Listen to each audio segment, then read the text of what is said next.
it's working. It's... Oh.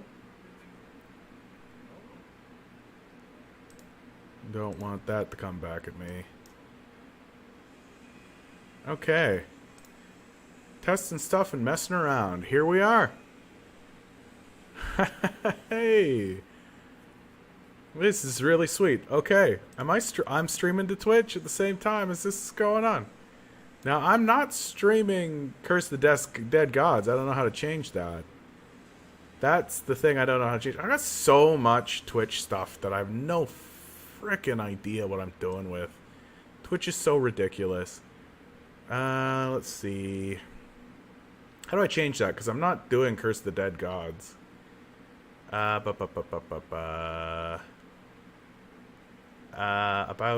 schedule. I mean, oh my god. Videos. Some old lame videos that I did. I wish I could delete these. I don't know how. I did some like Magic the Gathering on Twitch like way long ago. I am not streaming Curse of the Dead's Gods. Nani? Hey, looking to see how you doing, bud.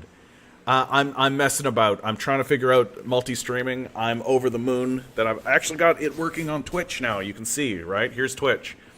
So this is not commentary. I'm literally, this is behind the scenes tech. How can you hear me okay, bud? Can you hear me okay? Let me know, because this is for real. Like this is the technology. I'm trying to make it work.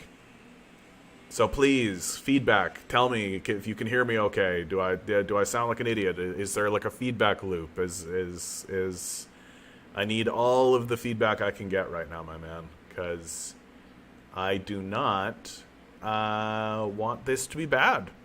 If you can believe it, I do not want this to be bad. Okay. So right now it's saying the Canadian commie is streaming Curse of the Dead Gods. I don't know how to change that. How do I change it so it's not saying that? Edit. Ah, nah, I'm not doing that. Okay, cool. This is easy. Oh, okay, great. Just chatting. You know what? Yeah, it's a new mic. It's a new mic, look at the Z. Look at this. Look what I got. Look at the new mic. Huh? We got a new mic set up. I got it clamped. I got a new table even. The whole setup is different. I changed everything. It's a new, better mic, right? It's a more expensive mic. I actually like managed to come into a little bit of money, and here we are. We're not doing Curse of the Dead Gods, although fun game, entertaining in its own right. I don't know. Path of Exile. I might play Path of Exile. What do you think? Dude, have you seen what Path of Exile 2 looks like? Have you seen what Path of Exile 2 looks like? Have you seen this? Have you seen this? It's a redonkulous. It's redonkulous to the Maximus. Can I just go like Path of... Oh, amazing. Amazing. We'll just put that in. Yeah, fantastic. Fantastic. I have no idea what I'm doing with Twitch. I have no idea what I'm doing with Twitch. So this is going to be like a total disaster. I suspect no one is going to come in here and talk to me. And I have no idea how they would even... Like, how do I even see where the chat is on Twitch? I have no idea how this works. Honestly. It's a disaster. It's a total disaster. Thanks for being here with me, looking to see. You're very helpful in this moment, at this time. I think what I'm going to have to do... Okay, this is what I'm going to have to do if I want to actually, like, do the thing that I'm thinking of next.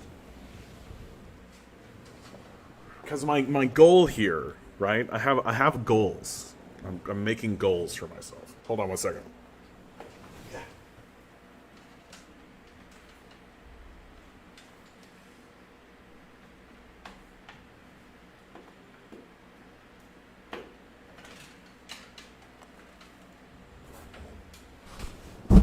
I have been thinking a little bit about whether or not I want to begin expanding my... Oh.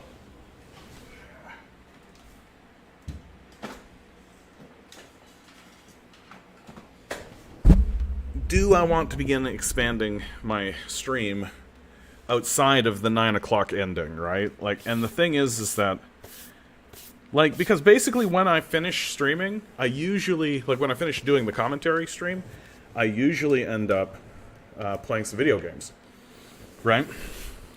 And so I've been thinking recently, like, well, why don't I just continue the stream and just play video games, right? And if people want to stick around, they can, and if they don't, then they don't have to. And I'm like, okay, cool. Is that going to work? Is that something people actually care about? Is that something people actually want? And how can I make it work, right? How can I make it work? So, that's basically what I've been doing over the last couple of days, is doing research. This is a major breakthrough, being able to do the Twitch stream at the same time. Hey, Led, how you doing, bud?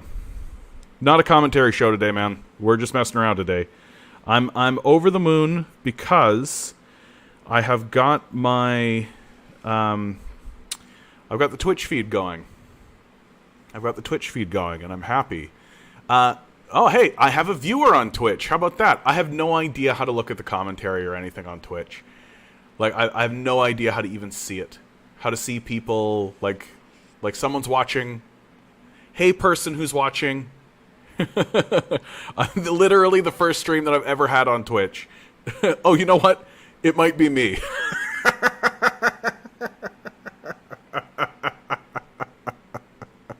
Yeah, that's what's happening. That's actually what's happening, is that it's just me. So it's like, hey, guy who's watching on Twitch, it's me. Okay. And so I think I can actually do this. Apologies for the construction in the background. Oh my god, I hope that's not destroying your guys' ears. That would be terrible. Ugh. I hope you guys are doing well out there. I am having a decent weekend. I tell you what. There is lots to talk about what's going on in the world. I mean, I've got ridiculous nonsense happening all the time. Okay, sorry guys. You guys are being so the best. 5 people watching, you guys are the best. You're just watching me do nothing. Like, you guys... Okay, sorry guys. Oh, no, don't need that. You guys are being so... Don't need that. Don't need that. You guys are the best. You're just watching me do nothing. Oh, no. Okay.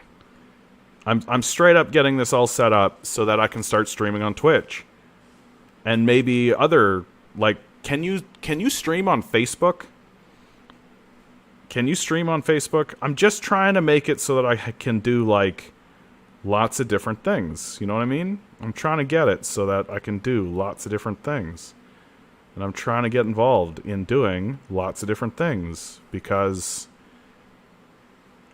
honestly, one of the things that has gotten me kind of excited recently, like, you know, my family is being really nice to me about all of this, like about me being a streamer and me doing this, and they're listening to what I'm saying, and they're taking seriously, you know, when I'm talking about this kind of stuff. But I do think that they're concerned that, is this going to work out financially? Is this going to be a thing that I can actually rely on?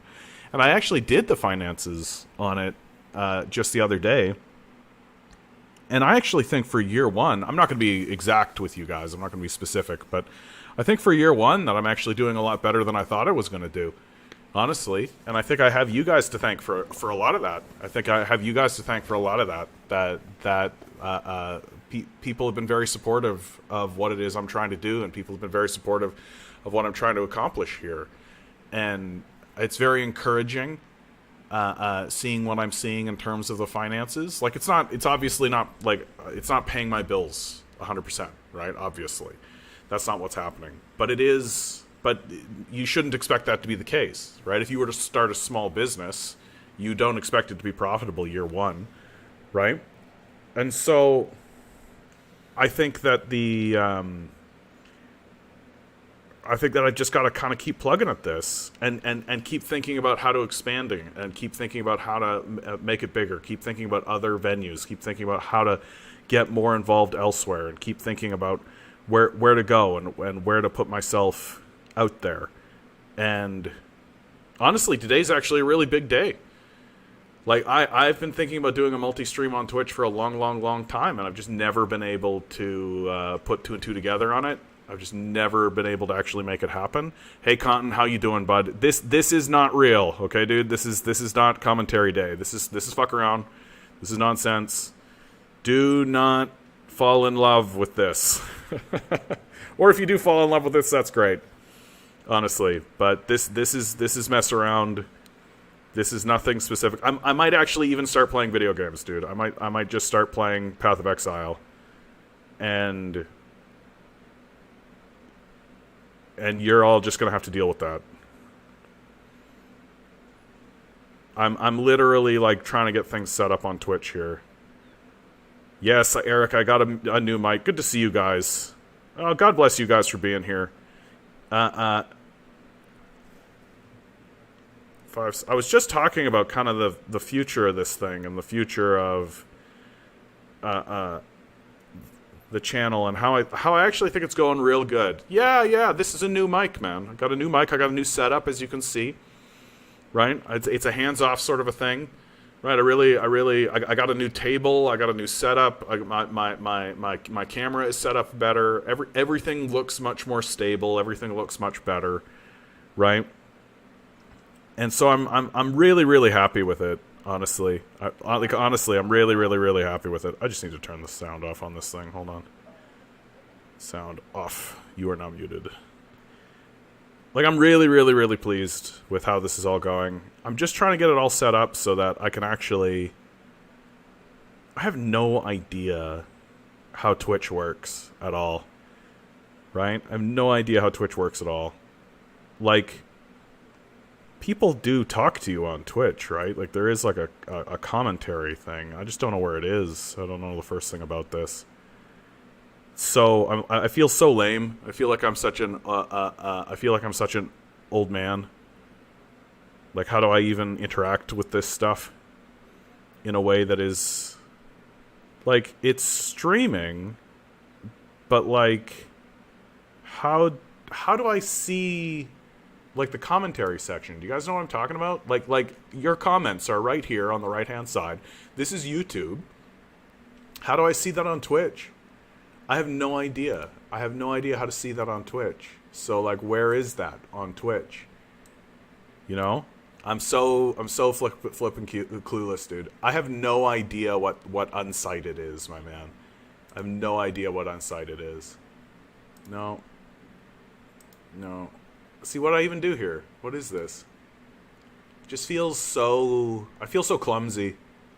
I feel so clumsy and clueless, and I have no idea what I'm doing. React. Hype. I have no idea what this is. Okay.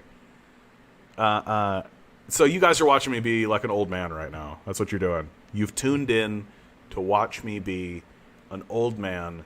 And then shortly thereafter, you're gonna like watch me play some Path of Exile or something. Because see, I've got a second viewer now. I've got another viewer on Twitch, and I have no idea how to talk to that person. Where's the panel that I get to actually communicate with that person? How do I even discuss subjects with that person? I have no idea. For the person who tuned in, I'm literally doing this for the first time on Twitch. I've been a long time YouTube streamer. I have no idea what I'm doing on Twitch, and I would love to just see where the comment bar is, and I have no idea where the comment bar is. Like, someone types in stuff, where does it go? Like, where is it? How do I see it? I feel very dumb right now. This is me being the dumbest I think I've ever been in my life. Like, the dumbest I feel like I've ever been right at this moment in time. You guys are looking at me feeling the stupidest I have ever felt. And what I have learned in my life, okay, what I've learned in my life very recently is that it's okay to feel really stupid. It's okay to feel really, really stupid. Just as long as you keep trying to not be stupid. And what I have come to find is that the more you try to not be stupid, then it doesn't matter how stupid you're being, because you're trying not to be stupid. And it's the trying. It's the trying that matters. It's the trying that matters. And it's just keep doing it, keep doing it, keep doing it. And before you know it, your stupid will be better than other people's smart. Whispers, that's not a thing. And so you just gotta keep being stupid. How do I see the comments section, dude? Come on, for real. This is some bullshit right here, Twitch. Here is Eric says, honestly, John, I think you should really figure out why you get demonetized for playing video, because I think you miss out so many content. No, dude, like, it's no mystery. Like, some people just say their video is not to be monetized. That's all. And, like, if you watch someone like Hassan, right, he's always very aware of that. The difference between someone like me and someone like Hassan is that Hassan has a lot of people working with him, right? Because he's gotten wealthy enough. Like, the guy is buying houses and stuff with it, with his channel, right? And so he's got a backing. So if somebody says, like, hey, play this video, he can say, is this going to get me demonetized? Is this okay? And you'll see him say that. Like, is this okay? Is this video okay to play? Is this okay? And then people will be like, yes, it is. And he'll be like, okay, cool. And then he'll go ahead. I don't have that luxury. I just do not have that luxury. I don't have an editor. I don't have anybody who can scan through my stuff. I wish I did, right? I really, really wish I did. So I just have to say no videos. I just have to. Because if I don't, then my stuff gets demonetized. I can't play songs. I can't. There's so much stuff that I can't do that I wish I could do on this channel that is brutal. Honestly, brutal. Because I actually think it's dumb. Like, I think it's really stupid. I think it's an old man way. It's really, really clear that boomers got involved in this process, because any rational thinking person would be like, oh, the entire, so you, like, let's use a real simple example, like John Denver, right? Like, if I play a John Denver tune, right, it demonetizes my entire 3-hour stream if I play a John Denver song, right? Because whoever holds the rights to that John Denver song has said no one may play John Denver ever. And it's like, okay, that's a dumb idea. How about, instead of that stupid idea, whenever a person plays that song, right, we know that they're playing the song, right? We've got that robot that's figured that out. We figured out how to do that. We know he's playing that song. And how do we know they know how to do that? Because they can demonetize you for it, right? So they know the timestamp. They've got all of that information, right? And so how about, instead of this stupid idea where this content creator or this creator gets demonetized for playing your song, how about, instead of that, we put a timestamp on it, and we put a little pop-up, and we put something on that, and maybe filter a little money even away from that content creator when they play that song. And so when they start playing that song, a little pop-up comes up and directs you to the thing that you want it to direct to. Like, isn't that a much better way? Isn't that a much more streamlined and intelligent way to deal with this, instead of just saying, no one may ever play that song ever. And if they ever play that song, we'll demonetize their entire thing. Like, it's stupid. Yeah, copyright is essentially making thoughts and ideas as commodities. That's exactly right. And it shows you, like, let's get into it, right? I said I wasn't going to, but here we are talking about it. It shows you very clearly the capitalist infection. It shows you how capitalism infects everything. It shows you how capitalism infects and ruins culture, right? Because instead of someone like me being able to openly and freely play something, and then maybe play some of my own stuff, and then maybe like and do like a thing, and have us all be connected as a community of artists in that way, sharing stuff and sharing money around. Like literally, my idea would give John Denver's estate more money. That's literally what it would do. And but instead of that, no one may ever, under any circumstances. It's boomer thought. It's just boomer brain dead nonsense. Like these guys are still thinking like radio is the shit. These guys are still thinking that way, and they're just like completely disconnected from what's actually happening out in the real world. And they're losing a ton of money for it. Like they are. They're losing a ton of money for it because they're so stupid, right? Like this absolutely stupid way of thinking about how the internet should work and all of this. And it comes down to just like, well, I want to say that I have to say that this guy can say, and if I don't, I got to be involved and I give permission every single time. Me, I. And it's just selfish and dumb and stupid. It's just a stupid way to think about this stuff. And the reward for it is that they just get less money. So it's just, welcome to capitalism. Like, that's your capitalist innovation right there. Right? That everything is worse. No one can share any content. No one can do anything. And it's all just because some petty, selfish loser is just like, no. If they want to listen to John Denver, then they can type in John Denver and come to John Denver's John Denver and then John with the Denver. Stupid.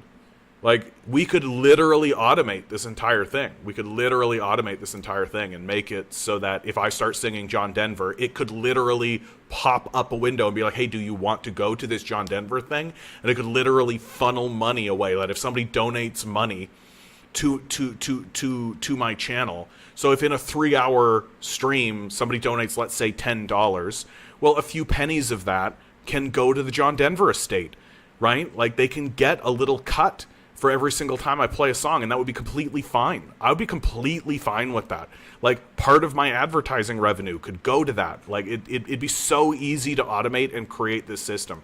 But instead, we just got to put up with this, like, no, I'm a boomer, and this is how radio worked. Well, this isn't fucking radio. Like, this isn't fucking radio. Like, I don't know what to tell you, you old man.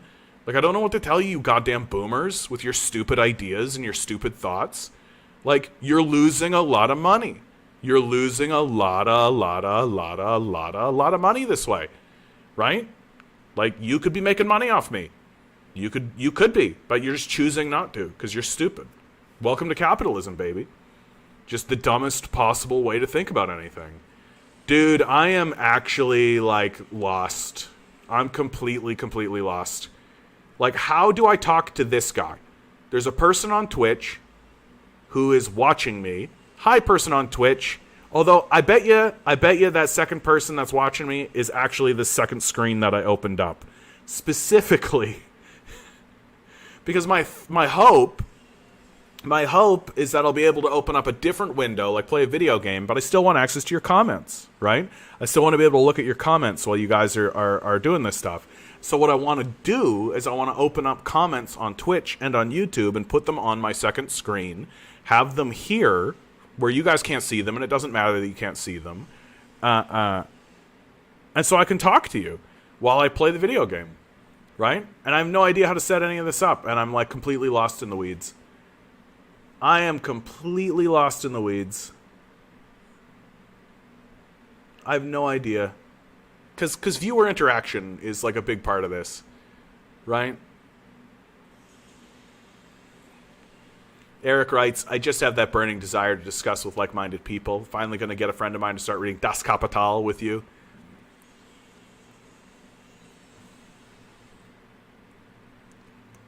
That's good news, bud. Start radicalizing people all around you. Absolutely. Yeah, why don't I ask Google? You're right. Where is the comment section on Twitch? Chat basics.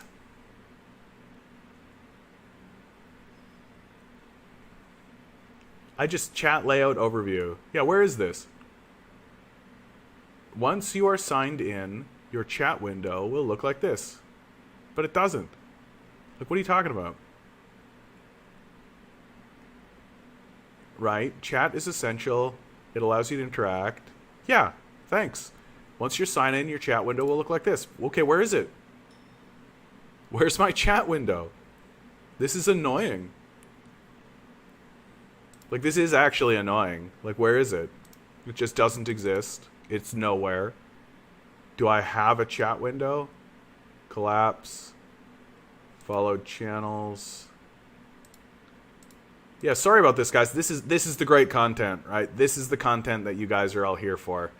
Watch John struggle. Ah, there it is. There it is.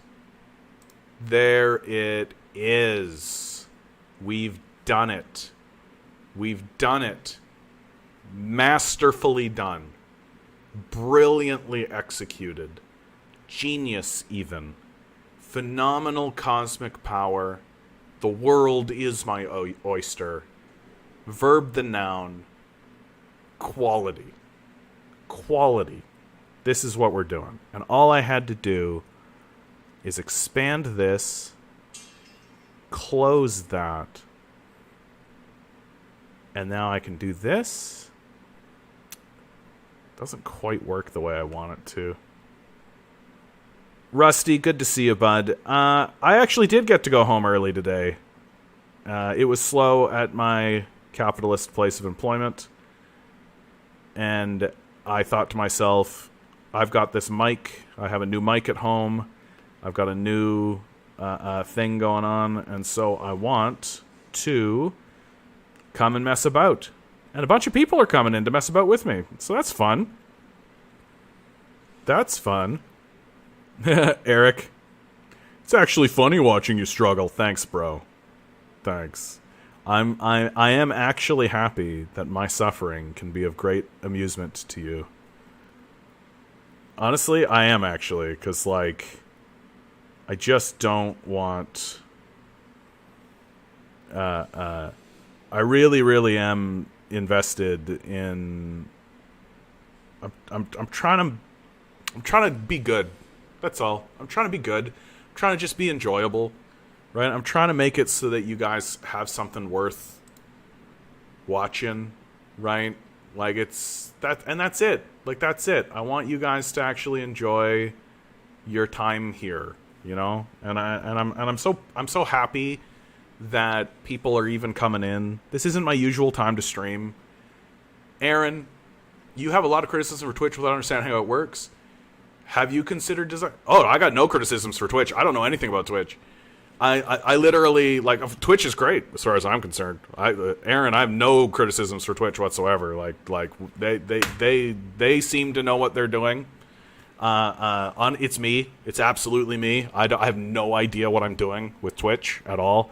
And that's so obviously clear because I literally just like clicked a button finally.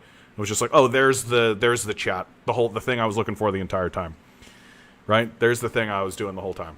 So you know what, guys? I am literally shut all that down. I'm literally gonna launch Path of Exile. I don't care. I'm gonna play some Path of Exile. This is what I'm doing, guys.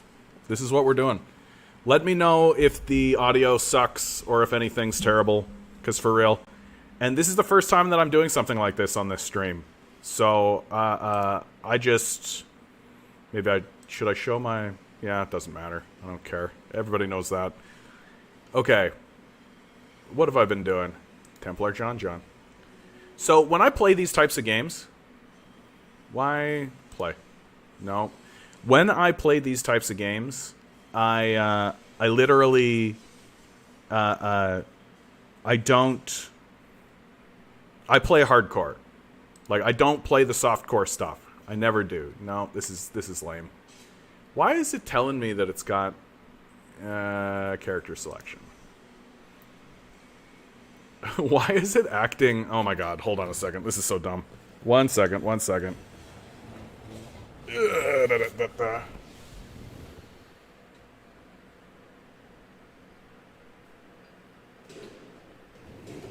There we go. There we go. Yeah, no. I don't play these games. Like, I've played a bit of Path of Exile, as you can see. Sure. I don't know what this means. Sure. Doesn't matter. The new season's going to start up soon, so I'm literally just like... Play. So I'm just messing around with this. And I straight up took a look at Path of Exile 2. Guys, if you've not seen what's going on with Path of Exile 2, that game looks crazy. That game looks like it's going to be crazy, crazy, cray-cray. Path of Exile 2 looks like it's going to be absolutely nuts. It looks like it's going to be the game that Diablo should have been. Straight up. It looks like it's going to be the game that Diablo should have been. Out of curiosity, play Assassin's Creed. I have one of the Assassin's Creed because I got it as a deal. I've just never been able to get into it. So not only is this hardcore mode, this is what's called ruthless mode. So everything's harder. It's a much more difficult game in the first place. I expect that I am going to die. I expect that I'm going to die. That's the expectation I'm setting, and I'm setting it right now. That if you're sitting here watching me play this, if you're coming along for this journey with me, right, do not expect me to survive very long. Reason number one, I have no idea what I'm doing. I've never played a Templar before. I'm straight up just messing around. I'm straight up just like screwing around with this character. I don't know what I'm doing at all. And let me know if the audio sucks, guys, because I've basically turned the audio off on my end just so I can, like, just to make my life easier. Like, these little things mess with me so bad. Oh, I'm actually doing pretty good against them. Ah! Like, everything is harder in this version. Everything is more difficult. It's ridiculous. Oh, my God. I'm definitely going to die, like, right away. And it's especially bad because this is like my first character, so I have nothing. I've got no gear. I've got absolutely nothing. I'm like a little wiener. I am straight up a dude with a stick. I've got no equipment. I'm like wearing like sticks on my head, holding on to a stick in my hand, walking around, whacking people with a stick. That's it. That's my whole guy. And then like I went and killed a big guy with my stick, and they're like, cool, here's this ability. I'm like, okay, cool. I have no idea if you guys want to watch this or not, but it's what I'm doing. So I figure, what the hell? You guys might as well come along for the ride.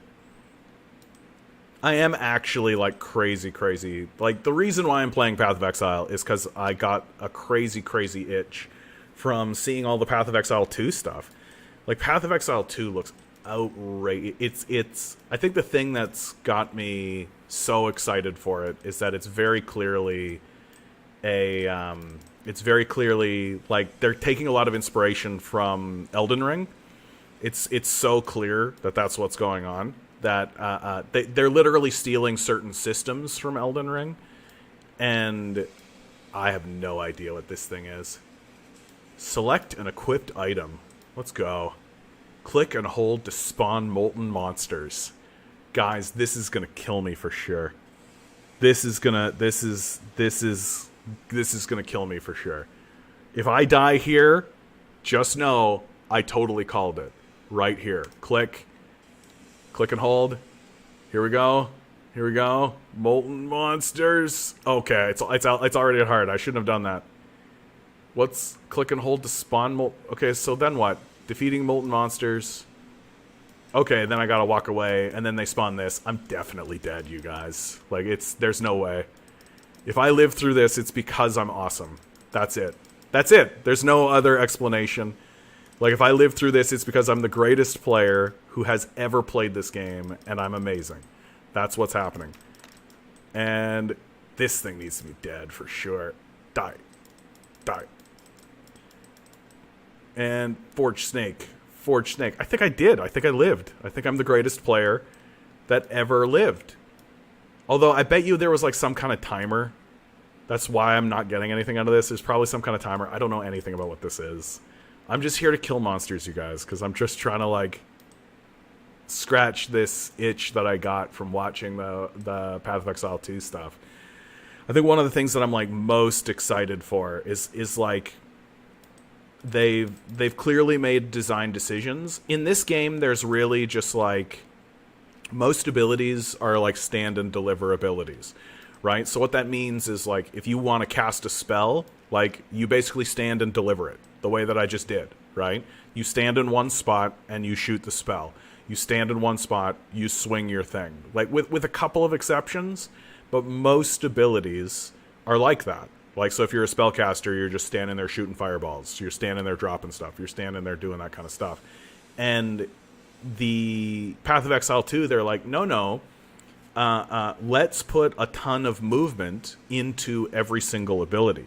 So that every single ability... running low on storage space. It's probably because I installed Path of Exile, and it probably installed on my C drive, so I'll take care of that. If this whole thing crashes, you guys, you know what's going on. I'm running out of storage space. The computer just said so. And because there's like so much extra movement and so much extra stuff going on in that regard, it just makes the game look so good, and they can design like so many different new things and so many interesting things that they couldn't before. Because everything in this game, and everything in every ARPG you've ever played, is essentially you either run, you use your one movement ability like I just did there, or you just stand and deliver your spell, right? Here comes the death. The death. Oh my god. These things are killing me, dude. Look how crazy this is. And, oh my god. Why am I playing this on Ruthless? Why am I playing this on Hardcore, dude? I'm definitely gonna die. And, no, it is you that's gonna die. Nice. I did not die. Holy cow. This is actually harder. This is actually harder than normal. It's way more difficult than it normally is. I've never played it on Ruthless mode before. I've played it on like normal mode. Well, not normal mode, but hardcore mode. But ugh. I need a shield, man. I need a shield super bad. It's happening. This game, Path of Exile, it's a ridiculous nonsense game. Ugh. Oh, this is a friggin' hail rake. Oh, and there's blue. Great. Well, I'm so screwed. Why am I even doing this? And I love the whole concept of streaming a video game. It's just like I get to play in front of people and they get to watch me fail. That's the whole thing. And I don't like failing in front of people. It's not my favorite activity. It's not my favorite activity, failing in front of people. Okay. Failing in front of people is not my favorite thing to do. And yet that's essentially what gaming is. Like when you're doing like Twitch gaming, right? Like when you're doing streaming, you are essentially failing in front of people. And it's lame. I hate it so much. It's why I don't do it. I did like, oh man, I'm out of potions. I'm out of everything. I need to run. I'm out. I gotta leave. I do. Look at my health. I'm out of potions. No. Time to go.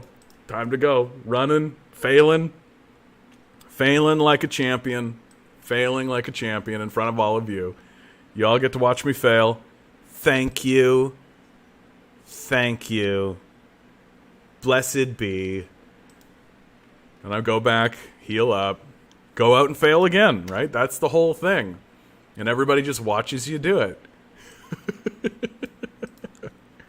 Like, I have tried in the past, like years and years ago, I did some Magic the Gathering streaming, right?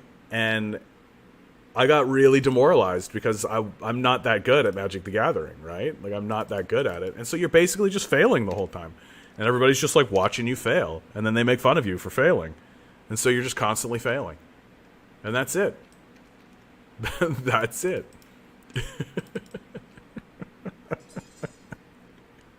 So I don't know, guys. I don't know how often I'm going to do this. I don't know how often I'm actually going to, like, do, like, a video game stream. It's just something I wanted to do today because I got new equipment, right? I've got the new equipment. I've got the new mic. I've got the new stuff. I got the new setup, which I'm really, really happy about. But, so I just wanted to, I don't know, do something a little light today, honestly. I hope you guys are all doing really well out there. Okay, hold on. I got a level. Look at this thing. This is Path of Exile. Like, look at this ridiculous tree that they give you. Like, this is it. Like, you can connect with all of this. They're like, yeah, you can do all of this kind of stuff. And you're just like, what in the hell am I supposed to do with this? How do I even know what anything actually is? It's like the most overwhelming thing in all of gaming. And they're just like, yeah, here you go. You can do what you like. And the rules are just like, you gotta kind of follow the path. It's just ridiculous. The most ridiculous nonsense of life. Okay. I need a shield, bro. I just have no money. I got no nothing. Like, I got nothing. So I'm, like, completely broke. I have no idea. Oh, and they're just standing right here. Great. Oh, I'm frozen already. Okay, cool. Hit him. Hit him. Hit him. Hit him. Oh, my God. Okay, that guy died. Holy cow. Okay, here we go. This guy has got to go. This guy's got to go. He's, like, throwing ice at me? Like a dumbass? Throwing ice.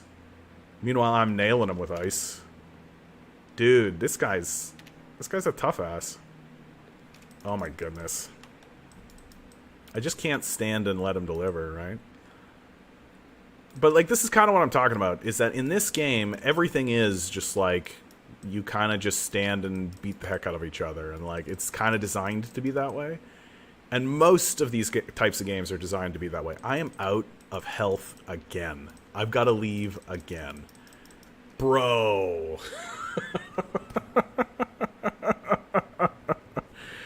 Bro. Okay. We're not gonna do the Templar again.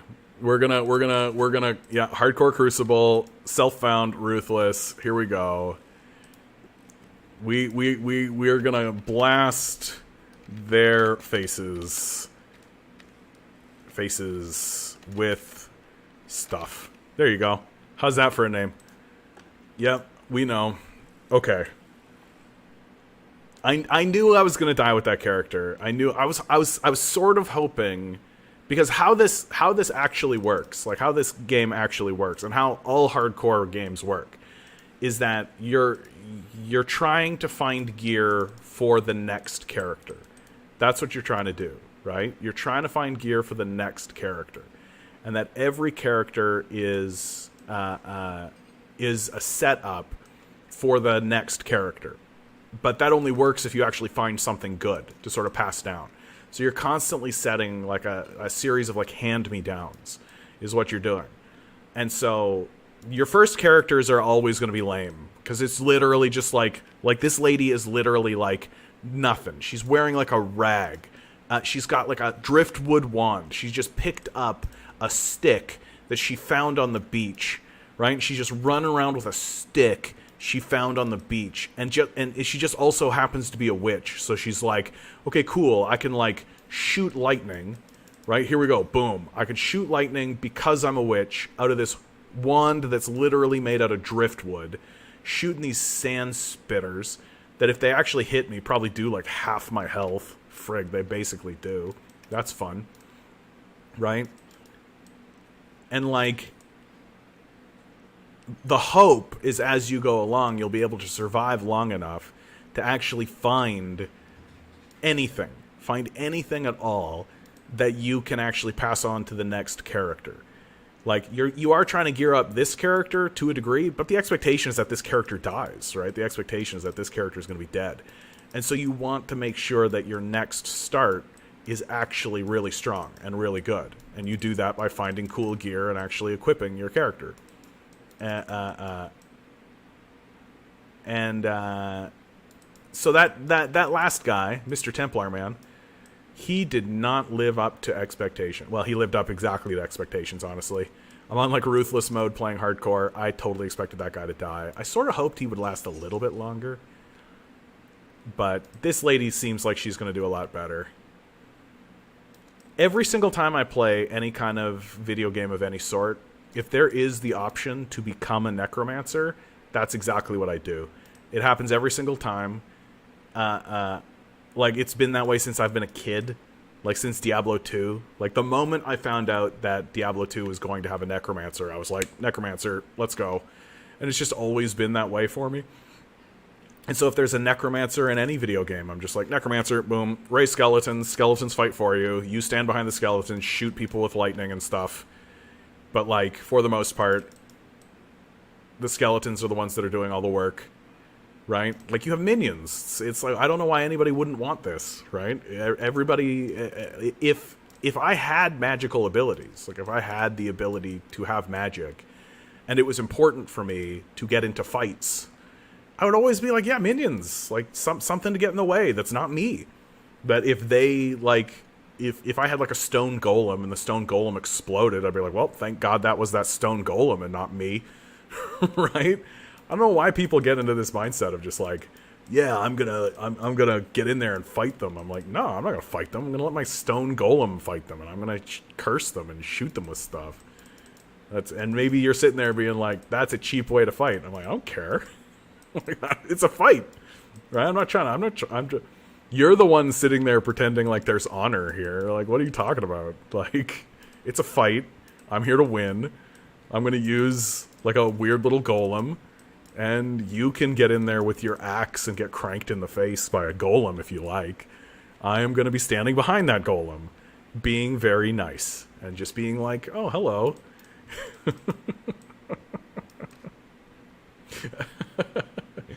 Yeah, and it's like every single time, and it doesn't matter what game I play. Like, it's any of the Torchlight stuff, any Diablo, Path of Exile, if I can summon minions, that's exactly what I'm going to do. And I feel like it's going to happen this time too.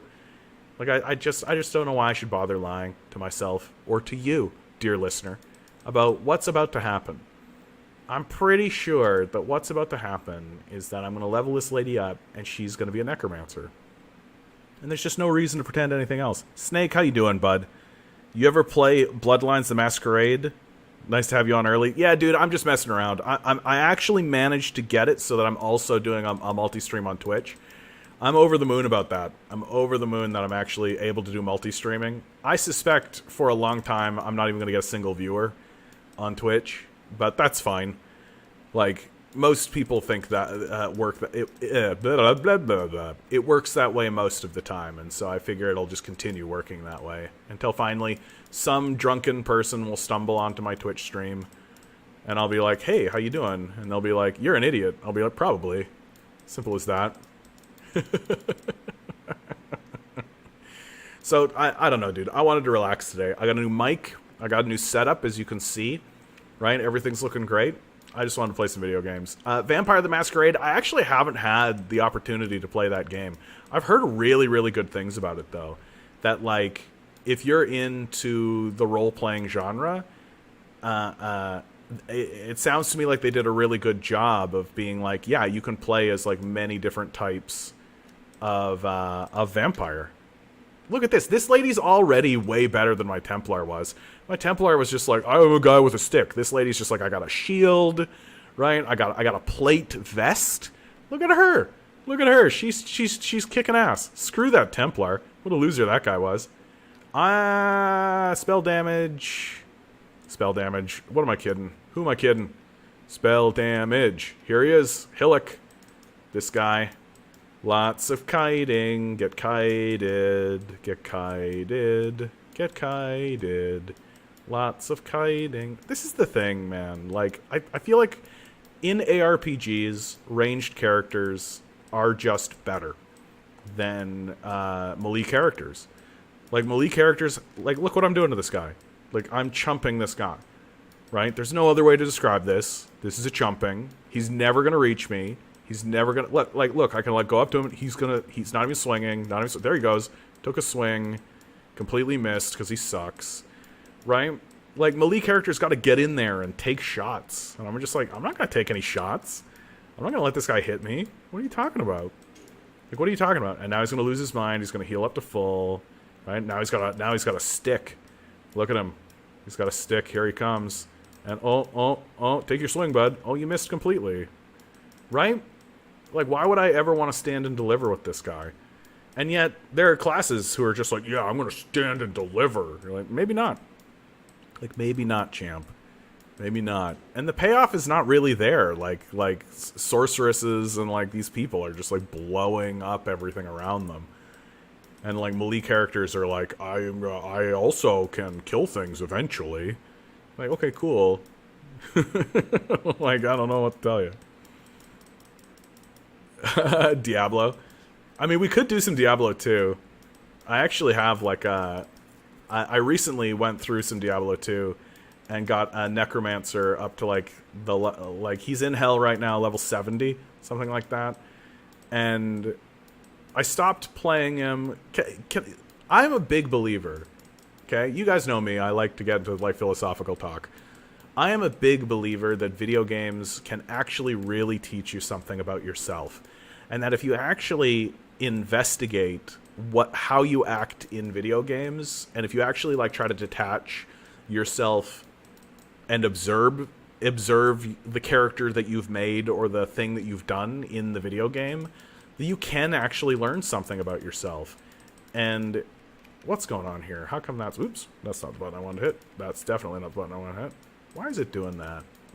Well, too late. And you can learn something about yourself when you're playing these types of games. And you can learn, like, are you a messy person? Are you a messy organizer? Or do you like to organize things? Like, take a look at your stash. Does it look clean? Does it look organized? Or is it, like, scattered? Are you constantly looking for stuff? Are you constantly trying to find out where you've put something? Right? Are you constantly in this sort of state? Oh yeah, we're definitely using Quickstep. Quickstep! Like, are you constantly in this state of trying to, like, find out where everything is? Do you... Like, what type of character do you constantly find yourself building? What type of character do you find yourself constantly making? Raise zombie. Here we go. I wasn't lying. Right? I wasn't lying. You guys all knew what was about to happen, and here it is. I'm gonna raise the heck out of this zombie. Right? I'm gonna let the zombies do my fighting for me. And I'm not gonna do my face. It's funny, man. Like, I was just talking about this, man. Like, I just end up being that way, and it feels comfortable. It feels good. It's just always how I've been. And when I'm playing Diablo 2, I'm not a dedicated Necromancer player, but because the way the hardcore experience actually works is that the next character you build is based off of the items you have, right? That's actually how it works. Is like, if I were to be playing this game, especially on this Ruthless mode that they've got, which is actually a really cool idea. Okay, die. Oh no, that's the wrong ability. Raise zombie. And if I were to find, like, a really cool two-handed axe, let's say, right? Well, the next character that I would build would be a character who could exploit that and take advantage of that. So something like a barbarian, right? Something like that. And that's generally how I approach these sorts of games. I don't like playing, like, the softcore version of these sorts of games. I actually find that to be really, really boring. That, like, you can just go out and die as often as you want. And especially in an ARPG where, like, the gameplay usually is just, like, mash yourself into monsters, right? Like, the gameplay usually is, like, I'm gonna run towards these monsters, they're gonna run towards me, we're gonna mash into each other, and whoever has the highest numbers wins, basically, is how every ARPG actually works. And, I have got something screwed up here that I need to figure out. Game, UI sound input. Show items is what I'm looking for. Attack in place, that's the space bar. Show items, show items, show items. Show items, show items. Show items, show items, show advanced items, show compare items, don't need that. Show items, just show me the items. Item pickup key? F? Is that it?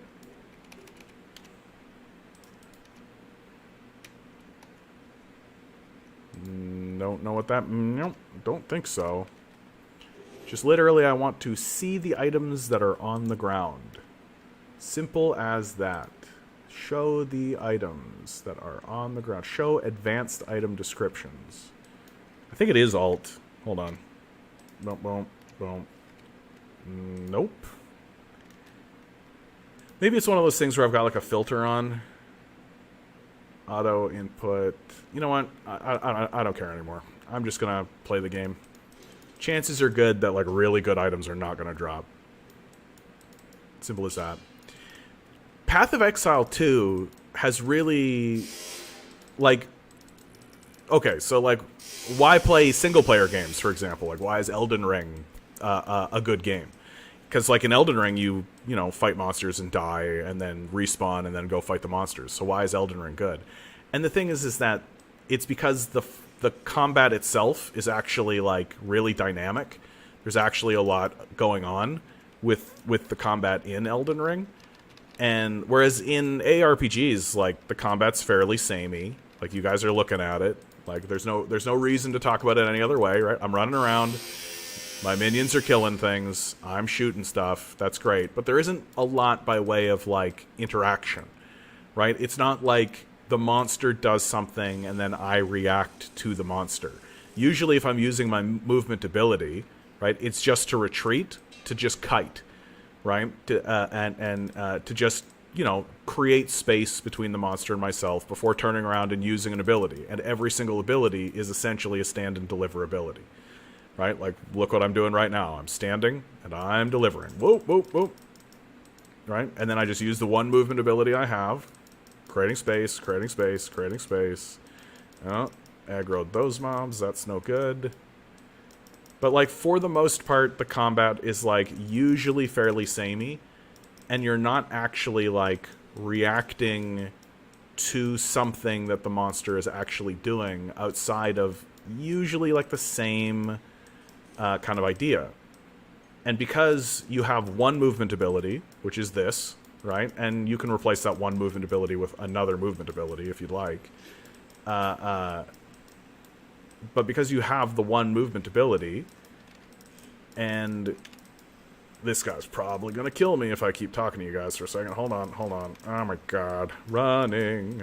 Running out of potions. Running out of potions.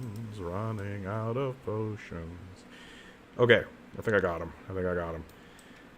And so because every ability is just like either you run, right, or you stand and attack, then every character is sort of every encounter is designed that way, and is designed with that in mind, and you can't get away from it because every monster is either running at you to hit you or shooting you from afar. And there are, of course, like variations. Like there's like a big lumbering guy with like a big attack, or there's a bunch of little things and all that. But for the most part, they all kind of act somewhat the same because they have to be designed that way, because everything is either run like this or shoot like this, right? Well, Path of Exile 2, if you go and watch any of the footage that they just released, it's turning this entire dynamic on its head. That it's saying, like, no, how about we begin to infuse in this kind of top-down ARPG combat the concept of interactivity and interaction between the player and the monsters in a more serious sort of a way. So that everything is not just run at the monsters run at you, you jam into each other, cast your spells, one side dies, the other side dies, right? Like and they're clearly taking inspiration from Elden Ring. They're clearly looking at Elden Ring and being like, oh, like here is a game that's like all about the interaction between the monsters that exist and the player. That the monster does something, you react to it, and then the monster responds, and there's like a turn, there's like a back and forth. It's not just raw into each other. And so Path of Exile has Path of Exile 2 has slowed down the combat a lot more. Like this combat is already pretty fast, right? It's already pretty like I kill this guy, I go and I move and I kill this guy, right? And it just gets worse or better depending on your perspective, I suppose. It just gets crazier, right? Like Path of Exile is especially notorious for this, where like you get into higher levels and you're just destroying the entire screen. The whole screen is just filled with lightning or magic or whatever it is you're casting. And it's just like absolutely decimating everything around it. And there's like literally no interactivity at all. Like you're literally just walking around blowing everything up before you can even see what it is, right? Like before you can even see what it is, you're just blowing the hell out of it. And like, you know, people like that kind of stuff, and but I feel like that kind of gameplay has reached its peak. That the games, the ARPGs that do that exist now. Like Path of Exile is a really good example of that. Diablo 3 and now Diablo 4 are really great examples of that, where just like you run around and here comes a monster of some kind, you blow it up and you move on, right? Those games exist now, and they've reached their peak. You know, like you can't do much else with that, and so I think Path of Exile is actually coming around and being like, no, we can actually take this whole idea of an ARPG and modernize it and make it different and make it interesting and make it something that players can be like, oh, you know, like, so an ARPG can look like this, like it can actually be like a different kind of experience where every pack of monsters that you encounter is actually an encounter, where there is actually articulate. Rosa Chris on Twitch, my man, Rosa Chris, if you're still there, you're the first person who has ever commented to me on Twitch ever. Thank you for being here, bud. I think you already left, but if you didn't, God bless you. You're the first person to ever to comment on my Twitch ever. How about that? The system works, you guys. The system works. I think he left, though. I think he left. Oh well. I hope you're doing well out there, Rosa Chris. And one of the things that they've really accepted in Path of Exile 2 is they've said, okay, everybody wants a movement ability, right? Like everybody wants a movement ability. So they just gave every character by default a movement ability, right? You now have a movement ability, a dodge roll, like something from Elden Ring, right? A dodge roll. And so in this circumstance, for example, and they didn't give it any limitation or anything. Like you see how I'm like kiting and moving around like this. Well, what I could be doing instead is like doing something along those lines and then shooting, right? And that adds a lot of dynamism. It adds a lot of activity and movement to the game. And then on top of that, every ability has like movement associated with it. So if I cast this spell, it's not that I'm just standing and delivering and casting a spell. I'm also like moving back. It'll have like a backwards sort of a move, so I can shoot and while moving back at the same time. And the game is just loaded with that kind of interactivity. And so I'm just like very excited for it. I'm very, very excited for it, and so it's making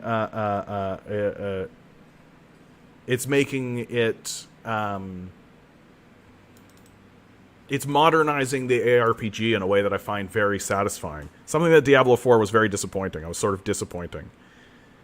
Have I seen the D&D movie? No. It looks like fun though. Like it'd be the kind of thing that I would like sit down and watch with somebody. But I don't want to like sit in a room by myself and watch it. Like, you know what I'm talking about? Grinning, is this your communism game? Yes. This is Communism the game. Any knowledge on the West Africa situation? You talk about Nigeria? I've been seeing some of that, man. The Nigerians are not messing around. They're like literally saying things like the US is saying they're in like the midst of some kind of revolution or some kind of uprising, and the Americans are literally saying if this continues, we will remove our support, like we'll remove funding. And the Nigerians' response to it is, good, you have homeless people to help at home, right? Like the most like based baller shit you've ever heard coming out of a situation, coming out of a country. And like, incoming coup, right? Incoming coup. But like, it makes sense that this sort of stuff is and this sort of stuff is actually going to start happening, right? Because what the Americans have done now, because they picked a fight with Russia, right? They picked a fight with Russia and Ukraine. Well, that requires a significant amount of resources to actually fight, right? You're not fighting like unarmed Afghanis, right? You're not fighting people who don't have access to like basic economics or a basic taxation structure or institutions, right? Like you're not dealing with cave dwelling rabble. Like you're dealing with a very sophisticated military force that actually has like a strong economy and a strong economic backing that can actually replenish troops, create front lines, fight against you in a significant way. And the Americans are spending all of their money on it, right? The Americans are spending all their money on it. And all of their resources and all of their tanks and all of their let's go spell damage. Let's just go straight raw spell damage. Raw spell damage. They're spending all of their resources on this. Conton says, John, I didn't see anything Souls-like about Path of Exile 2. I completely disagree.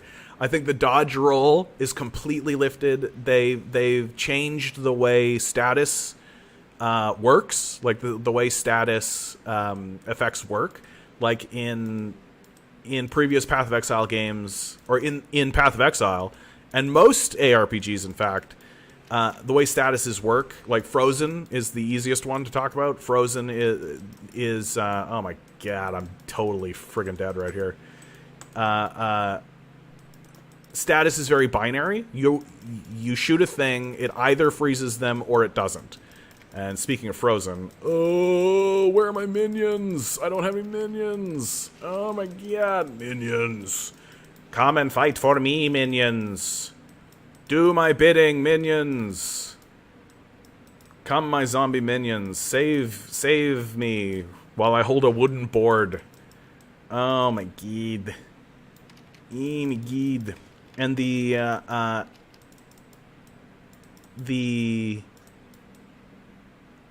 what the heck was I just talking about? Level up. Right. So it's very binary. It's very like you either get the effect or you don't. And what that means is that for most bosses had to be immune, right? Because if you had a Frozen build and you could just freeze bosses, it would trivialize the boss. And so they're just like, boss is immune. So it means that your build sucks now and you can't use it. So they took a look at Elden Ring and they took a look at Dark Souls and how they use status effects. And status effects in those games are like build-up bars, right? So you hit somebody with something, with a Frozen effect, and it doesn't freeze them, but it adds like a tick of the Frozen effect. And the more status you add, eventually the bar fills up, and then the character is frozen. And that's true if they're like a low-level mob or if they're a boss.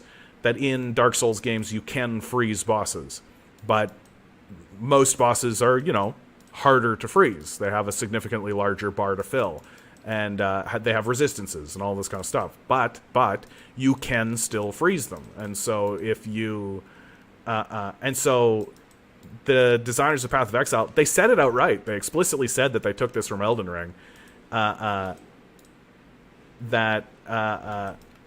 To see that kind of thing in a game like in an ARPG is very exciting. It expands the way that people are thinking about these games. It changes things from being binary to being a lot more loose.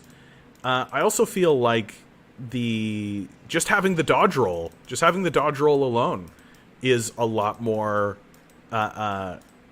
And it looks to me like they're and I'm not saying that it's like explicitly like they are taking Dark Souls and making it an ARPG. It's not what I'm saying. I'm just saying that they're taking elements and they're thinking more about the game from that kind of perspective. And like one of the things that I think Dark Souls really brought to the table for a lot of games, for a lot of people rather, is a slower gameplay style. That in like Dark Souls is all about a slow, methodical going through, making decisions. Like boss fights and things like this are not like big, like blowing up a lot of stuff kind of affairs. Like things happen in a very dramatic and cinematic and sort of slow motion way. Like a dragon is coming down and he like swoops down onto you and you can see it coming, and it's all about the moment of timing. Like there's a timing moment when you are supposed to do your dodge or do your thing in order to counter it in a significant way. This is the guy that killed me last time. Right here. This guy, he killed me last time. And it looks to me like that's what they're trying to... Oh, the, Content, they just released, like, a whole bunch of information about Path of Exile 2. Like, literally yesterday. They released, like, 2 hours of footage of the game. And so I bet you dollars to donuts that you are still... You're seeing old stuff.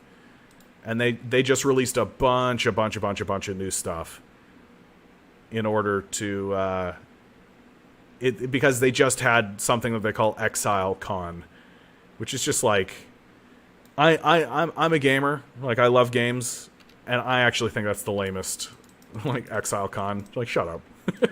it's like BlizzCon. I always felt that way at BlizzCon.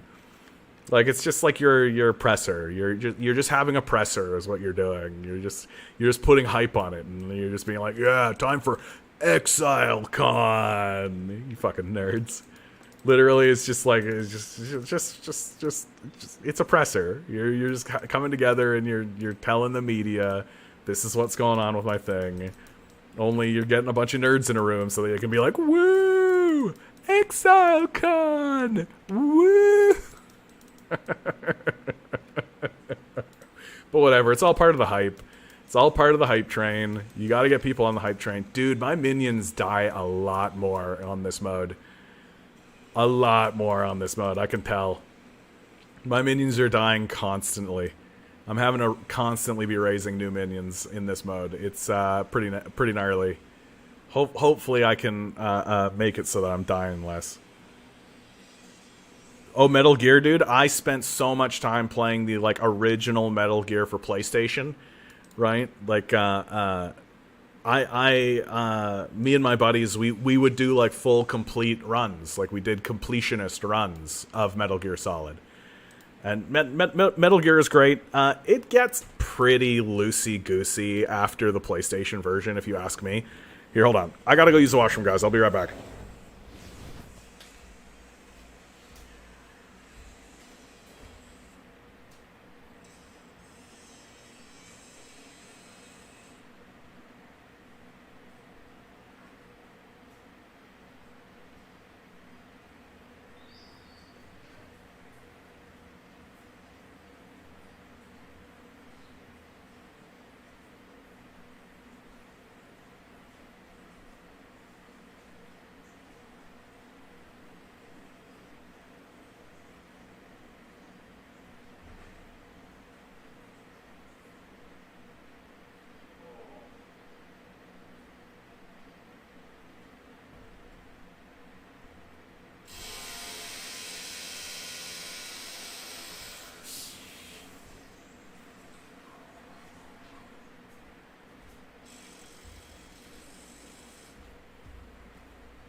No, guys, I gotta say it. I gotta say it.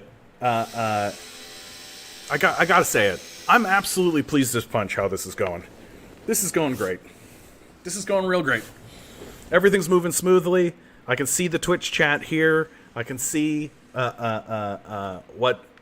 going on with you guys. Clear as clear can be. I hope the experience is good for you guys. How that's a good question to ask you actually right now in a very serious kind of way. How is this experience for you guys? Is this good? Is this fine? Is there something that you think I should change? I have no idea what I'm doing. And so I really would like any kind of feedback I can get to just be like, how do I improve this to make it so that you guys are enjoying the experience as much as possible? Because, like, I just, I want this to be good. Like, I want you guys to have a good time when you're here. I want to have a good time when I'm doing this. I want this to be, like, a good flow. And I don't necessarily, like, I don't really know what you guys are experiencing. Like, that's the thing that's so fucking wild about doing this. Is, like, I don't actually know what it is you guys are experiencing or seeing or even, like, thinking about this whole process. And so it's just like absolutely, to me, any kind of feedback whatsoever about whether or not this is working, is this good, I don't know, would be great. Really, really would be great.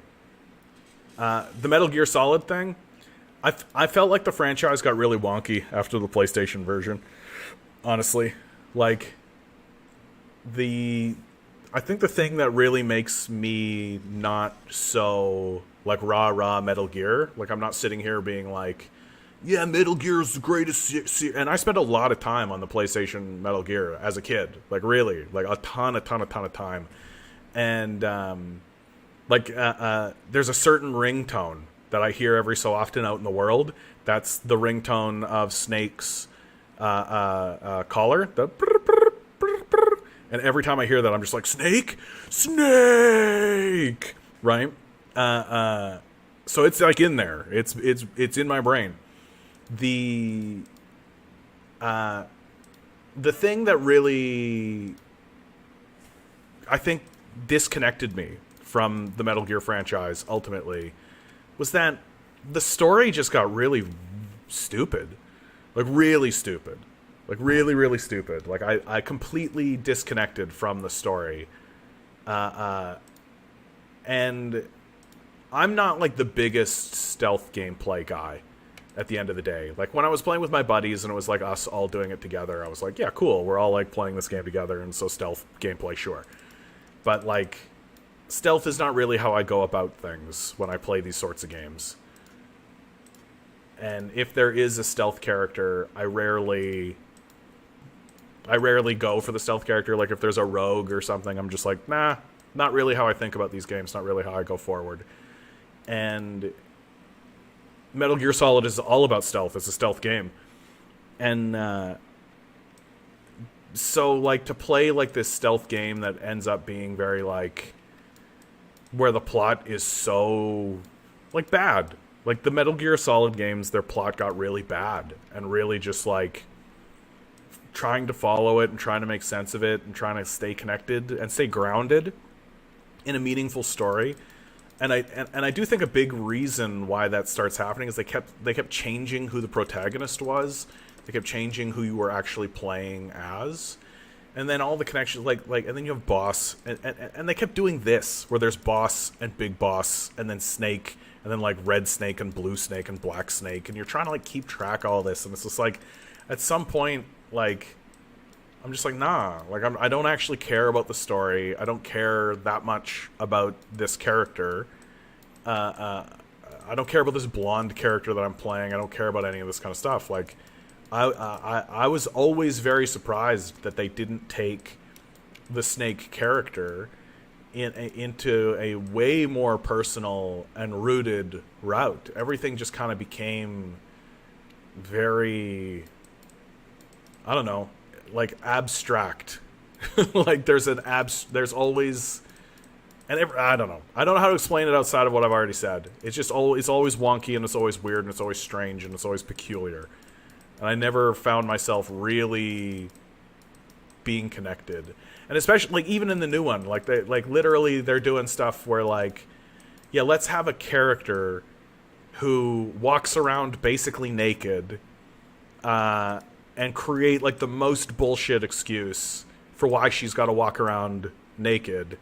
And I was always just like, don't make the excuse. Like, she wants to be that way. Like, that's fine. If you're gonna do that, like, if you're gonna have a character who is, like, naked, like, literally she was wearing, like, the tiniest possible, like, the idea of a bikini. I'm definitely gonna die here while talking about this idea. I'm gonna die while talking about bikinis, you guys. Like, if you're gonna have a character who's, like, wearing, like, the idea of a bikini, which is what she was wearing, then just, like, have her do it. Like, why are you making an excuse? Like, why are you coming at me with this, like, juvenile, like, yeah, she's got a skin condition, so if she wears stuff, it makes her, I don't know. It made it somehow more, like, it made it cringier to me, that I'm just like, what am I, a baby? Like, what am I, a little kid? that you gotta, like, come up with a reason so I can be like, titter, titter. Oh, yeah, there's the good reason why she's gotta walk around naked like that, right? She's naked like that for good medical reasons. Like, shut up. Like, you wanted her to be naked. She's naked. And if somebody goes, hey, why are you dressed like that? She goes, because I want to. Like, what's with the bullshit? Like, what's with the bullshit? Like, why do you gotta be stupid about it? And I just found that most of that game kind of became like that, where everything was just sort of like felt made up on the fly. It never felt like there was a greater story arc. It never felt it's like the new Star Wars movies, right? Like the new trilogy. It's so obvious that they did not have a plan. Like, it's so clear that there was no overarching vision for those movies, and that they were just making them up as they were kind of going along. In some cases, it felt scene by scene, where you were just like, okay, so you've got them to this point. What happens now? And they go, ah! And, like, straight up from the beginning of of the third movie, like, from the scroll of the third movie, they're just like, Palpatine's ghost has returned, and you're just like, of course he has. Yep, of course Palpatine's ghost has returned, right? Like, you didn't set this up at all in the previous movies. There hasn't been a mention of Palpatine, right? This Snoke guy, you literally, like, just killed this Snoke guy off, and for some reason we were supposed to care about this Snoke guy dying. Okay. Like, that's what those movies felt like, and that's basically what the Metal Gear series feels like. It's just a series of, like, okay. Sorry, guys, I'm, like, ignoring the chat because I'm under threat of constant death. I'm under threat of constant death. Constantly. Like, even now, as I'm just standing here, I feel very... Content says, last Friday I was getting on the bus and like 100 feet away, some guy mag dumped on this other guy. Just shooty bang bang all the time. Content, my man. Content, my man. What is happening in your state, my man? What's going on around you, my man? I'm worried about you, my man. There was that one day where you didn't show up, and I was like, that's it. It happened. He's gone, right? Bro, for real? And I know, like, I don't know how to say this without sounding creepy or something, but, like, I wish there was a way that I could check in on you so that if you do disappear, I can be like, did he just lose interest in the stream or did he get shot? Because, like, for real, dude, like, you keep coming in here with these crazy stories, bud. Crazy stories. If one of these things happened around me, if one of the things that you were talking about happened around me, I would be like, I gotta move. It's time to go. Time to get out of this place. If one of those things happened to me. It seems like every week there's some crazy nonsense going on around you, bro. Holy crap. No wonder you're fucking communist. Like, no wonder you're communist. Like, literally, you're like, yeah, this is a capitalist hellscape where people are just open carrying and shooting each other with, like, fucking magnums and stuff. Like, yeah. Like, yeah. Maybe we should think of a different system than this one that's resulting in just people open gunfights in the street. Bro, what is happening to you? Like, what is genuinely happening to you, man? Like, I have no solution for you. I don't know your circumstances or your situation, but I just need you to know, like, I'm concerned. I hope you're okay. That doesn't seem normal. It doesn't seem normal. Like, it doesn't seem like a thing that a person should tolerate. I think that's really what it is. Like, I just don't think fucking people should be tolerated. Like, how is it that you and your friends are not just going to your parliament building or your governor's house and be like, yo, bro, what's up? Like, how is that not happening? How is it that you are not gathering in force and just going to whatever town meeting you have and just being like, hey, yo, you're a piece of shit, obviously. How about all these open, like, people are just openly shooting one another, right? That's all happening. That's normal. What a normal place you all live in. What a normal thing that's happening all around us all the time, constantly. Where there's just, like, constant break-ins, there's fires, people are getting shot. What are you talking about? What are you talking about? What are you doing about it? What are you doing about this lame shit? And, like, I don't know, dude. Like, I just am like, I'm pissed off for you. You know, I'm pissed off for you. I don't know how pissed off you are about it. I feel like the only way that a guy like you could actually, like, make it through this kind of thing is by sort of, like, numbing to it, I guess. Just kind of coming to a point where you're like, okay, this is life. You know, this is just life. We're just going to live this way, and this is how it's going to be. And, like, okay, great. Right? Great. Like, I'm mad for you, dude. Like, I want to go to your governor's house, knock on his door, and be like, hey, did you know that there's all this crazy shit happening in your town / city / wherever, and doesn't seem like you give a shit? Have you noticed that the rest of us are out here believing that you are a callous dickhead who clearly doesn't give a shit about us at all? Do you recognize that, like, can we at least get an acknowledgement that it seems like you don't care about us at all? Because, like, that's what it seems like. Like, that's absolutely how it feels like here in Canada. Like, that's exactly how it feels like here in this province, in this city, right? On the municipal level, it genuinely feels like these politicians do not give two shits about us at all. And it just seems like they're completely getting away with it. It just seems like these politicians are just doing whatever they want, right? Going to Jeffrey Epstein's pedophile island or whatever, right? That they're hanging out with billionaires, like getting jerked off by little kids, and we're all just like, yeah, okay, grumble. Cost of living. Well, these guys, we know where these guys live. Like, we know what their addresses are. We at least know where they work, right? Their place of work is published. We know where they go, and it just seems like they're getting completely off the hook. Nobody seems to give a shit. Nobody seems to care. Everybody's just like, yeah, well, what are you gonna do? What are you gonna do? What are you gonna do? You're gonna show up these places, these people's places, and cause them problems, right? Like, but of course we can't do that because we're all fucking so overworked. We're so overworked. We're exhausted. We're tired, right? We can't.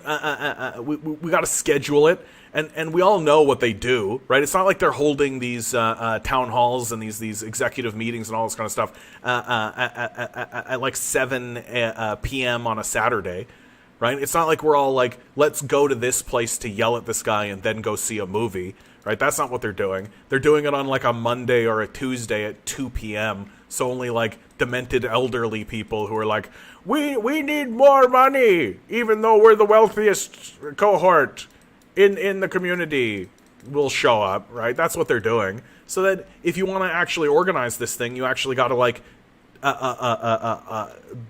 get everybody to book the day off, basically. So you're essentially saying to people who are like on the threadbare, right, that they're on the edge of literally like they can't afford rent and shit, experiencing this kind of stuff. Oh, by the way, you got to take a day off work, right? Get fucked on this whole thing. Like, get fucked on this whole thing. Like, the whole thing sucks. It's absolute dickery. I cannot believe that you're experiencing it. I cannot believe that there is anyone in any position of power anywhere that isn't looking at these situations and just being like, we gotta do something about this shit, man. Like, we gotta do something. Like, what are you talking about? Like, what are you talking about? This is not a way for people to live. This is no way for people to fucking live. Like, fuck off. Like, get fucked. Oh, it kills me. It kills me, man. Ugh. And so, like, the only way that I can actually, like, survive mentally and, like, actually get into a space where I am, like, moderately okay with it for any amount of time is through disassociation, right? I play games like this. I, like, play a game like this. I read a book. I play video game or play board games, right? Because doing anything else is like this path to like total madness. It's just like, yeah, I'm gonna here's what I'm gonna do. I am gonna play as a sorcerer who gets to walk around like a hell-filled, decrepit land, just massacring zombies and like wild animals and shit like that with magic powers, and that makes more sense to me than what I'm experiencing in real life, right? Because at least I can do something about these goddamn zombies, right? What's the problems that we're facing in real life? We're facing these decrepit old ghouls who are like, oh yeah, we can't make healthcare free because that would disincentivize your incentive to participate in the capital. They're literally just openly confessing to you that the reason why you can't get free healthcare is because they want you to work harder, right? That's literally like they confess it to you. They say it to your face that they want to enslave you and work harder. They just say it like, that would just disincentivize your incentive to participate in the labor force. They'll say it like that, right? Which is literally just like, we want slaves to work harder. Like, these people are psychos. We're ruled by a psychopathic class.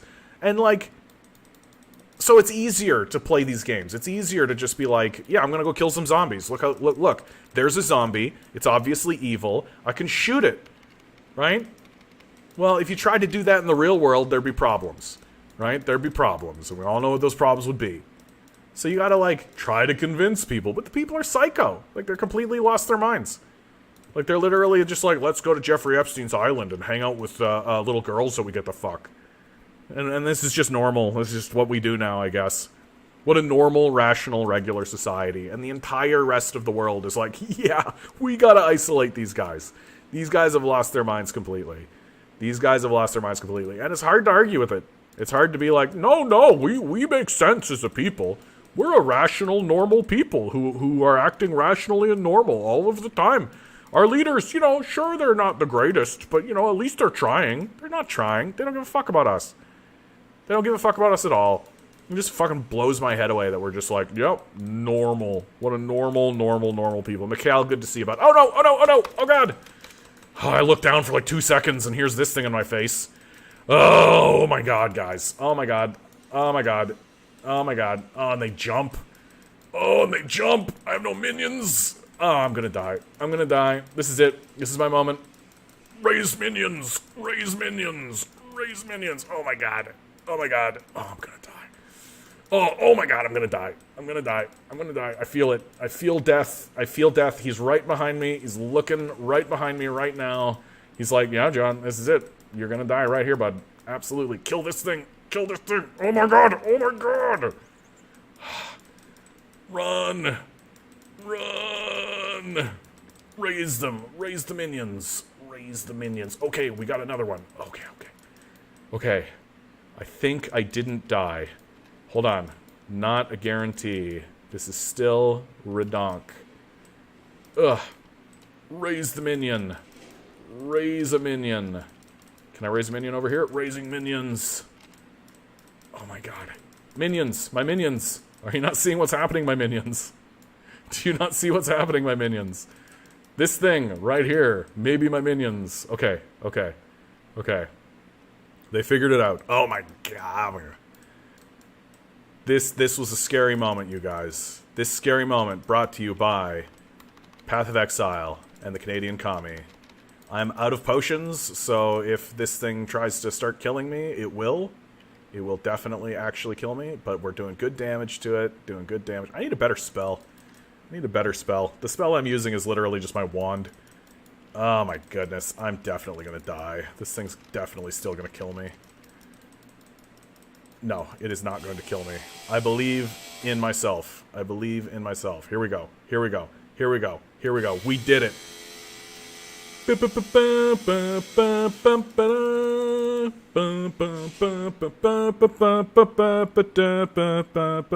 Yeah, break it down. What? Yeah. Hey, Command Genius, how you doing, bud? Cotton, the violence is so individualized. We just got people out here armed and pissed them off. They start blasting. Why? Well, because the cops ain't going to solve their assaults and murders. Yeah, right. This is part of the process of the abandonment of the public. Right. It's part of the process of the abandonment of the people. Is just arm them and tell them to deal with their own problems because the police don't exist to solve their problems. Oh god, there's like another guy. Oh my god. I just dealt with one of you. Oh my god. And they're not interested in solving our problems. That's not what they're for. They are here to protect capital. That's their job. They are here to protect capital, and that's all they're interested in doing. That they are well armed, well equipped, filled with all kinds of propaganda and rage. Like the cops in America are literally trained to treat people as antagonists. Like we are a problem for them. We're not something, like the whole idea that they're like public servants and they're here to serve and protect and all that kind of stuff. What a fucking joke. What an obvious joke that is. And if you believe that, then you're a fucking dupe. You're like believing Santa Claus is real, right? Like you're one of these like Ben Shapiro brains, still buying into this idea. Oh my god, I cannot look at chat. I want to look at chat, but this thing. For those of you who are tuning in, watching me do this ridiculous nonsense, this is Path of Exile. I'm playing on hardcore, ruthless. So I should put that in the description. Now that I think about it. If I'm going to play this game, I should say hardcore ruthless, so that people know this is serious time. This is serious gameplay time. Oh my goodness. Oh my goodness. Oh my god, there's zombies everywhere. Guys, I'm in a tight spot. I don't think I'm going to make it out of this one. Okay, no, I got more health just there. Okay, we need more zombies. We need more zombies. Ugh, and in the midst while I'm playing this game, like, friggin' talking about cops and police and all this ridiculous stuff, like, life should be easier, man. Like, life should be easier than this. It should just be easier than this. Like, when did that become a controversial statement? When did it become a controversial statement that we expect life to be a little easier than this? We expect life to come with less baggage. We expect our institutions to actually work in our interests. When did that become a controversial statement? To say, yeah, if the government is going to exist, if there's going to be such a thing as a government institution, it should probably work for us. It should probably actually be trying to help us. Like, when did that become a crazy thing? Like, when did that become a kooky right-wing or a kooky left-wing, like, conspiracy theory? You expect the government to help you? What are you, a commie? Like, as if the government didn't, like, help the boomer generation. As if the government wasn't, like, doing massive bailouts and massive handouts to an entire generation of people. As if the Homesteader Act doesn't exist. As if we're all supposed to just ignore the fact that... Did you guys know that, like, 45% of current wealth... it can be directly connected to the Homesteaders Act. Literally an act that happened in the United States that gave away 10% of the land in America to just people for free. Literally, if you just went to the place and settled on the land, they were just like, yeah, you can just have it. 300 acres of land, here you go. For free, it's yours. Congratulations. And we're all just like, supposed to ignore that. We're all just supposed to pretend that doesn't happen, that doesn't exist, that's not a real thing, right? And that, oh, it's only now, it's only this moment right now. If you want the government to step in, intervene, and help anybody right now, now you're a lazy person, right? That if you are the beneficiary of enormous government handouts, like people like Ben Shapiro, Jordan Peterson, definitely are. If you are the prime beneficiary of these sorts of policies, well, that's in the past, right? That's in the past. You just need to forget about that, right? You can't. You that's not worth talking about. No reason talking about that. You just need to pull yourself up by your bootstraps and work harder, right? You just need to do your best. It's abandonment. That's what's happening. It's abandonment, and we need to actually talk about it and actually discuss it in that way, because that's what it actually is. It's just abandonment. There's no pretty way to say it any longer. There's no reason to discuss it any other way. That your government, your institutions, to an individual have abandoned you, and they're not interested in helping you. They're interested in exploiting you for labor, for profit, for their owners. That's what they're doing. This guy is evil. I'm definitely going to die here, man. I need to get out of here. Portal.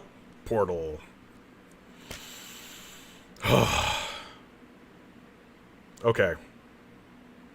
I need a better spell. Oof. Content, apparently the interest rate is literally doubling the cost of the principal. Yeah.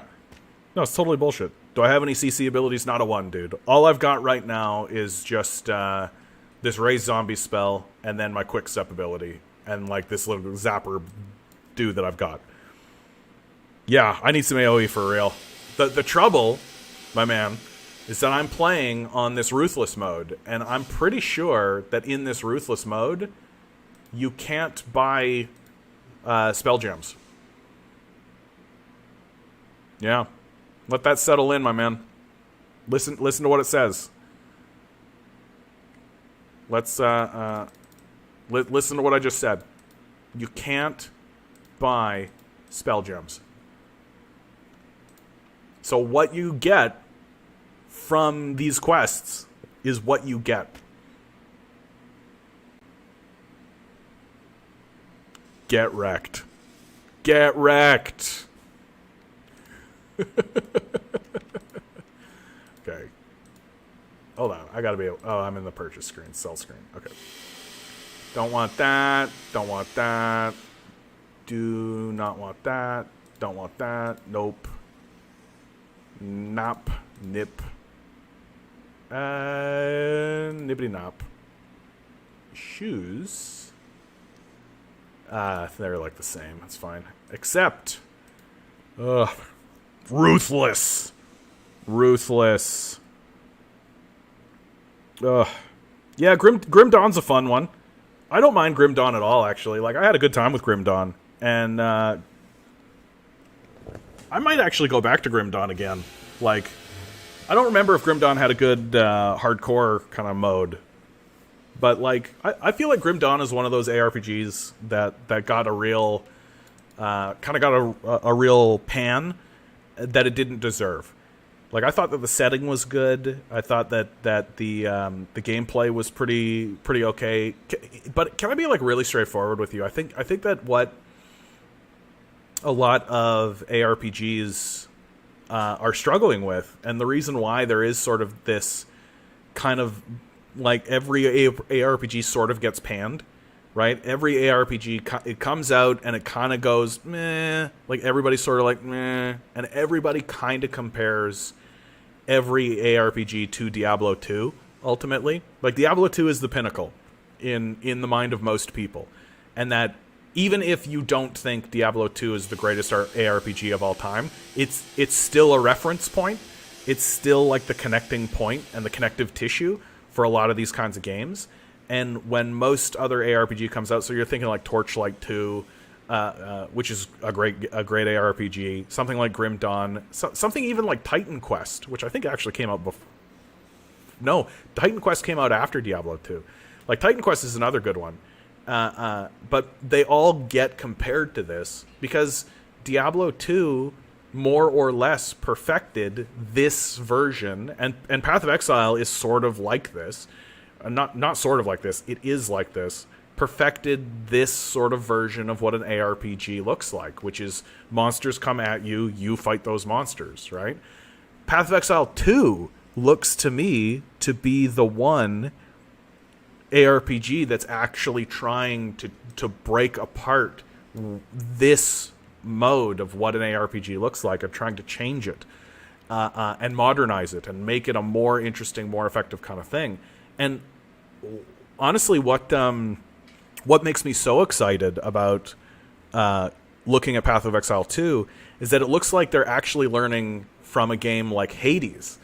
That Hades is actually like an ARPG style game, but in a like a roguelike kind of configuration, and infusing this kind of game with this sort of big action elements, letting you move around a lot more, right? Letting you have a lot more mobility. It's very exciting, and it really looks like they're committing to this idea that, yeah, we should have more movement. There should be more mobility. There should be like, abilities should have movement built in them. You should be able to think about the game this way, and it's the first ARPG that's actually going to, it's the first ARPG that's actually including those kinds of elements. And so it's very exciting. I'm very, very excited for it. And when is PoE? They've announced that the beta will come out in next year, like June of next year. So like a year from now. right? So yeah, it's been a long, long time, but it looks like they're doing it right, man. It looks really, really, really, really good. Yeah, Grim Dawn, essentially like Titan Quest 2.0 with a new theme. Yeah, that's not inaccurate. Have I seen the unlearning economic video called Free Stuff is Good, actually? No. I don't know what that is. Like, I'm constantly amazed at how, like, dedicated to bad ideas this society seems to be. Like, ideas that are pretty obviously on the face bad. Like, most other countries are not tolerating, like, this level of, like, they're at least attempting to solve their problems. They're at least attempting to look at the problems that are being created, and they're like, oh, these are problems. We should probably solve these problems. Like, America's just not interested. It's just not interested. It's not interested in solving these problems. It's not interested in looking at these problems. It's not interested. And we're just committed, completely committed to just having bad ideas. And the best that we seem to be getting is someone like Biden coming out and being like, these ideas that we did were bad, so we're gonna continue doing them. Which is basically what we're doing. We're just like admitting, yeah, okay, yeah, you're right. These ideas were bad. Bad ideas that we're just gonna keep doing. Great. Right? Like Justin Trudeau coming out and being like, yes, climate change is real. We gotta do something about climate change. So what we're gonna do is continue empowering the fossil fuel industry. Could we maybe not do that? Could we maybe, like, think about not empowering the fossil fuel industry? No, but if we don't empower the fossil fuel industry, then how will the fossil fuel industry make money? Maybe they won't? Heresy! If the fossil fuel industry can't make money, then all of the rich people will leave. Is that a problem? Is that actually a problem? Is it actually a bad idea to say that the rich people should just be banished from the society? I actually think it's a great idea. We should banish all the rich people from the society. Good idea, Mr. Trudeau. Like, we're so entrenched, and we're so, like, caught up in this idea that, like, if you do something to affect the capitalists will leave. So, is that bad? Like, is that a bad idea? Is that a bad thing? I actually think we should be seriously talking about rounding these people and incarcerating them. Like, self-banishment seems like a good idea from their perspective, comparatively, compared to what I have in mind for them, right?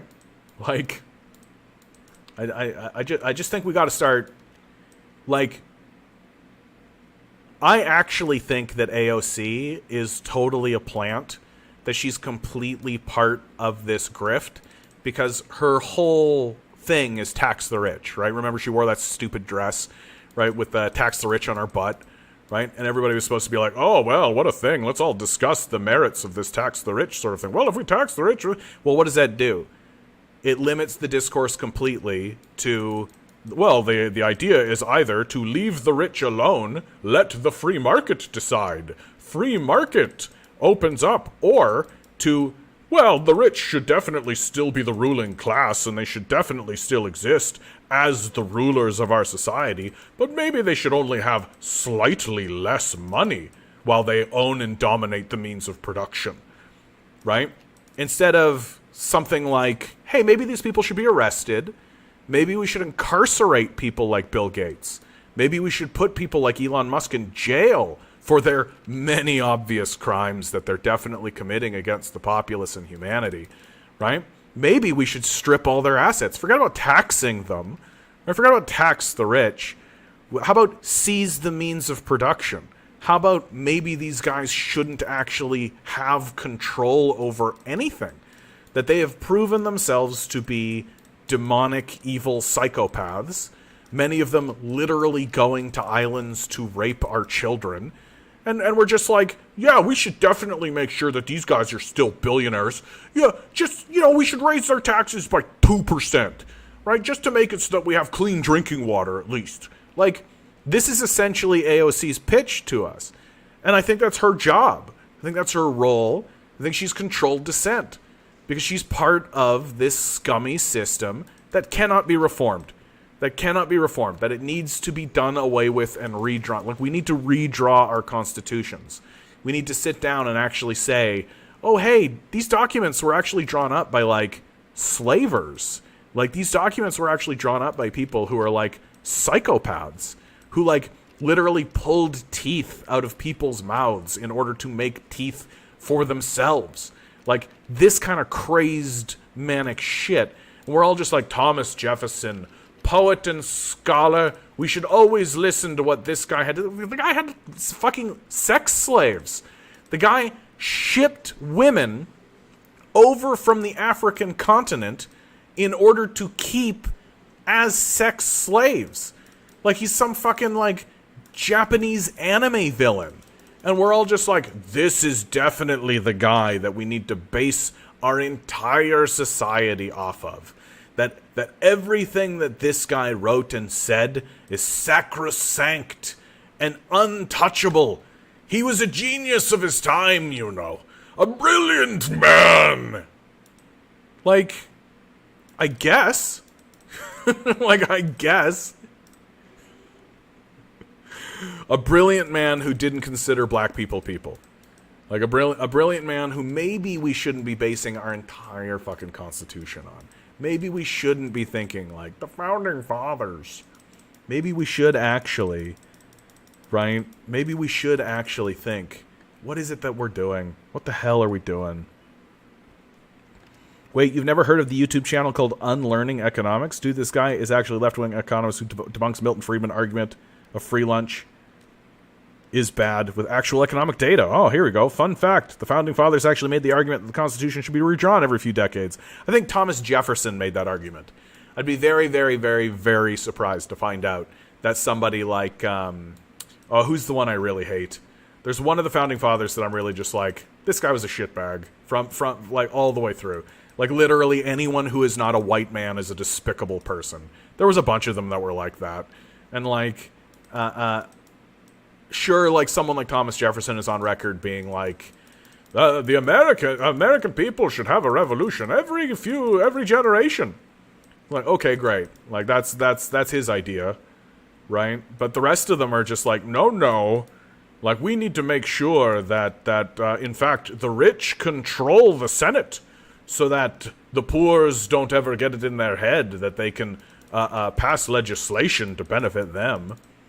Like, literally a big reason why the whole spheres of power argument exists in America is specifically to ensure that there is a sphere of power, and in the day of the Founding Fathers it was considered the Senate, that there's a sphere of power that responds exclusively to the rich, so that the poors can never actually attain any power or get any reforms, that they can never actually elect anybody, they can never actually do anything. Right? Because you don't want those dirty poors actually coming in and taking your, seizing the means of production legislatively. You don't want them to actually elect representatives who are actually turn around and be like, hey, these rich people are psychopaths. You see what they're doing? Pulling people's teeth out, like literally taking people and making them fight to the death for their own pleasure. Like, maybe we shouldn't listen to what any of these people have to say about anything. No, you can't. You can't have that. You can't have that. So the idea that like the system the system of representative government that works in the United States like is actually interested in the people, like, get the fuck right out of here with that. I don't buy into that idea at all. I don't buy into that idea even for a little bitty second. This lady's doing a lot better than my Templar, man. My Templar died. He died. Like, literally, he was level 2 and he died. First kind of major challenge, and he's just like, yeah, I think I'll just die. It's like, sad day for him. Sad day for him, dude. Man, I'm not finding nothing. What are you guys saying, man? I just watched Come and See for the first time on Saturday, says Ligam DZ. It was kind of confusing, but boy, were the shots and sound design intense. It is a kind of confusing movie. I think that that's intentionally done. I think that they are trying to capture, by and large, the confusion of the experience, right? That if you are a young man living during World War II, I think confusion is likely the word to use, right? You have no idea what's going on. And And I found Come and See to be very profound. A very profound kind of film that really says, first of all, it really okay, here we go, guys. Sorry. I was about to talk about Nazis. But now I have a very important decision to make for the future. For the future of my character. So Nazis need to be on hold for just a minute. Just a minute. I know we're all excited to hear my opinions about... Okay. Let's ask the chat. What do you guys think? Flame wall. Create a wall of flame for a duration, which deals burning damage to everything in the area. I don't like this ability. I don't like flame wall abilities, because they just are flame that stays in one spot, and, monsters move. I'm just okay. Detonate Dead. There's a fun ability. Targets a corpse, deals spell damage to enemies around the corpse. A very Necromancer-style ability. The trouble is that this requires corpses to work, right? I'm looking for just a big thump ability is what I want. Contagion. Unleashes a vile contagion on enemies, dealing chaos damage over time. If an enemy dies, while afflicted by contagion, it spreads to other enemies. That's kind of a sneaky, cool ability. Summon Raging Spirits. I don't think I want another summon. I've got a summon. My zombies are summons. Orb of Storms. Creates a stationary electrical orb. Same problem as Flame Wall. Same problem as Flame Wall. Just stays in place. Monsters move. Frost Bomb. Creates a crystal that pulses with cold for a duration. Each pulse applies debuffs enemies, which reduces life and energy shield regeneration. Also inflicts cold exposure. When the crystal's duration ends, it explodes, dealing heavy cold damage to enemies around it. I kind of like this. I'm actually leaning on Contagion. I'm leaning on Contagion, is what I'm doing. What do I like about Contagion? I like that it's just something I can put on something, right? And then I kill that thing, and then it spreads around, right? It's just a damage over time effect. I think I like that. I think it goes into the type of gameplay that I'm actually leaning into right now, where I've got my zombies in front of me, I'm shooting them with my wand, and then I'm hitting them with this contagion thing, and then it's just steadily dying. Ugh. All right, I'm gonna leave this on the screen. I'm gonna see if anybody in the chat wants to actually chime in with any thoughts. I am sort of looking at Contagion, but I'm looking at Frostbomb as well. Orb of Storms. Detonate Dead. Yeah, Come and See, in my mind, is actually a must-watch. It is a Russian film, one of the first and only Russian films that I know about that tells a narrative about what World War II was like for the Russians. And it really puts a pin. If you know somebody in your life who is anti-Russian or is against the concept of a Russian being a thing, if you know these people in your life, and these people definitely exist, where they're just they're calling Russians orcs and things like this. Just gonna move this over here because I'm gonna change things a little bit for myself. That's still looking okay. Hold on one second. And if you're still calling Russians orcs and still doing that kind of stuff, something like Come and See is in my view just an absolute must watch, because it humanizes the Russians so much, and it really reminds viewers and reminds people that these Russians are people, man. They're human beings who went through a tragedy, an absolute godless tragedy that nobody should ever go through. Nobody should have ever gone through this tragedy that the Russians went through. 20 million people died in that war. And Come and See takes a really bold tact, which is that it... good to see a Schizo poster. It takes a really bold tact, which is that it says to... that the kid, that it's a kid, that you're following around, this little kid that the Russian military is so desperate for manpower and so desperate because they know what's coming. They know the attack and the assault that's coming.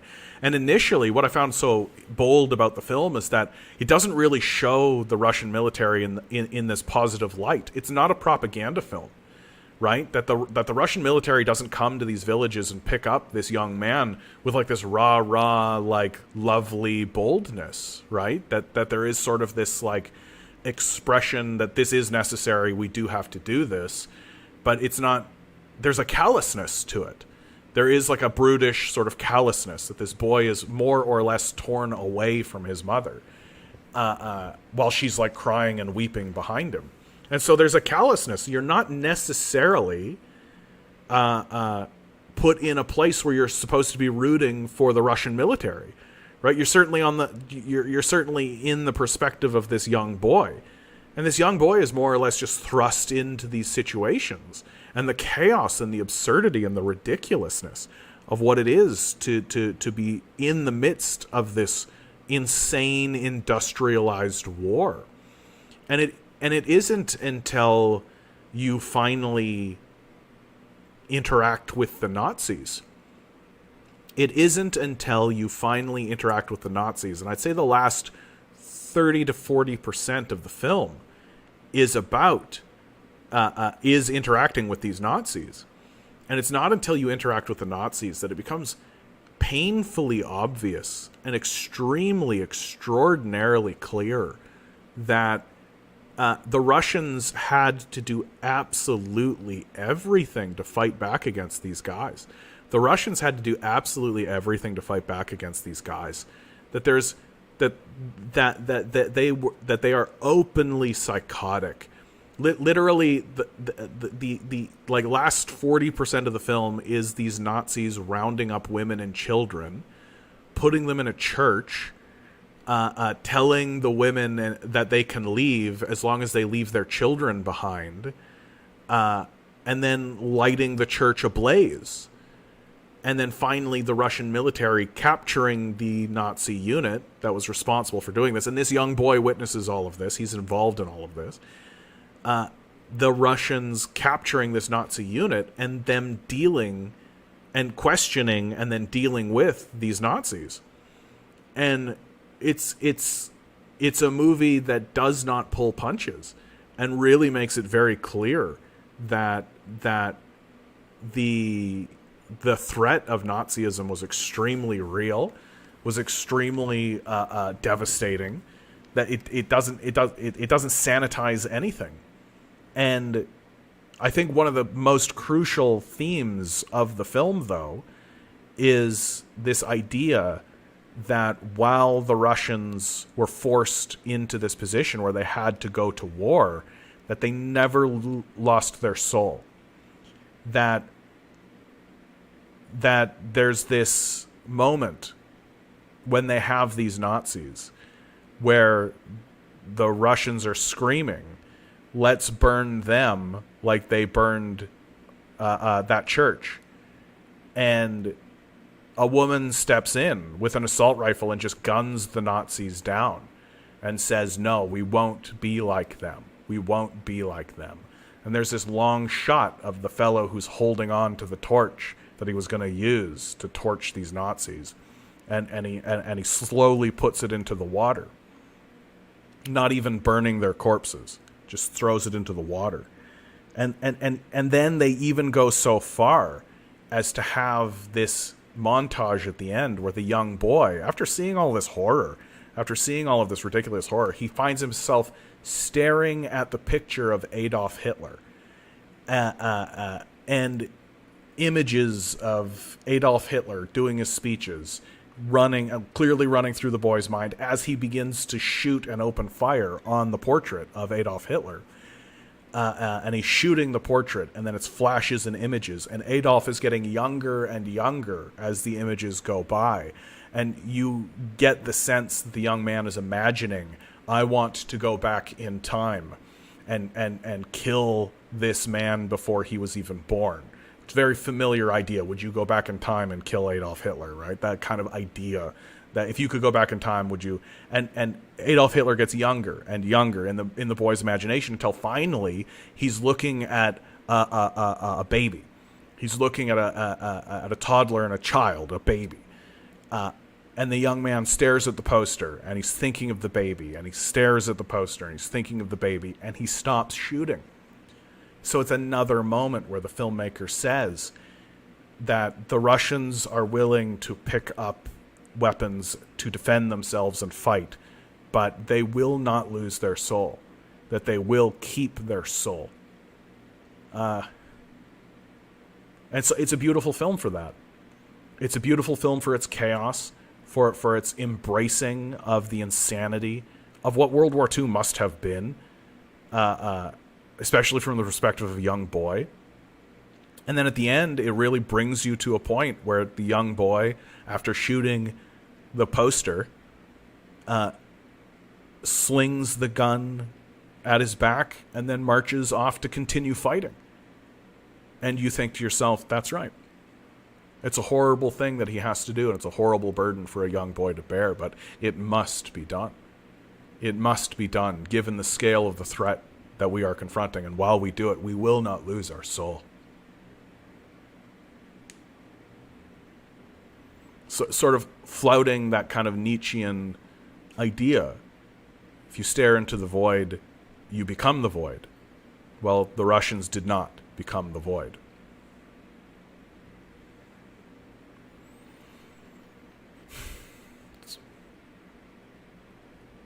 By the way, I can only hear you in the right ear. Can you change your microphone to mono? Maybe. There's a new microphone. Here, let's try some stuff. What's that done? Has that helped? Let me know.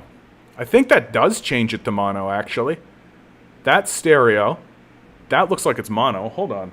I don't want to get up to find the literature. This is better. Fantastic. We're solving problems, Command Genius. We're solving problems. Compton writes, another shooting today. My roommate told me today at per capita, our city is number 3 on actual violent crime. Jesus. Ugh. Methane talking about the important stuff. Detonate dead is worse than flame wall. Yeah, I think that's right. Yeah, because you don't control the location. Yeah, that's a real good point. Also, you can just put a flame wall somewhere. You don't need a dead body. You can just throw a flame wall wherever you want. So you have a lot more control. And then detonate dead is boom and it's gone. Whereas a flame wall, at least I can perceive the idea of me running around the area. I do like contagion type abilities, but chaos damage is restrictive sometimes. But you're thinking about contagion, chaos, in the long term. This bitch is dead at level 20, dude. She's not living. If you're sitting there thinking, well, John, when you get to the end game, you're going to be making a character, and chaos damage, when you compare it to flame damage, and, when you're about level 80 or 90, you're going to really regret speccing into chaos damage. She's dead at 20. I don't think she's going to live past the first act boss. Okay? So I'm really, really making decisions based on what do I think is going to be good right now for the next 5 levels for her. I'm playing on hardcore, ruthless mode. I've literally gotten no drops this entire time. Not one single drop. Every drop has been this crap. Right? It's all been total trash. It's all been total trash, right? So we absolutely no, Eric, stop being so pessimistic. You can make it to 80. No.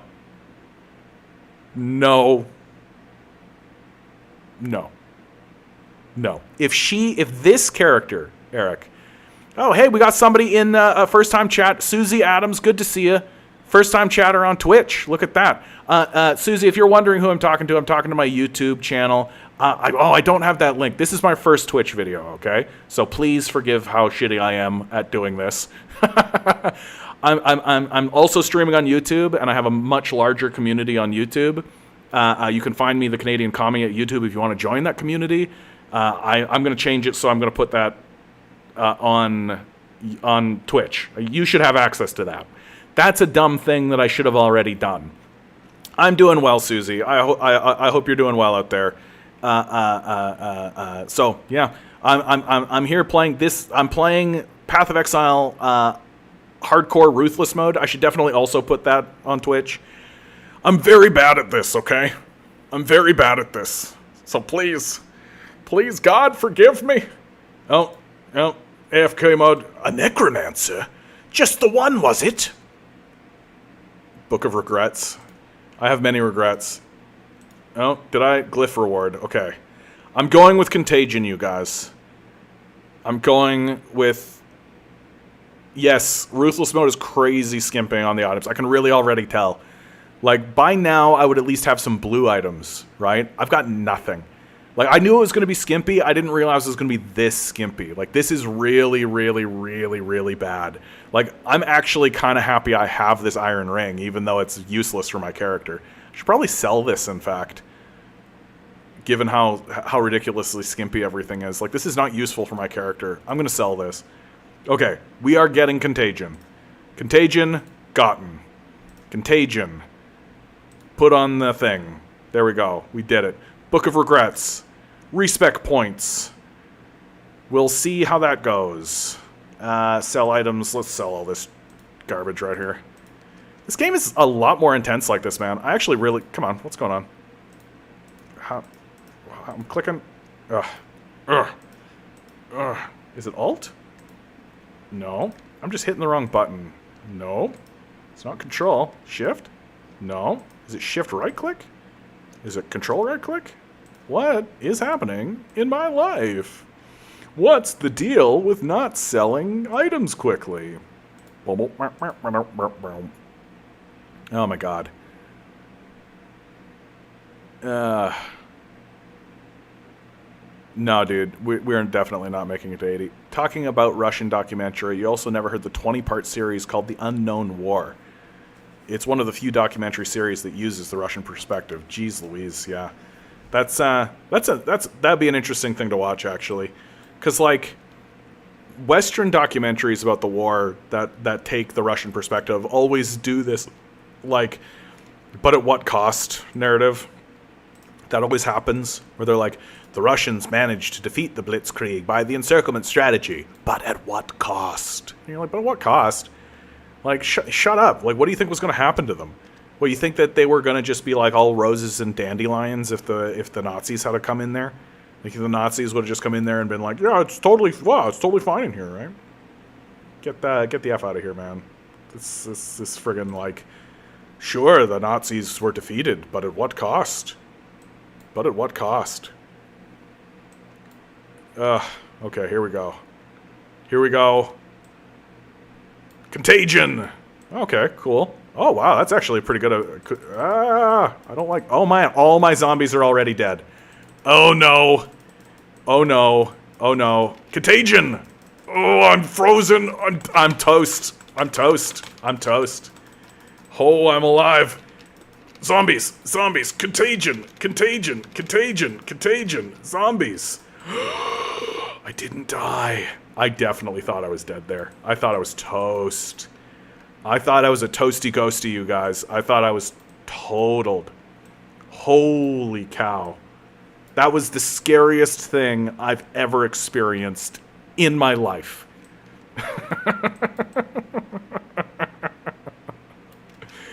Okay, maybe not in my life. What would be the scariest thing I've ever experienced in my life? Oh my god, do I even want to think about this? I feel like if I think about this even, I'm going to have like a... This Contagion spell was exactly the right choice. I am very happy with it. I should not hit that button unless I need it. I'm very pleased with the Contagion decision. It doesn't feel like it's a big mana hog ability. Can I, like, multicast this? Can I just, like, spam the shit out of this? Yeah, I can just spam the hell out of that. That feels great. Feels good to spam the heck out of stuff. Oh, man. Any ability right now that's going to let me spam like crazy and then just run a while. No, this is Path of Exile. And CR Strifey, the reason why I'm playing Path of Exile right now is because the new videos for Path of Exile 2 came out, and boy, howdy am I hype for for Path of Exile 2. I gotta be straight with you, man. I think Diablo 4 looks like shit. I think that it looks bad. I was never enticed by it. I was never interested by it. I'm actually really offended by Diablo 4. Path of Exile, this game that I'm currently playing right now, is a free-to-play game. You can download it right now for free. Doesn't cost you a penny. That the way that they make their money is through microtransactions, cosmetic microtransactions. So every single time there's a new season, they put in a bunch of new cosmetics and microtransactions and things that you can get for playing and to play with, and they make enough money off of those microtransactions and all that kind of stuff to build a studio, and they've really figured it out. They've really perfected the model. I remember I listened to a lecture because everyone was really, really fascinated that Path of Exile's model was actually working. Nobody actually, when they said initially that they were going to, sure, let's do it, let's do it, let's do it, let's do it, let's go hard, let's just go hard. Okay. I like this Contagion. I'm really glad I went with this Contagion. Really, really glad we went with this. This is a good choice. I feel good. I can like run around, and every single time something dies, it recasts Contagion, which is like really, really nice. Oh, I'm so glad I can like yeah. So there is a timer. Okay, and I didn't make the timer. Drat. So I should, when I find these, I should go on easy. Or at least moderate. I shouldn't go hard, because I can complete hard, but I can't do it within the time limit. So so I lose out on the reward. So I should definitely be going easier just to get something. Yeah. Anyway. Yeah, Diablo 2, they just did, but they recently did a Diablo 2 Resurrected, which is like a reskinning of Diablo 2 to update it for modern graphics and things like this, and it's exceptional. I actually think Diablo 2 Resurrected is the best ARPG on the market to date. That the only reason I'm playing Path of Exile instead of it right now is because I'm like on a Path of Exile 2 sort of brainwave kind of click, and so I want to check this game out. Especially because they've got this ruthless mode on hardcore, which I'm just like, that's right up my alley. I love that. And Diablo 3, I always thought was bad. I just thought it was a bad game. I didn't think it was particularly well designed. It didn't have anything by way of like in Diablo 2, you really feel like you're gaining in power and leveling up over time, and like you're steadily leveling up an ability, and that ability is gaining power over time. Whereas in Diablo 3, it was like you got an ability, and then the ability kind of increased in power, but you would just change what attribute or whatever kind of thing it did. But it was always just as powerful. And honestly, Diablo 4, the minute I found out that they did enemy scaling, I was just like, shitty game. I think that's a shitty game design. I think it's a bad game design to make monsters scale with you. I just think it straight up eliminates the entire concept of what an ARPG is all about, which is the steady incremental increase of power. That you start at the bottom, you start as like this shitty, like nobody who gives a crap about your dumb, like you literally wash up on a beach and you've got a stick, right? And then steadily you become this like very powerful, like godly type character, and that's what it's all about. Whereas Diablo 3 and ostensibly Diablo 4, because they're the same kind of idea, are like casino logic. It's just this is the way that you're pulling the lever, right? That you're pulling the lever, and the way that you're pulling the lever is by going forward and fighting monsters. And then there's like loot that comes out, and it's just loot spits out at you, and you're supposed to be like, oh, loot, just ding. So Diablo 3 and Diablo 4, frankly, really do feel more like you're playing a casino slot machine than an actual game that's designed to be challenging or interesting in any way. And I really, really, I thought that Diablo 3 was a bad game. I liked that when they did the expansion, they actually like kind of addressed some of the worst elements of it, and they tried to make it a more interesting game. But I don't think they ever achieved it. I think a game like Torchlight 2, Grim Dawn, even Titan Quest, I thought was still better than Diablo 3 and Diablo 4. But now, like, I'm looking at what Path of Exile 2 is putting on the table, and I'm just like, this looks good. That looks really, really good. It looks bold. It looks like they're making really strong decisions, right, for better or for worse. And oh yeah, that's right, Methane. Like there is utility as well, but not power. That's how I think they've gotten away with it. That's how I think they've justified it. That they've said, if you want spell slots and this kind of convenience, like if you want convenience in the game, which if you're going to sink like 200 hours into this game, right, having that kind of convenience is like, sure, I'll spend $5, $10 for that, right? Why not? Or even 20, right? So those sort of convenience things, I think that's how they've gotten away with it. Because if they were to say, basically, like, we're just going to let you be powerful, I think that cheapens it a lot. And I don't understand why anybody would actually do it. Like, the whole point of this game is the feeling of progression. The whole point of every ARPG is the feeling of progression.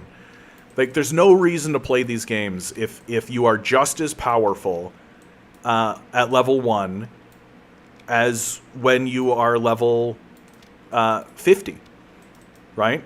Like, if you are just as powerful at level 1 as you are at level 50, and if the monster... And this is why the monster scaling is such a terrible idea. That the monsters you face at level 1 are just as powerful at level 50. It's a massive, massive failure. Like, it's a terrible idea. What's the point of playing this game then? Why should I bother? Like, you never actually progress. The world gets just as hard. And there's never a sense that you're going to improve. Like, I just think it flies in the face of the entire point. And so I don't think there is actually a reason to play Diablo 4. Like, I mean, I think the only reason people have kind of gone on with this idea that Diablo 4, oh my god, we all got to talk about Diablo 4 and how interesting that game is, because it's new. And it's like coming out of a studio that is responsible for, like, historically responsible. Like, the current studio is definitely not responsible for Diablo. I don't need any of this. I don't need that. How do I show my items? That's frustrating. I can't, like, see the items that are on the ground. I'm going to try and figure that one out again. Input. Toggle skill set, no. Item pickup key, is that it? Item pickup key? No, that's definitely not it. Sorry guys. I just want to show items. Show me the items. Show me the items. Show items. Show items. Show. Attack in place. Weapon swap. Detonate mines. Highlight items and objects. Haha! Z. Z for victory! I think I'm going to pick up that chest plate. Yeah. And then we got a level over here. Yeah, I think just mana and life. I'm just not going to dick around. That's pretty okay too. Nah. Mana and life. I will take mana and life, thank you. No. I gotta tell you, man, like, please, I strongly advise to everybody, if you're into these ARPG games, go watch the new stuff that they're showing from, like, if you've tuned in to Path of Exile 2 from, like, a month ago, or, like, the footage that they had out there, well, they just released a bunch of stuff. It's very, very convincing.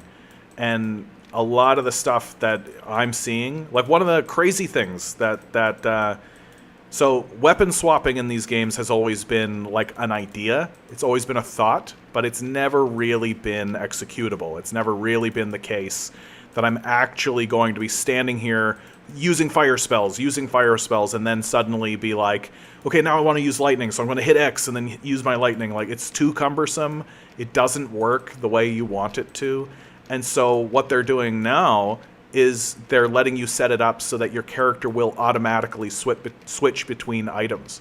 So that if you're using a lightning spell, you'll use your lightning item in order to facilitate that spell. And I think that kind of change really shows you that they're actually thinking, like, how do we modernize this? How do we make these games better, more accessible, easier for the player, better for the player, more fun, more interesting? How do we open up new options? How do we do that? And like Diablo 4 did not do that. It wasn't interested in doing that. That it was interested in kind of creating another one. That's it. It was just interested from the outset of just creating another ARPG. Like, what is Diablo 4 if not just the exact same ARPG that we've all been playing for the last 20 years? Like, it's somewhat, like, what is it actually updated? What did it actually change? What is it actually, like, challenged? For the record, this is the first blue item that I have seen drop this entire time. I'm level 8, I think. Yeah, I'm level 8, first blue item, and it's a whalebone rapier. That means that I should probably save this item, and my next character should probably use this, right? Like, bro, I should probably go to town right now, actually. 2 portal scrolls. My inventory's full. Okay. Eric, when Netflix did that account splitting thing, I stopped watching it because I don't have Netflix anymore. Because I was surfing off of somebody else's Netflix, and and so when they did the split, I just thought to myself, nah, I don't care that much about this. I can't wear this. I don't have the strength. Well, that's what you get for being a sorceress. Or for a witch, I suppose, in this game. I'm a witch. Oh, hey, look at that. I didn't even realize I picked this up. Whoa. That's a yellow, you guys. A yellow. Oh, my God. It's yellow, you guys. Oh, I should be wearing this for sure. That's a much, much stronger wand. Put that on right now. Okay. Another thing I don't like about one thing I don't like about Path of Exile is that you can't do any of the changes in your inventory screen just in the cell screen. Like, I wish you could. I wish you could just be like, oh, I want to switch this out and do this kind of stuff, but you can't do that. They've made it on purpose, so you can't do that.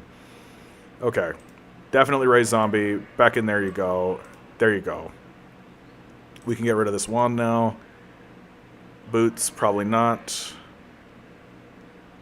That's only 6 energy. That's a lot more. Put those on. Yeah, that's fine. Okay, here comes the juice. Here comes the juice. Scroll of Wisdom. Corroded Blade. It's a 2-handed sword. It's got good physical damage. 12 to dexterity, which is weird. I feel like there is a type of character that uses dexterity. Critical hands chance, 13% stun duration on enemies. So if I do like a stun build, I guess. This thing's not that great. But it's better than anything else I've got. I don't really know what type of character to make for this. I think there is a type of character that can use this. Okay, let's see what the other one is. Straight up just like glinting whalebone rapier. I don't think this makes it through the other side. I'm going to hang on to that. This can make it through to the other side. You can be like that. Is there a way to split this? Yeah. We'll do that, and we'll put some of these in here too. just so the other guy can get them. And I think we just sell that. Yeah, I don't think that makes it through. Buy, and accept. And then transmutation shard. Well, look at me. Aren't I a rich little boy? There we go. We're doing it. We're doing it. We're doing it. We're building the next character. Some two-handed dexterity.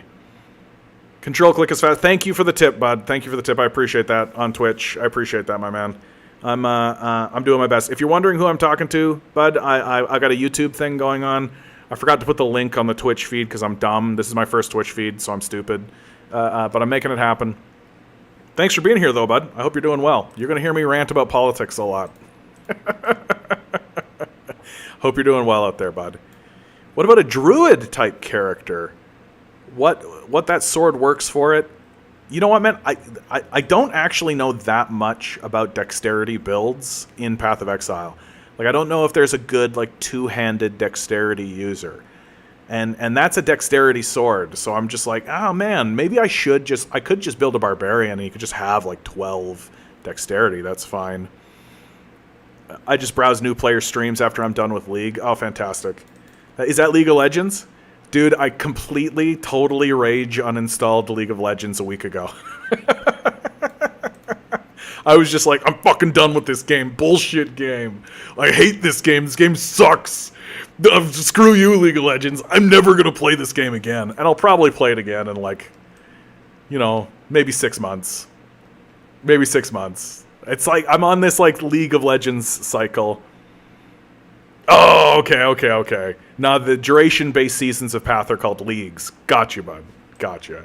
Yeah, I'm honestly, man, I'm just playing League of Legends, or sorry, I'm just playing Path of Exile right now because I'm like so all about Path of Exile 2 right now. I'm so into that. It created in my mind just like a desperate itch.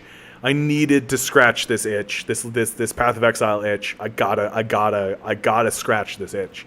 And so I'm playing hardcore Ruthless mode. I've never played Ruthless mode in Path of Exile because it's fairly new, but like I really wanted to. Oh no, where's all my zombies? Where's all my zombies? Where's all my zombies? Okay. We're back.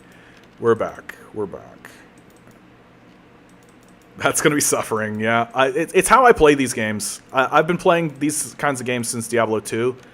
Well, since Diablo actually, and I just find hardcore. If I'm going to play the game like a few times, like if I'm going to go through the game several times, I'm completely disinterested in making like softcore characters. I find that to be really, really boring. Like it just kind of trivializes the experience for me, I think. I don't really care to make like the super powerful ultimate character at level 500 billion that's clearing rooms in 30 seconds. It's just not how I view these games and how I've ever viewed these games. And for me, the hardcore experience is the way. And then when I found out that there's like this Ruthless mode as well, I was like, fuck yeah, sign me up. I'm like super... this is on Crucible. I don't know what that means, man. Like, honestly, I don't know what Crucible means. Path of Exile always does this. Every season, there's a new... Or League, or whatever it's called now. There's a new thing, and I genuinely don't know what the thing is. I literally installed this and started playing, and they're always like, welcome to the Crucible League. Let's explain it to you. And I'm like, nah, kill monsters. So, yeah. It's an item crafting mechanic. Fantastic. The thing is, dude, like, I know exactly how this is going to go. By the time any of that matters, like I'm playing Ruthless mode hardcore. By the time any of those mechanics actually start to matter for my character, I think the new season will start, right? Like the new season's starting in August, is that right? I think the new season's going to start by the time I'm like actually like, oh, okay, so if I do this with this item crowd and I take these items and I put them together and make this happen, these components, all this kind of stuff, they'll literally be like, okay, it's over, time for a new season.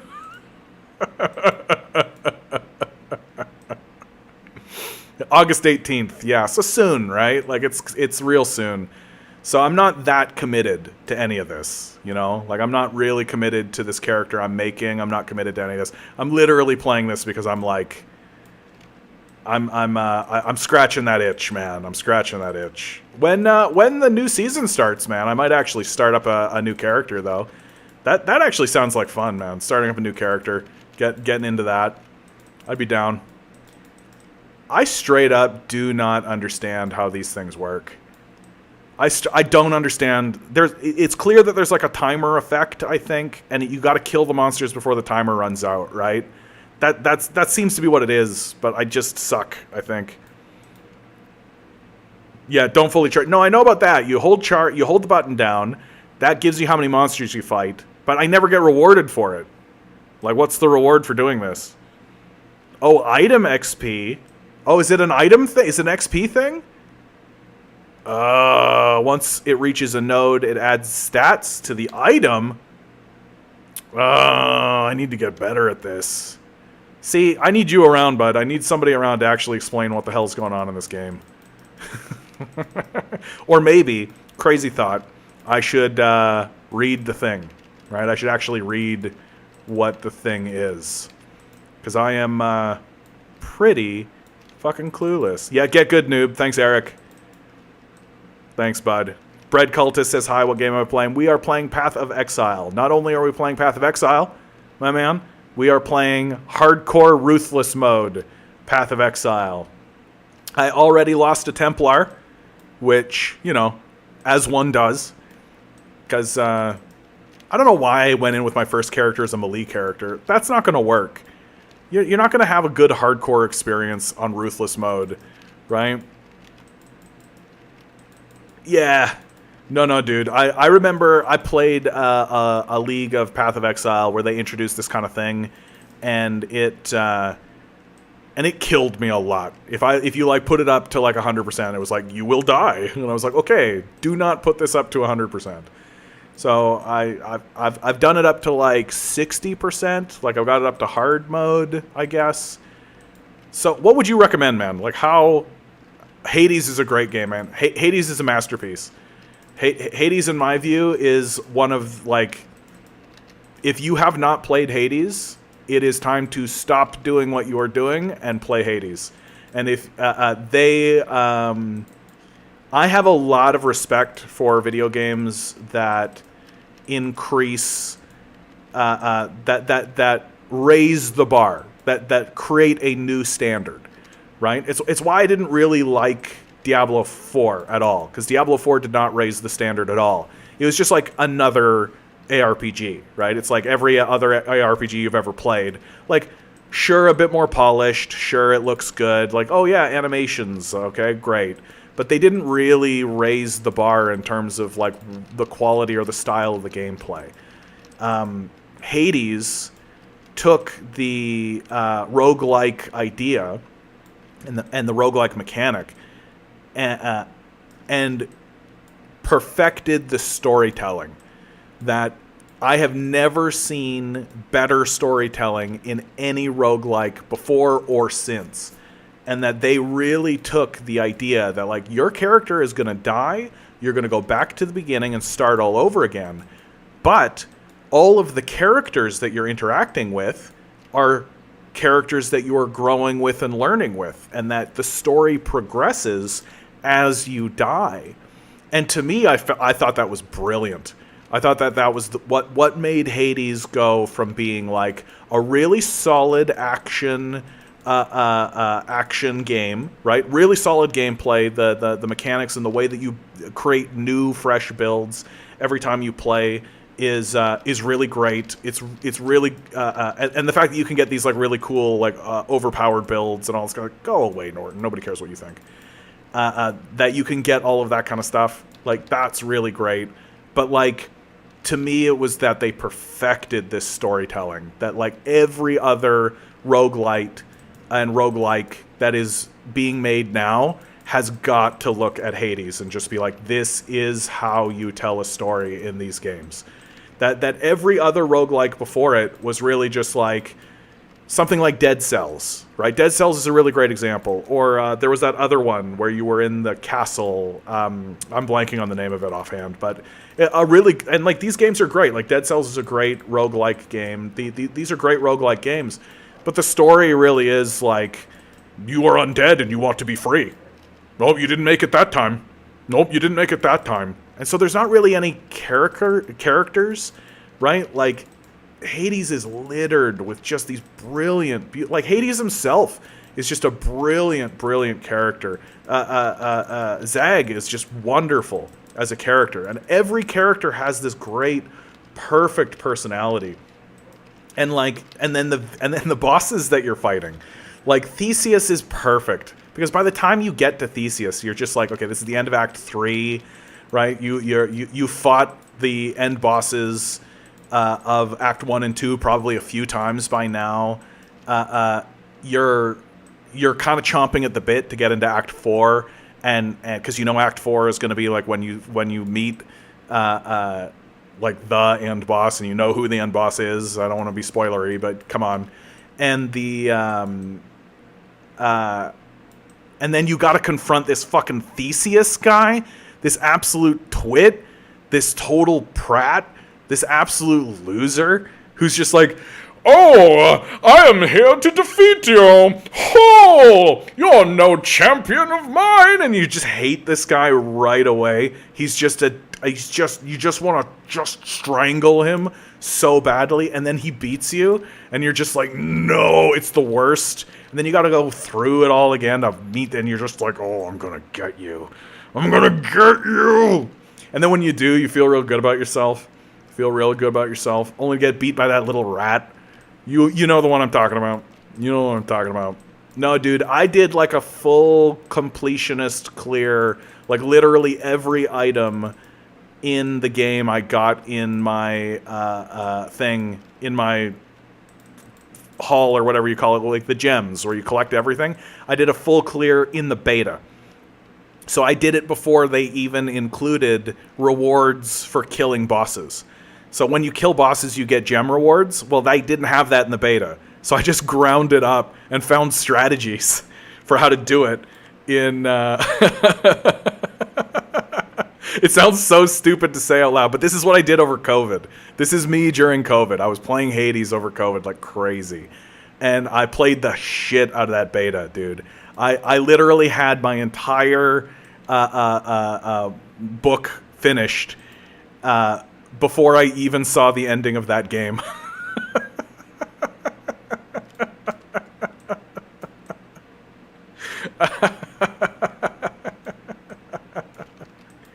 So Hades is a brilliant game, dude. And I'm really excited to see Hades 2.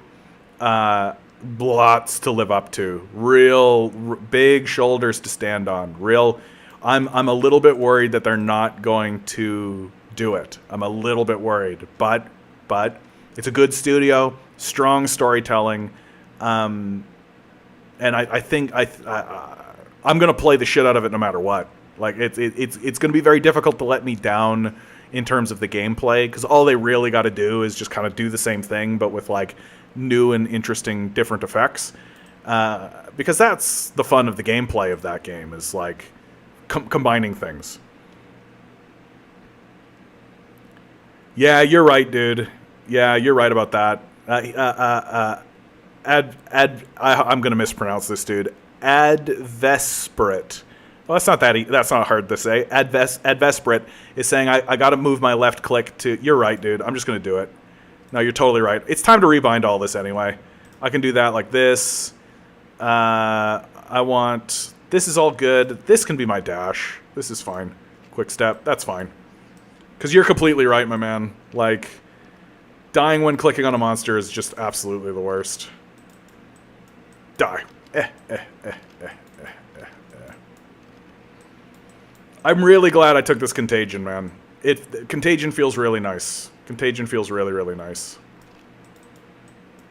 It feels like a direct point-and-click ability. I don't need to mess about. It's just more damage while my zombies kill things. Love it. Love it. Love it. They have a mechanic where they put a roguelike in to PoE? Really? Because, like, in my view, hardcore mode is roguelike. Like, it's the original roguelike. It's just you can save items from character to character. So that's the roguelike thing. Like, when I play Diablo 2, that's basically all I'm doing the whole time, is I'm walking around being like, okay, I found this good item, this will be good for a paladin, right? So my next character will be a paladin, right? And then I'll start building around the idea of, like, setting up a paladin for my next run. And then when that character dies, you know, or sometimes I'm just kind of like, okay, I'm kind of tired of playing this character, so I'll just start up that paladin that I'm planning on starting up. And start doing that. I'm sitting on this. Doink, doink. Health and mana, thank you. The room-to-room health in the roguelike mode doesn't move in the PoE version. I don't think I understand what you mean, bud, but that's okay. I don't need to every other thing. Have you heard they're trying to make a bunch of toy movies now because of the success of Barbie? Yeah, dude. I think that they're out of ideas, right? They've been out of ideas for a long time. I think that's why Barbie got her own movie, because they're just like, might as well. Like, sure. Like, that's really what I think I'm looking at in the culture right now. Everybody's just like, sure, Barbie gets her own movie. And now they're just like, but like, that's not new, right? Like Teenage Mutant Ninja Turtles is a movie about a toy, right? Like, they've been making movies about toys for forever. I think they just kind of got lost in this, like, Marvel space for a little while. And they were just like, no, it has to be Marvel. It's got to be Marvel. If it's not Marvel, then we can't make it. No, that's not a comic book. How is that a comic book? We're not going to make a comic book. And they kind of just forgot that, like, you know, it's not just because it's Marvel. Like, it's like, we like, and I think the number one takeaway for me that the Barbie movie, I hope, is going to infuse into the wider culture is that, hey, remember when movies were fun? Remember when movies were, like, colorful and there were, like, dance montages and everything wasn't dark and gritty, hyper real? Oh, it's gotta be Batman hyper real. It's gotta be the Dark Knight grittiness of the gritty. It's just what is, you know? Like, it's not like that. Like, they're like, Barbie kind of is like that, because there is, like, she's this character who comes into the real world, and the real world is shitty, right? And all that kind of stuff. But, like, it's full of, like, all of this color, and, like, it's vibrant, it's pink, for God's sakes. Like, it's different. Like, when was the last time you actually saw a movie like Barbie, right? Like, for real, I think you're looking at, like, Legally Blonde from back in the 90s. I think you got to go to that kind of thing to see a movie that's even close to what Barbie's putting on the table. And so I just hope they start making movies that have color. And I don't care if they're making movies about toys. Like, that's all they've ever done. That's what the whole thing was always about. There's this really great documentary series, it's on Netflix, called The Toys That Made Us. And it's all about this. It's all about how toy companies use media in order to sell toys. Like, My Little Pony, I'm actually kind of blown away that there isn't, like, a live-action My Little Pony movie.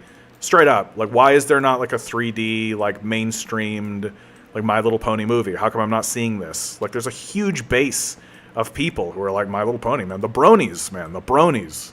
How are we not, like, monetizing the bronies? And it's just because everything for the last, like, 10 years has been like, gotta remake Spider-Man. Spider-Man 52. Right? They remade Spider-Man so many times that they were able to make a movie where they had 3 of the Spider-Man actors in 3 different franchises. Like, really pause and think about that and really be like, oh yeah, that is a lot of times that we watched Spider-Man. Isn't it hilarious? Don't you guys think it's really funny that we love Spider-Man? That we're just like, yeah, he's a man and he's a spider. We love him. Yeah, Spider-Man. We just love him. And there's just nothing, we're just never going to not love that kid. Okay, I am going to go back. Did I actually do this?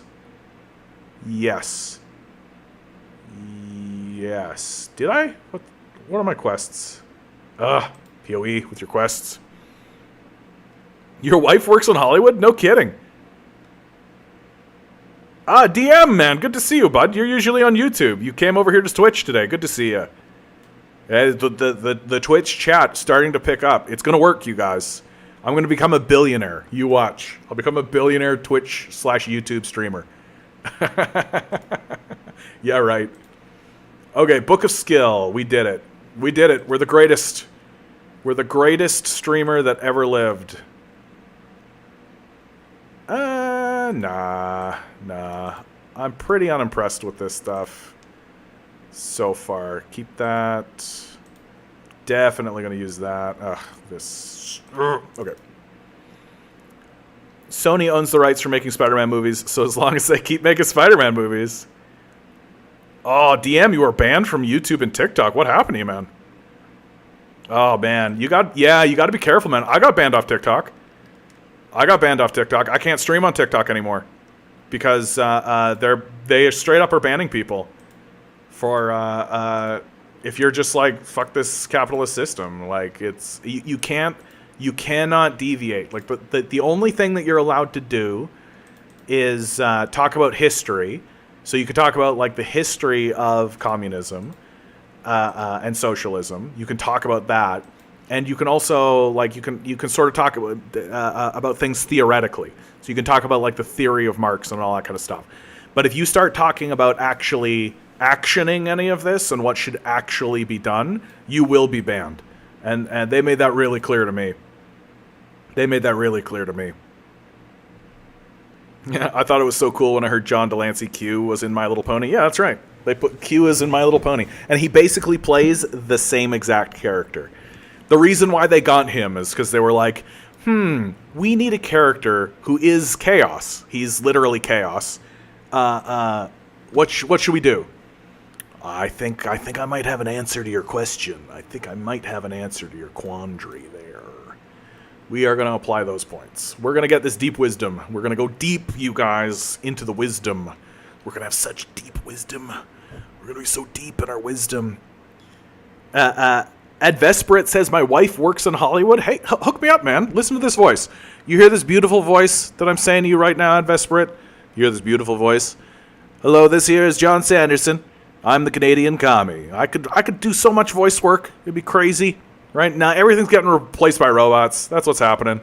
Literally, I was trying to do recordings, I was trying to record books for a period of time, and I dumped out of that because it got really obvious that they were going to AI us, right? Oh yeah, the strike.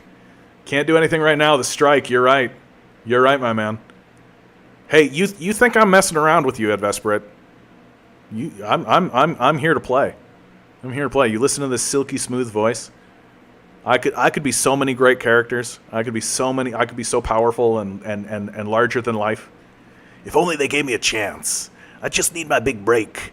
I paid my dues. I haven't paid any dues whatsoever. That's a complete lie. I paid my dues. I should be a star. Oh, these are archers. These guys are going to kill me. Archers are sucky. This is like a truism of every ARPG that has ever existed in the history of ARPGs. Archers are the absolute worst. The amount of times that I've like walked into a room and just been completely dead instantly because a bunch of archers just went like dunk. Archers are the worst. Die. See, look what they're doing there. They're cutting up my boys. They're cutting up my boys. Die. I think I might just get rid of this. Yeah, I'm not really using it, and it's not really powerful. It's not really good. The whole like stand and deliver. I'm just gonna change that back to my dash. That'll feel good. Yeah, Pierre Poilievre. Are you kidding me? For those who don't know, who are listening in, Pierre Poilievre is the leader of the Conservative Party. That's the Canadian Republicans. And he is for sure going to be the next prime minister. The only question is will it be a majority or a minority? And it's looking like a good chance to be a majority. Like this period of inflation, this period of time right now, it is a disaster. It is a disaster for Canadians. It is a disaster for everyone. And I think the thing that really put the nail in the coffin for the Trudeau administration was when they did the grocery rebate. They literally did this like grocery rebate where they gave certain groups, some people, like $200, and they were like talking about this as if this was like this great, like it had this real let them eat cake kind of feel about it. Had this real like you should be happy that you're getting this. Like this is great what we've done for you. You should be so pleased with this. And it's just like, how about you die? Like, how about you shut up? Like we're so sick and tired of these liberals. We're so sick and tired of these losers. The true sadness about it is that there's so much anger going on right now that I would like to shoot things like this. I would like to be able to shoot things like this because this doesn't work on it. Anyway. Oh, it did work on it. Okay, great. What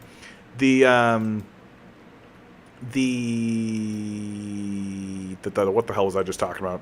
Most people are just voting against the liberals, and they don't care who they're actually voting for. They don't actually care that they're voting for these conservatives that are going to be just as bad. Like, they're going to be just as bad. They're not going to help Canadians. They're not going to help anyone. They're not going to, like, suddenly increase your wages. They're not going to drop rent. They're not going to do any of that, right? What are they going to do? They're going to privatize everything. How do we know? Because they keep telling you. They keep saying they're going to do it. And so they're going to do that. And their argument is like, yeah, the private sector is more efficient. The private sector is more efficient when it does these things, you know, even though there's literally no evidence of this in the history of mankind. Like, literally every time we've privatized things like healthcare, it's been a disaster. Can you imagine if you actually stood in front of people and were saying, like, privatizing the military would be good? Like, no. Like, privatizing healthcare is a disaster. Privatizing things like fire services, police services, it's a disaster. There are such things as essential services.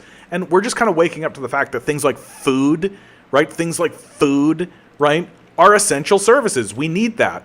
And what are they doing? Jacking prices. They're all profiteering off of us. They're all jacking our prices, making everything terrible for us, so that any wage increases or wage benefits we get chewed up by this. Right? And for God's sakes, the rent is $2,200 on average now in the city of Toronto. Like, GTFO, get out of here with that.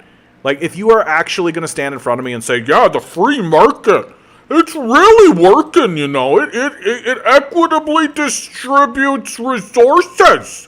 While that's going on, I think that you have chowder in your brain. I think that you are a dum-dum. I think that you are a person who should not be taken seriously. I think that if you are saying those things out loud, you should go find the person that you're in an argument with and beg their forgiveness, because you are obviously wrong. You are obviously a wrong-headed chowderhead who needs to not be arguing with people. You need to listen to what people say and then go, you're probably right, because you are obviously too dumb to have an opinion that actually matters. Like, people are, homelessness is spiking. We're literally coming to a place now where, for God's sakes, we're coming to a place now, food banks here in Toronto. Food bank usage has tripled in the last 3 months. Tripled, for God's sakes. They're starting to do ads on television and on radio to be like, hey, guys, it's okay if you want to come use a food bank. I know there's kind of a stigma about it, but if you need food, you know, we're here for you. Come use the food bank system. Like, that's bleak. That's some bleak, dystopian, crazed, manic shit. That we're spending money on advertisements to drive people to food banks instead of fucking nationalizing the food network. Fucking nationalize the food distribution network. The idea that we are actually saying out loud, it's completely rational that a guy that was born as a billionaire, a guy that was born a billionaire and owns the food distribution network, he's the most efficient way of making everybody get access to food, and oh, he's jacking prices? Oh, he's doing the thing that everybody said that he was going to do. Oh, he's profiteering. Oh. And the solution if anybody even does stand up and say, hey, maybe we should have a solution to this problem, if anybody actually does stand up and even say out loud that we should have a solution to the problem, it's always like, well, you know what we should do? We should raise tax by 0.2% to incentivize the spender, and we should make it so that everybody can get a 3% increase on their rebate for the taxation towards the and meanwhile, I'm standing here saying, hey, you know what we should actually do? We should nationalize the food distribution network. We should take the means of production away from these obvious psychopaths who have obviously lost connection to reality. We should absolutely not permit them to have anything to do with what's going on. Why is my thing not casting? My thing is not casting. I have no thing. It is not casting. Why are you not casting? www. Oh, there she blows. Strange. I bet it's because it's a wireless keyboard. I know. For shame. For shame. I know. You guys are right to make fun of me. You are. You're right. I'm not even gonna try to defend myself. It's a wireless keyboard. I should be shamed as a gamer. I should be shamed as a gamer. And I should be. Straight up. I should be. But gotta do what you gotta do, you know? You gotta play the game how you gotta play it. And I know for a fact that I'm going to die one time because of it. It's going to happen. And I've already accepted it. We should absolutely nationalize the food distribution network. The idea that we are leaving food into the hands of obvious psychopaths, people who have obviously disconnected from reality, who are obviously trying to destroy us, who are obviously completely fine with abandoning us, right? Completely fine with abandoning us. Like, homelessness is spiking, food bank usage is spiking. Meanwhile, they're throwing all this food away. And we're all just supposed to be like, yeah, that's a normal thing. Well, what a normal society we live in, where we throw away all of our food. GTFO. Like, get the fuck out of here. It is getting embarrassing. And the rest of the world is looking at us like we're crazy. And guess what? They're right. We're crazy. Like, we're absolutely crazy what we're doing. We could make this place so much better, so much easier, so much nicer for every single person, right? Instead, we're just like, yeah, you know what? It makes sense that we make literally every single person work full-time jobs for base survival. That's a rational society. Get the fuck out of here. Get the fuck out of here. When I was growing up, my mom didn't work, right? My mom was a stay-at-home mom. She took care of the kids and she took care of the house, right? That was her job. My dad ran a small business, right? He had men hired full-time, up to 10 men, mechanics, right? People were able to work jobs. For God's sakes, you got characters like Al Bundy and Homer Simpson during this period of time who are working jobs like safety inspector and shoe salesman. And they've got houses, wives who don't work, kids, cars. It's like, if somebody tried to make The Simpsons today, and they were like, yeah, Homer, he's got a job, and nobody else in the family works, we'd all be like, what? What are you even fucking talking about? What are you even fucking talking about? That's inscrutable to us. But it existed. It existed for a period of time in America, and it doesn't exist anymore because we're ruled by psychopaths. Like, literally anytime I listen to Milton Friedman talk, I'm just like, oh shit, this guy was always a psycho. He was always a psycho. He's just like a group of dim-witted rubes just listening to this absolute psychopath just be like, we should abandon poor people.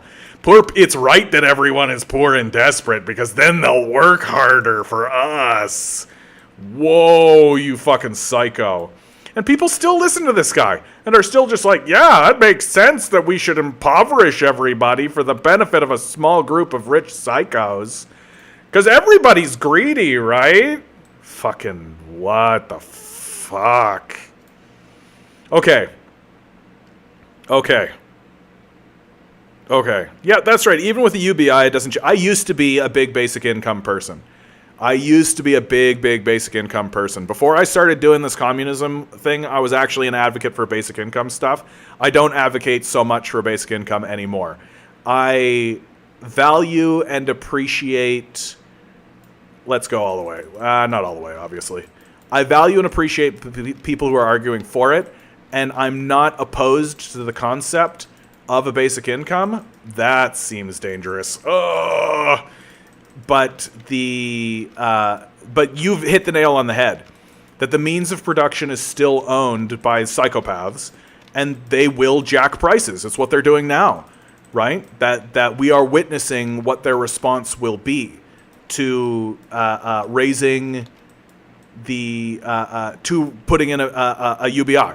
If you say that the basic income is $2,000, well, then guess what? Rent's $4,000 a month now, right? That's exactly what these guys are going to do, because the trouble isn't that, oh, we just need to distribute the wealth. The trouble is that the means of production is in the hands of psychopaths, people who are literally abandoning us. And to pretend like anything else is happening, I think it's just crazy, go nuts, delusional time. That you are either absolutely demented, completely out of touch with what's going on in reality, or you're just evil. Like you're just completely fine with poverty, desperation. You think that these are good things that have value in the society, and you get to choose which one of those you'd like to be. Right? You can either choose to be demented, like fucking Joe Biden, or you can choose to just be a dark, narcissistic, evil psycho, like Donald Trump. Pick your poison. Pick your poison. Like, the society is collapsing. It's collapsing in a big fucking serious way. And it's gonna get worse. It's gonna get crazier.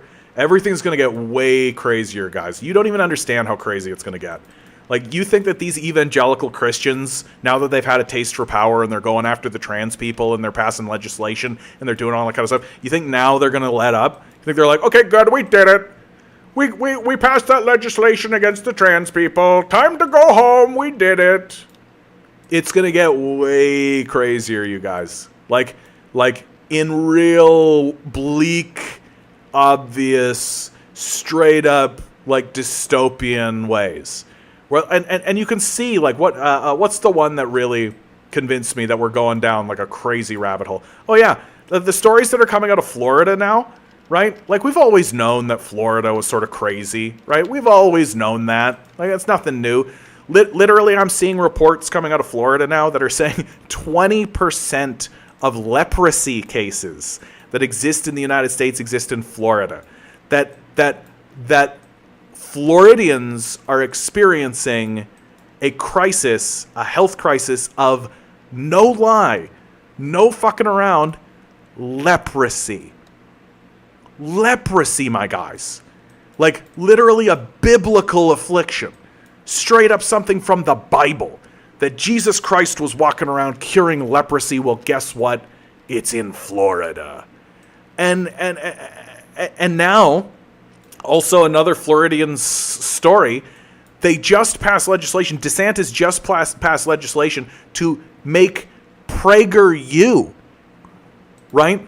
Super credible, absolutely awesome, definitely a university. PragerU is now part of the curriculum in high schools, that they're accrediting PragerU. America has fallen. It is over for you guys. You will not recover. Like, get ready for the balkanization. It is coming. The balkanization of America is going to be very serious. Once the dollar falls into a decline, which is basically written in the stars at this point, because most of the world is getting off the dollar because they're realizing that these guys are psychos, that, like, we've lost connection to reality. We're just babbling old men, literally starting wars. Like, our economy is basically like 50% war now. And we're all just like going along with it, just being like, yeah, this makes sense that I work my ass off all day long so that they take 50% of my wage as taxes so we can bomb children in Palestine. That makes sense. Yeah, totally normal, completely logical way to run a society. And the rest of the world's just looking at us like, these guys are fucking nuts. We got to get off this dollar. And when we do get off the dollar, the value of the dollar is going to plummet. We're not going to be able to get goods anymore, because we don't make anything or do anything, right? We're an absolutely worthless people who are just straight up using dollar hegemony as a way to get goods from the people who are actually making all our stuff. And they're starting to look at us and be like, yeah, we don't want your dollars. You guys are nuts. And they're not wrong. We're nuts. We've lost our fucking minds. And we're not coming to our senses. We're not doing very rational, clear-minded things that any reasonable society or reasonable people would do, right? Like, if your brother was suddenly homeless, crashed out on the street, can you imagine the person that would use this rhetoric that gets used against homeless people against their own brother? That's exactly what's happening, right? That the people of America are your brothers and your sisters, right? So we are abandoning each other in huge, large-scale, massive ways, making the dumbest decisions that any populace can make for themselves. And what's the result going to be? Well, the result is going to be that once the dollar declines, once the dollar falls into a decline, the United States government is going to go, oh shit, we got bills to pay. Nobody's actually taking our currency anymore. Nobody's actually going for this grift, this Ponzi scheme that we've been running for the last 50, 60 years. So nobody's actually going for that anymore. So guess we got to raise taxes on these billionaires. You know what the billionaires are going to do? They're going to turn to people like Elon Musk, who lives in Texas, is going to turn to Texans, and he's going to say, I don't want to pay taxes, and you shouldn't pay taxes either. And so what we should do is we should declare independence. And you know what the people of Texas are going to do? They're going to go, fuck yeah, I don't want to pay any goddamn taxes. Let's get out of this. Let's get out of this thing. And you know what's going to happen? They're going to declare their independence, and America's going to start balkanizing. And if you are listening to this, if you are at home right now thinking, man, this guy's a bit nuts, talking about balkanization, oh my god, all that kind of stuff, this is the most likely thing to happen. If you actually study falls of empire, if you actually study the decline of empires, the most likely thing to happen when empires decline is that they balkanize. It's happened to literally every empire that has ever existed. It happened to the Roman Empire. It happened to the British Empire. It happened to the Chinese Empire. It's happened to the Indian empires. It's happened to, if you find an empire in the history of humanity, the most common thing to happen when they fall into a decline is that they balkanize. America will not be different. This guy's tearing me up. Holy shit. Gotta stay away from this guy. Oh my god. Raise more zombies. So my advice to everybody who's out there, don't think there's some savior coming.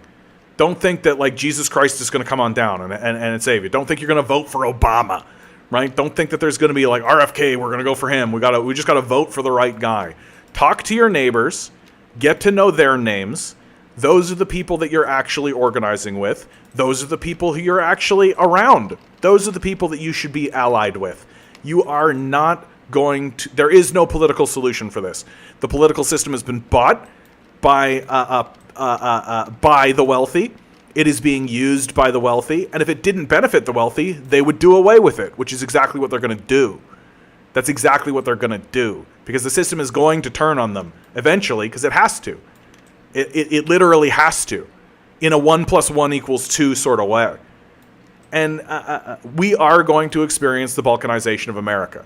It's going to be an absolute crazy shit show of the highest order. This guy's going to drop shit. You watch what's going to happen.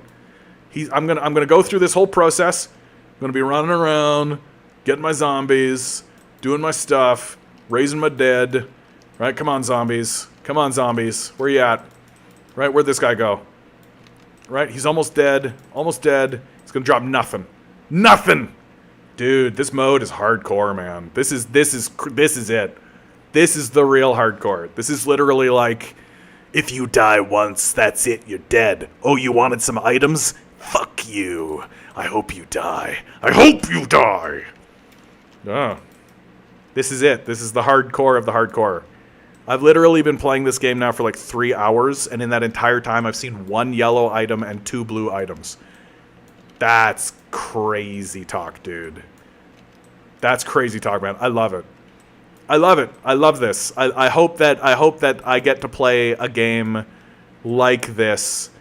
You know what, man? I hope I get to play, like, I hope Path of Exile is closer to Hades in, like, its action sort of play, right? I want to play that game, man. I'm so looking forward to it, and I hope it's got this crazy hardcore, just like, yeah, you die once, you die. And items? What are you talking about? You don't get those. Here's a fork. Not like a big, like, pitchfork or something. A literal fork. Go fight the demons of hell. Here's your fork.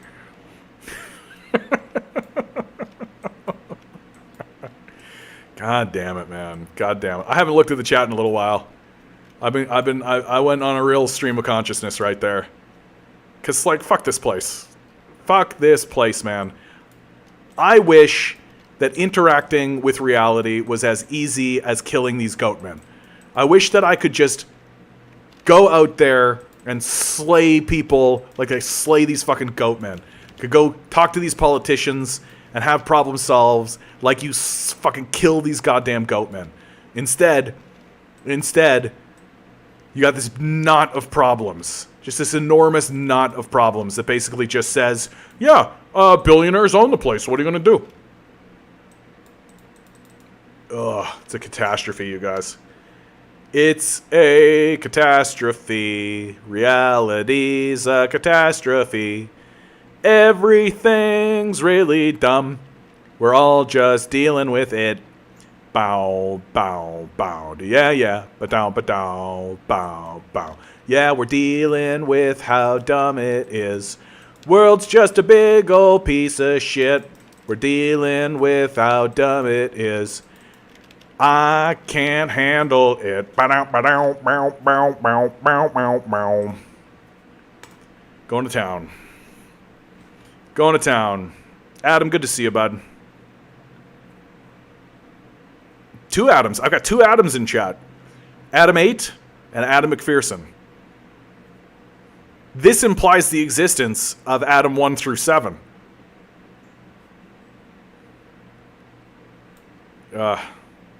Could the means of production be owned by workers through cooperatives as a transition? Yes. Richard Wolff advocates for cooperatives, and I think that that's wise.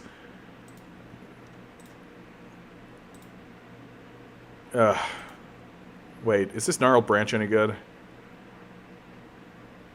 I've been goosing this thing.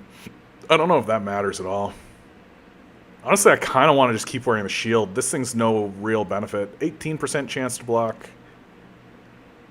Oh, this thing's like... Oh, 24% chance to block. Technically better. This thing... I don't have any... You know, I'm gonna... Oh my god, guys. I've got nothing. We've got nothing. 20 energy. 29 armor. Oh, this also has energy shield. Okay.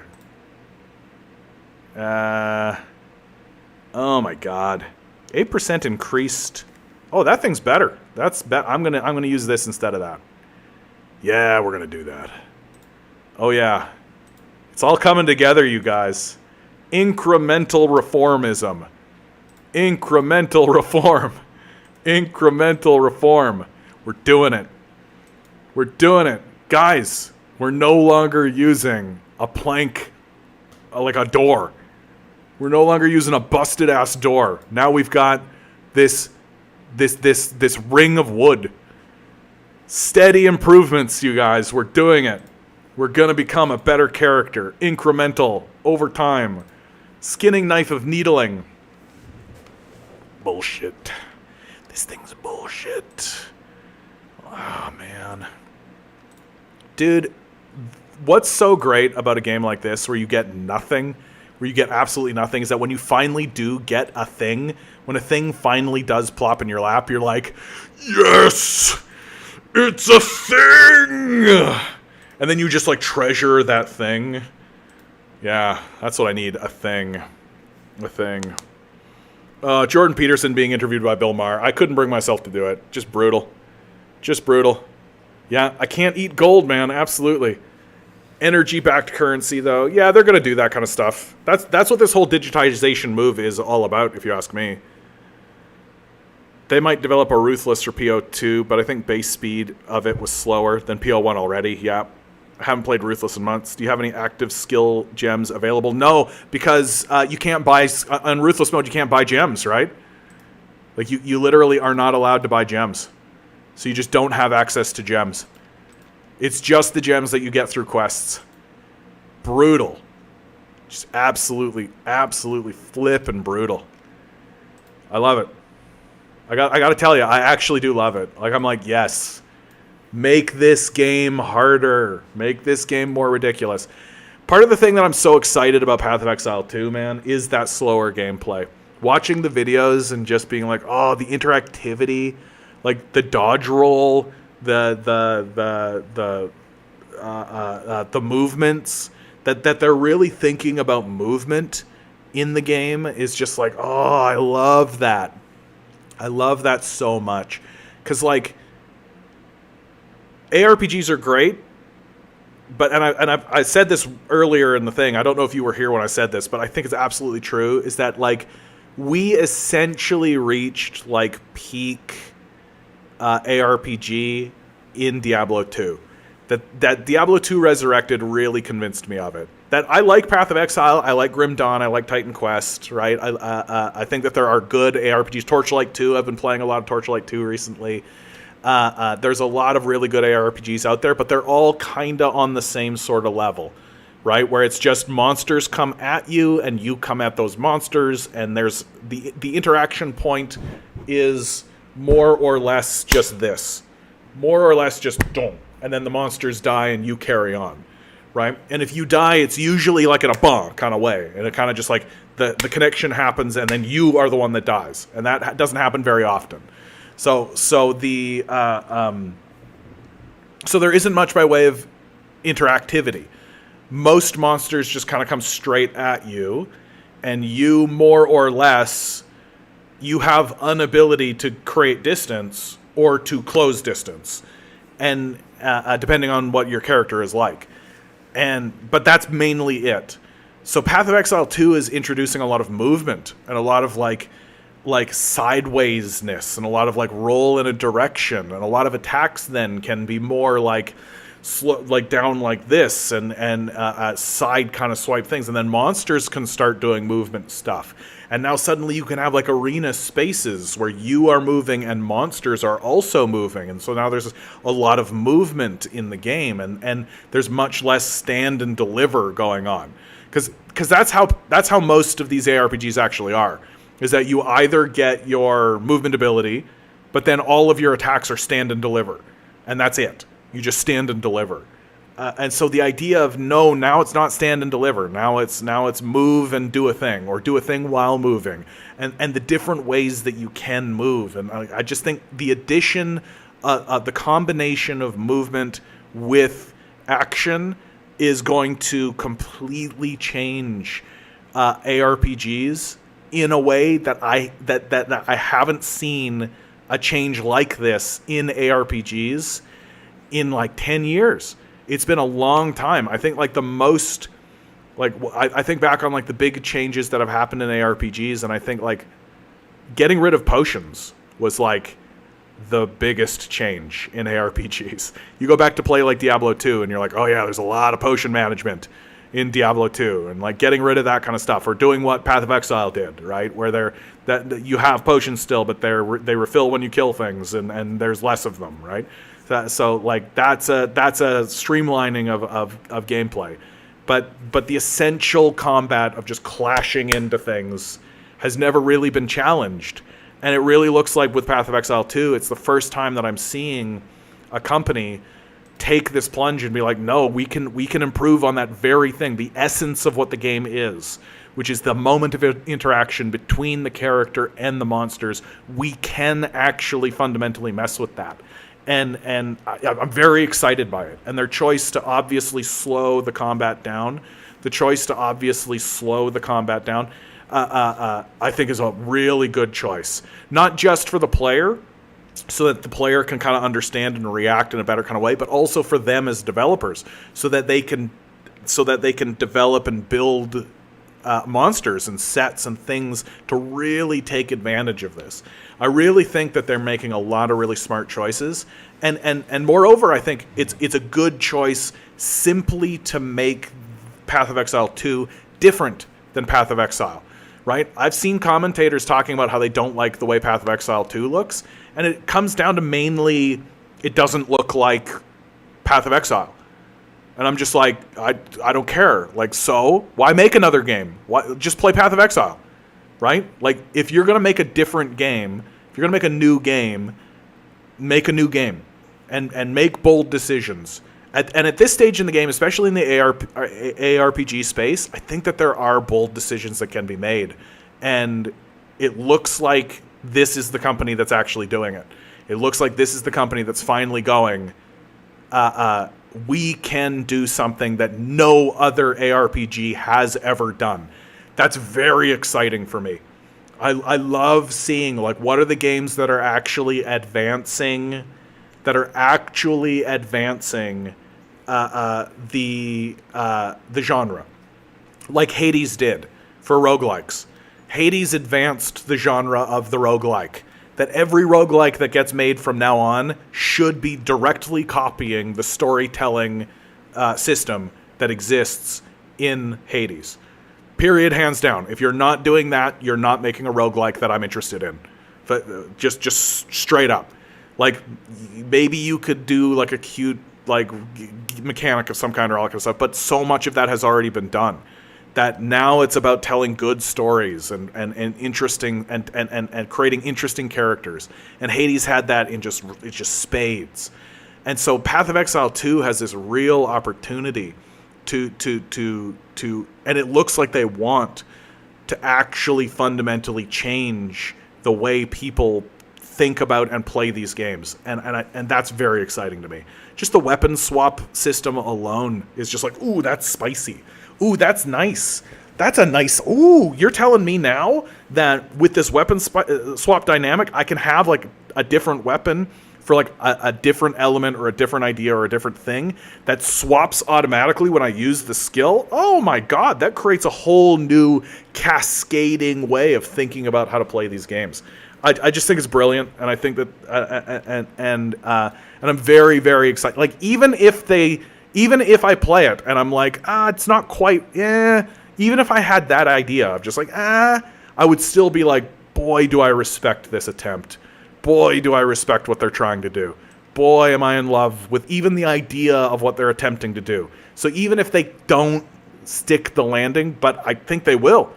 I think they will. That's the thing. Like, this studio is a good studio. Like, the fact that they're able to release a product like Path of Exile, and Path of Exile is not really a game that, like, I'm like, this is the greatest ARPG ever. I actually don't think Path of Exile is the greatest ARPG ever. But the fact that they're able to release it for free, with the dedication that they obviously have, with the thought that they obviously put into it, with the care that they have for their community, like, that's commendable. Commendable on a scale that you don't see in gaming very often. Especially now, with, like, what's going on in Blizzard. Like, Blizzard's a shithole now. It's just a cesspool of garbage that is making, like, subpar bullshit shadows of games that I genuinely used to love, or still do love. Like, I think that Diablo 2 is the best ARPG that was ever made. I still think that it is. And Path of Exile 2 was the first time I even thought this is going to be better than Diablo 2. It has that potential. And boy, if that's the case, I'm going to sink so much time into that game, guys. You have no idea. I'm going to come home after work. I'm going to come home after work and I'm going to fire that thing up for sure. Absolutely. And you'll see me here playing that game every single time after I play. Because it looks so fucking good. It looks so good. The weightiness of your actions and the combinations that you get to have and the movement and just, oh my god. Everything about it looks so amazing. It really does look like they're taking like Elden Ring and those sorts of games and trying to pull that ethos into this ARPG space. And boy, do I really value that. I think that's really cool. I think it's really cool. Yeah. They have a justifiable reason for them to be upset because the initial change from their invested money, oh, okay, if they were expecting an expansion, an engine overhaul at one, because that's what was announced, and then 4 years later they're told it's a separate game, oh yeah, there's something fair to that. You know, I got to admit, man, like I'm popping into this PoE 2 discussion now, right? I haven't been following PO2 for, like I knew it was coming, but I haven't really been paying attention to it because I just kind of thought it was going to be another one of these, right? I thought it was just going to be another one of these. And I'm not that excited by that anymore. Like, really. That's why I think Diablo 4 is a dud. Like, I took a look at Diablo 4 and I was like, okay, it's another one, right? It's just got the skin, right? And Mr. Moon, you're dead on the money, right? Got so bored with Diablo 4 very quickly. I got bored with Diablo 4 watching people play it. Like, I got bored with it watching people play it. Nothing about it excited me. There was not one single thing that made me go, oh, wow, right? There was nothing in that game that made me think like, oh, man, this is dynamic and interesting and new. It's something that's like literally it's like a reskinned Diablo 2. That's worse because they put in monster scaling. It's terrible. What a terrible idea. Honestly, easily and hands down, the worst, not one of the worst, the worst idea a gaming studio has ever had. The idea of monster scaling in an ARPG, done, deadzo. You're finished. I'm not playing it.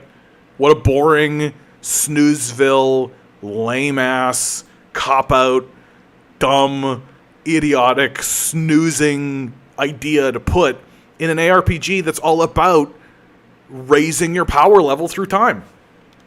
Like, get the fuck out of here with that. And these guys make millions of dollars? Are you kidding me? Capitalist innovation. What a great thing to have. Right? The primary advantage of that weapon swap is the actual functionality of a ranged melee character. They kept showing a caster swapping spell types, but I would have been better showcasing them swapping bow with a dagger shield or something. Yeah, I you're right. That's very exciting. The idea of having somebody who's like melee, and then like rolls back, and then arrow. That's very intriguing. That's very exciting. I'm really glad that you brought that up because that kind of thing is just so like, I want to give me that character that's like in your face, and then suddenly a ranged character. That's so interesting. I'm so interested in this. Like, that's so cool. Like, and it just opens up different ways to play the game in a way that I just think other ARPGs have not managed to get a hold of. That, like most other ARPGs, like it's always a gimmick. They always get you in with some kind of gimmick, right? Like Grim Dawn is a good example of this. It's an ARPG with guns. Oh, you can shoot guns, right? And it's a steampunk adventure, like Torchlight 2, right? There's always some kind of gimmick that's associated with it. This is really the first time that I'm like, no, they are rethinking the ARPG on a mechanical level. That's incredible.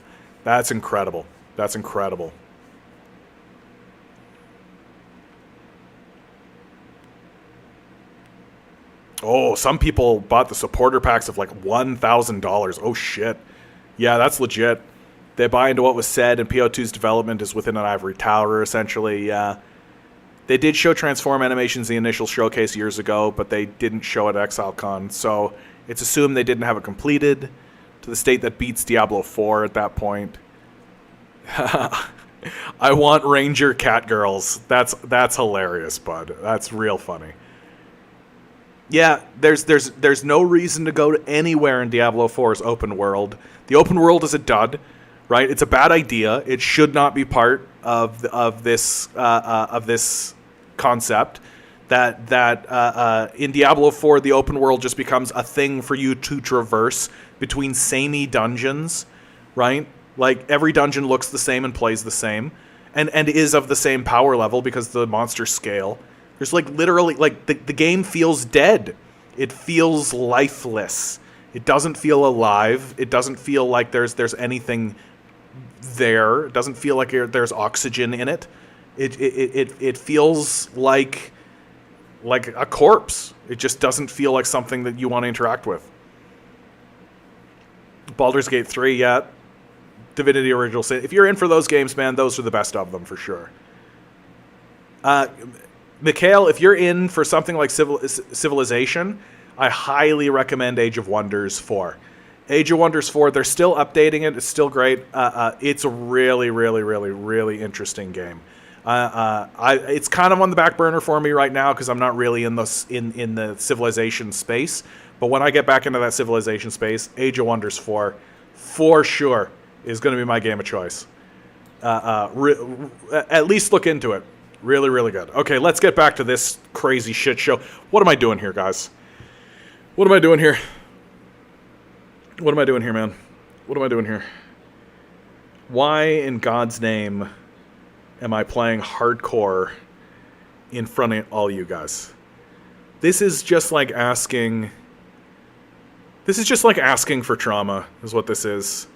You know, every single time. Can I tell you the last time I lost a character? I was playing Torchlight 2. This happened 3-4 days ago. I was playing Torchlight 2, and I play brutal hardcore, right? The hardest you can get. Same exact idea, right? Collect items for the next character. And I got further than I had ever got before with this character. And I clicked on somebody who's a quest giver.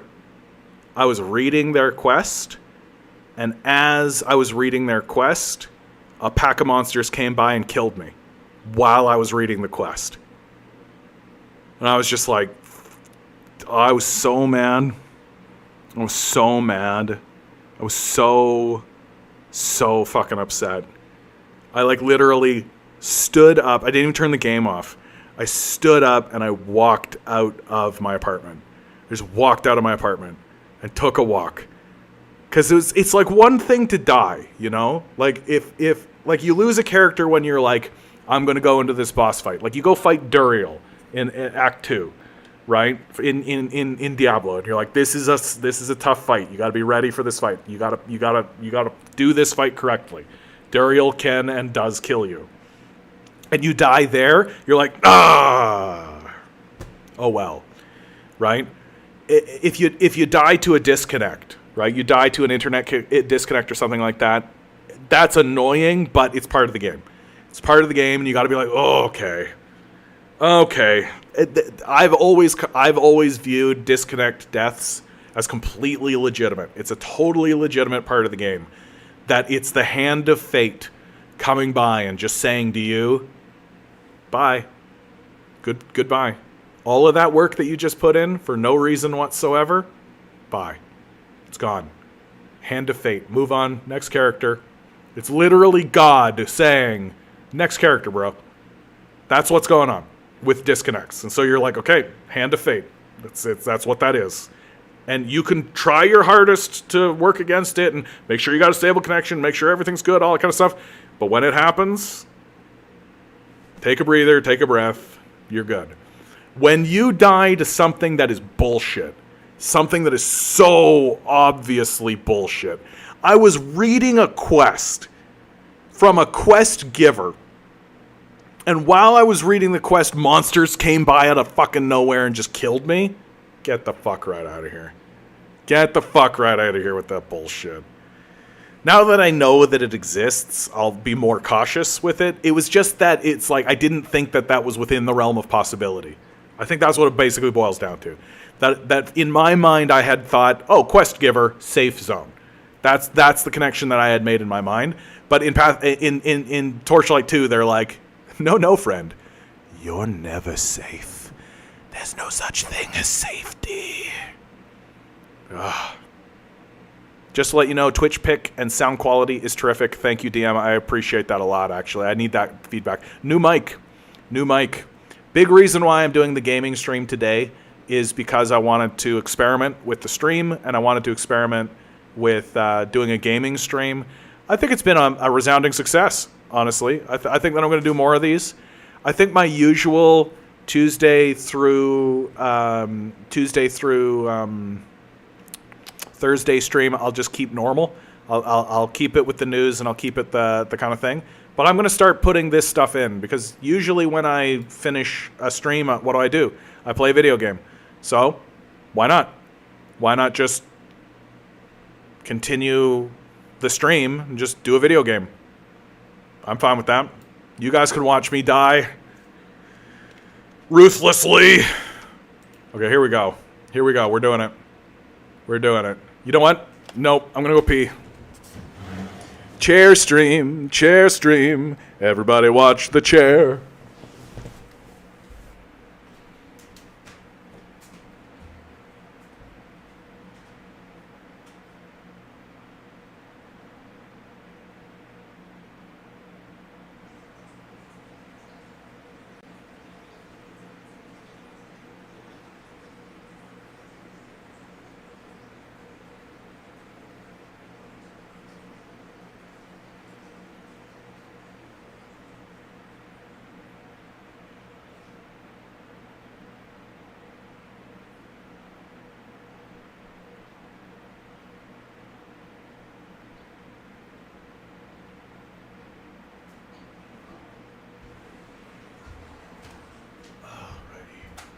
Light.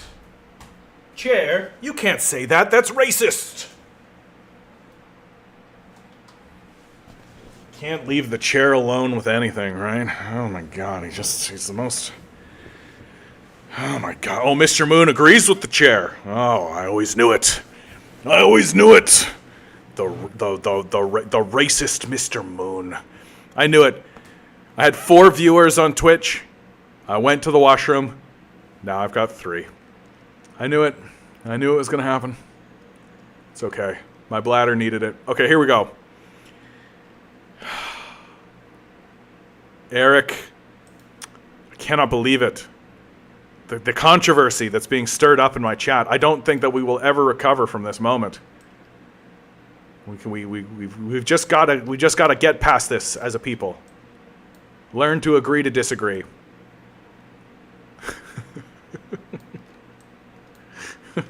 I'm really glad I picked up Contagion, man. This feels good.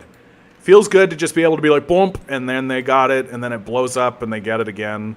I don't know if it stacks. Does the effect stack? That's what I want to know, actually. Hold on. Contagion. Dealing Camus damage over time. It spreads to others. Deals base duration. Modifiers to spell damage. Yeah. You know what, you goatmen? Goatmen. I was reading a spell, thank you, Goatmen. Jeez Louise. A lady can't read a spell in peace without getting accosted by a Goatman. Jeez Louise. I don't know if this spell... I want to say it doesn't. I think that makes sense. I think it makes sense that if I recast it, that it resets its duration. I think that makes sense. I don't think it makes sense that it would... I don't think it makes sense... Oh, I see. We're in a boss. I don't think it makes sense that it would, like, stack. That doesn't make sense. So, I am going to assume that that's the case. We're running as fast as we can, trying to kill the Goatman. Don't want to die to the Goatman. Don't want to die to the Goatman. Goatmen suck. I hope they die first. I don't want to die to Goatmen. Goatmen suck. I hope they die. I don't want to die to Goatmen. Goatmen. Goatmen. They're absolutely the worst. Goatmen. Goatmen. They're men like ghosts. Ghosts. I said ghosts instead of goats. I can't recover. I can't recover. That's the end of the song. Well, I killed him anyway, so... Who's the winner now? I think it's me. Thank you very much. Alright. I hope you guys are having a good time, man. I hope that you're enjoying this, because... I am actually getting kind of sleepy. It's 7. I've been streaming for 4 hours. I've been talking for 4 hours straight. Ugh. And also I worked today on top of that. I am getting to be a sleepy boy. So things are going to get a bit rambly here, I think, for the next little bit. Because I'm actually enjoying the game. But the talking out loud, it's going to get pretty dumb pretty fast. You watch what's going to happen. I'm going to start saying the dumbest things you've ever heard in your fucking life. It doesn't stack. Thank you, bud. I appreciate that. Dude, this is what's so good about streaming with this kind of stuff, is that you get to ask dumb questions that you don't know the answer to, and then somebody who's more knowledgeable than you is like, nah. Nah, bud, this is how it works. And you're like, yeah, thank you. Thank you. I appreciate that. Okay. So hold on. I want to see if I understand how this works now. So I've been doing this to the goat's horn. This has been increasing. This bar. When that bar finally reaches the end, does that mean this thing gets cooler? You've played like 10k hours? Bro, I am so happy that you're here, man. I am. I'm so happy that you're here. You're like my mentor now. You're like you're sensei adveresprit or reward-ish. Oh shit, I don't like that ish. Okay, easy, moderate. We're going straight to hard. We're doing it hard, really hard. Okay. Oh, I don't have any zombies. Oh no. Oh, I thought I had zombies. Oh, that's bad. This is bad, you guys. Okay, zombies. Oh my god. Crisis averted somewhat. Still in a crisis, certainly. Okay. Zombies, you gotta fight. What are you doing, zombies? Zombies. Wonk on wonk, wonk, wonk, wonk. John and the Zombies on ABC. Alright. Okay. You have allocated a new skill on your Crucible passive skill tree. Dude, I'm not opening that. I know exactly how this happens. I open that Crucible passive tree, and then this thing kills me. That's exactly how it's going to go. I'm going to hang on to this for now until I'm back in town, and then we're going to do some stuff. I got to look at my skill tree thing and do all that kind of stuff. Oh my god. I honestly didn't think I'd make it this far. I even got a level. I just don't think I'd ever make it this far. How many of these do I have? Only one. Oh. Ooh. Yeah, sure. You can come along for the ride. Come along for the ride. Ah, wheels. Wheels. Ah.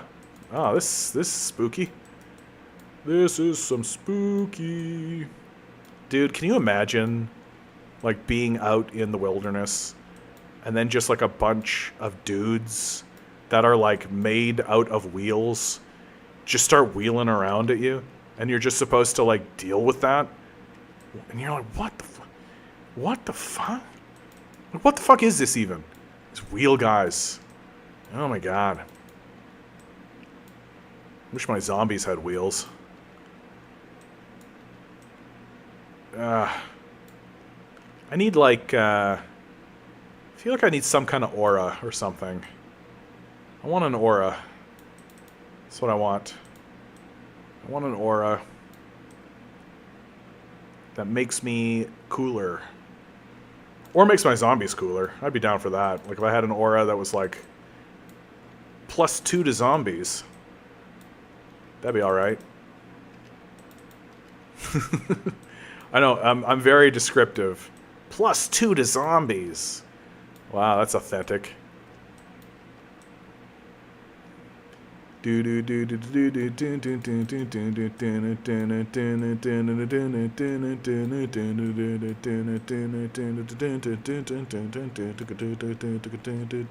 no.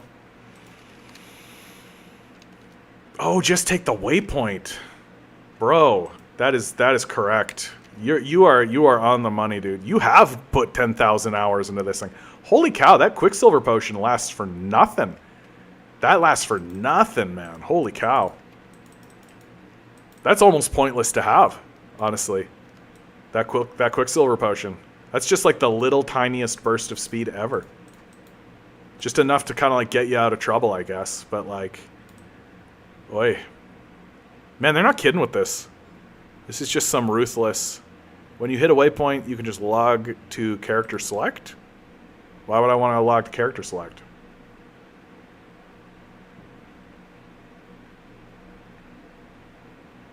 Crucible noids do have a give and take at time. Dude, I'm so scary. I'm so scared. I'm so scared. Seraphim says, bro, a video game stream, awesome. Oh, that's good feedback. That's the kind of feedback I need right there. I'm a bit nervous about doing a video game stream, honestly. You guys know me. I'm not really much of a video game streamer. I'm more of a news kind of guy. But today I was just messing around with it. And I got a new setup, and I wanted to celebrate it. Okay. Gnarled Branch. You better be good. So, adds 1 to 5 fire damage to spells. Nah. This because that's the same, and it's less, and I lose the spell damage as well. Yeah, this thing sucks. Goodbye. Piece of trash. Pizza time. Teenage Mutant Ninja Turtles. Okay. Hey, where'd the Crucible thing go? Bro, help me out. Help me. Where'd my Crucible thing go? I don't know.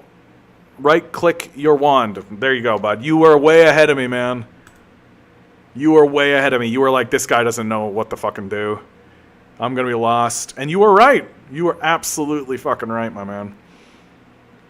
I mean, that's the one right there, right? Like, this is it. Oh, do I already have that? Can I click on things? Okay, so I have this. Okay, so your 2 nodes have 0 downsides. I'm the greatest.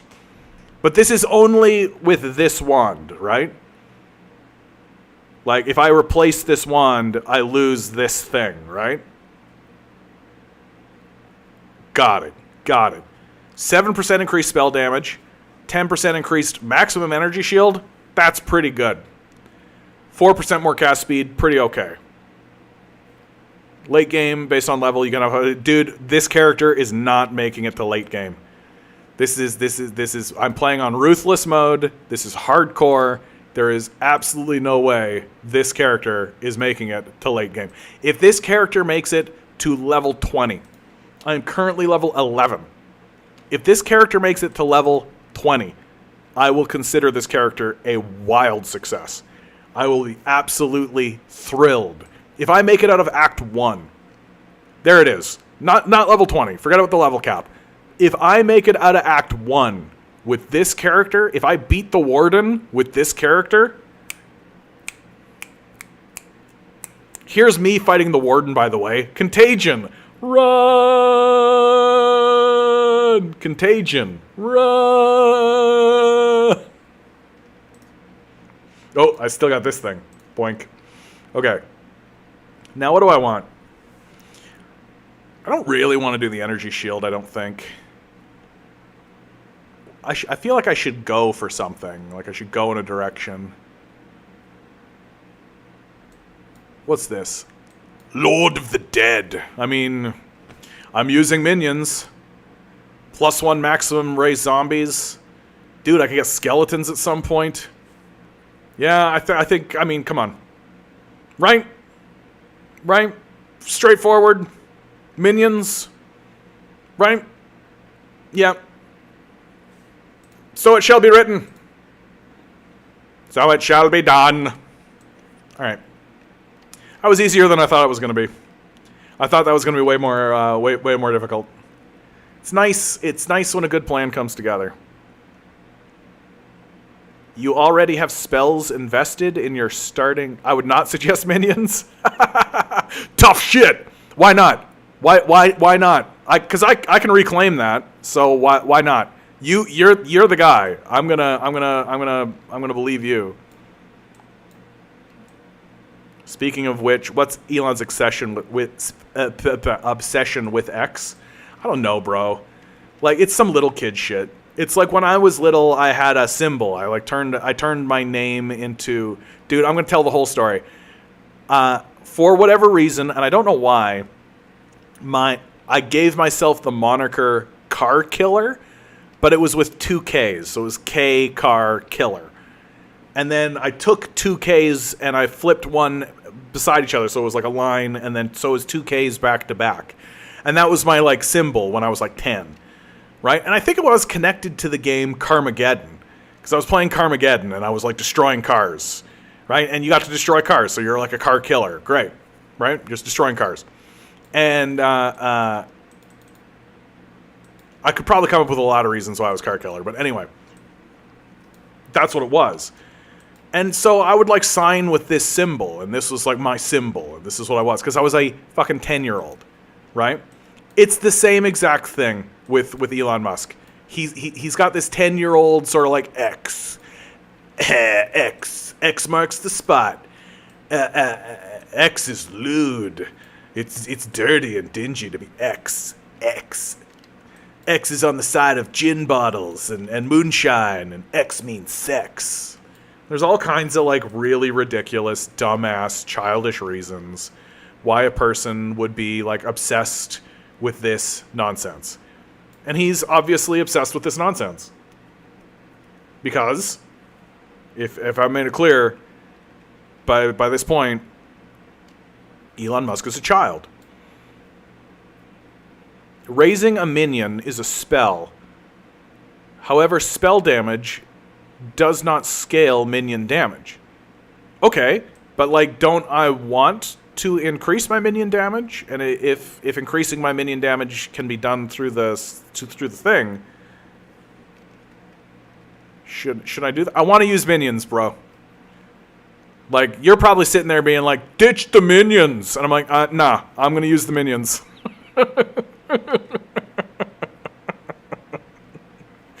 You're probably like, minions are fine too, I guess. You know, that's fine.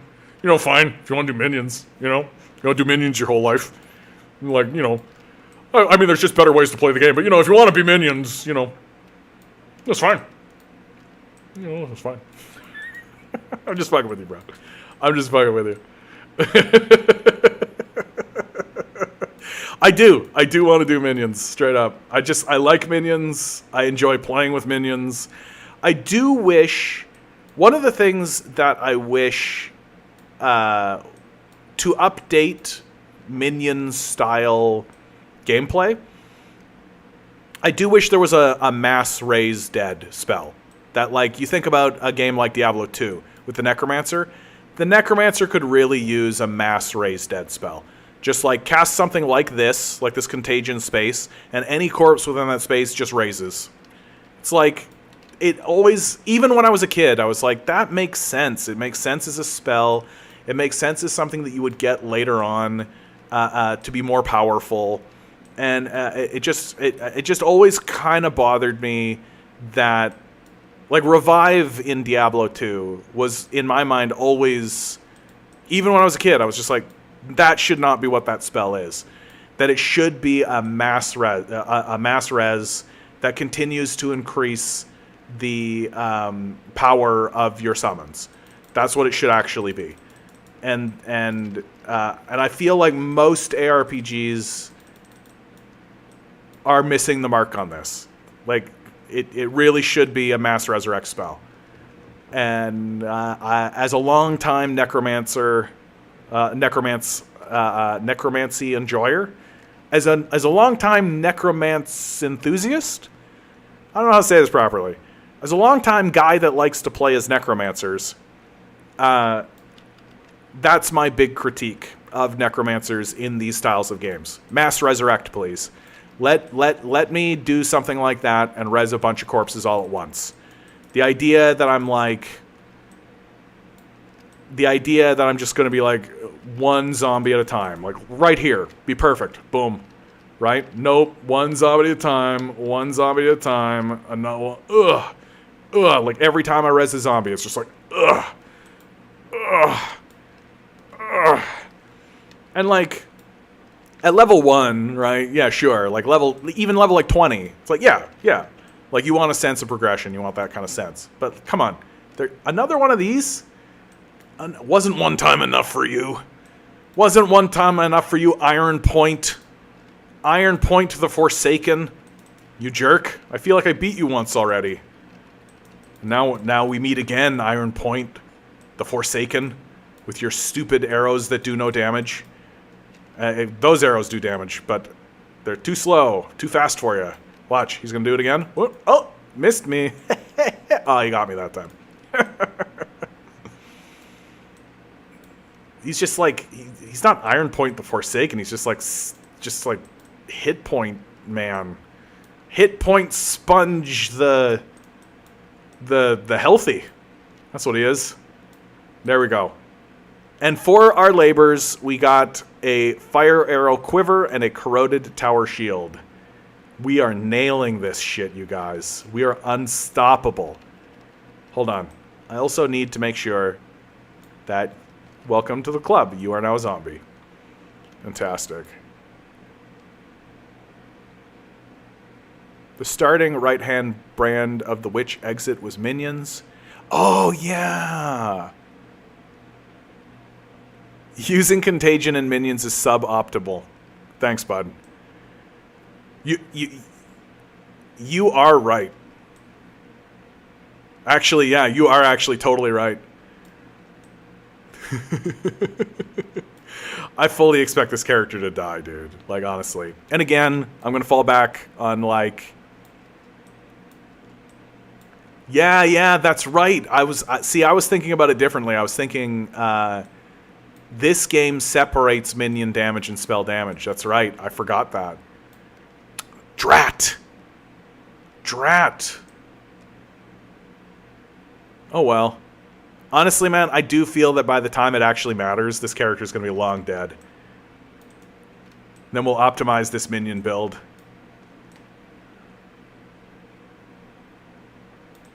I could actually just take that point out.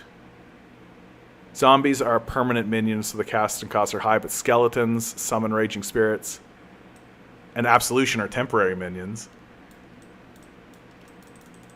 I just like my zombies, man. Simple as that. I like these tips, though. I like these tips that you're giving me, because that's actually true, and it's actually making me rethink the zombies now. Part of the trouble is that, like, I don't get access to any skill gems, so I've got these zombies now, right? I just have them, and there's nothing I can do about it. It's literally just like... I gotta wait until I can get access to another skill gem of some kind. I remember those. You can get access to those skulls that are just like go screaming out and blow up on people. Those skulls are hilarious. That's what I'd really like to get a hold of, is those skulls. Well, now you're making me feel bad about my build, man. Now you're making me feel bad. Is that what you want? You want me to feel bad about my build? And you're sitting there as like a guy that's played like 10,000 hours of this? Yes. Yes, I would like you to feel bad about your build. It's fine. You know? It's fine, bro. Oh, shit. That was a real hit. Oh, shit. This is a real hit. This is a real fight. I'm gonna die right here. We're actually in a lot of trouble right here. This is bad. This is bad. This is bad. Do not let this guy hit me. Yikers. Zombies. Suboptimal zombies. Suboptimal zombies, go. Let your suboptimalness participate. Oh, that suboptimal zombie just got blown the suboptimal up. Ugh. Okay. This is a real fight. This is an actual fight. This isn't like some play pretend potato fight. The Fawn. Ayy. He's the Fawn's, huh? Get it? That's a Fawn's joke for you right there. You're welcome. Dude, that's a cool... See, this is a cool fight. Like, this is actually a cool fight. Like, he's got super cool movement. I wish my movement was better, right? Like, I think about what I've seen with Path of Exile 2. That, like, my movement is pretty lame here. Like, literally... And, I mean, I understand. Like, I've got kind of wimpy abilities, right? Like, Contagion here basically is like, put it on him, run around. This is what this is going to look like. Get those zombies. Oh, yeah, those zombies all died. Dude, my zombies are useless against this guy. It's because they're so suboptimal. It's because they're so suboptimal.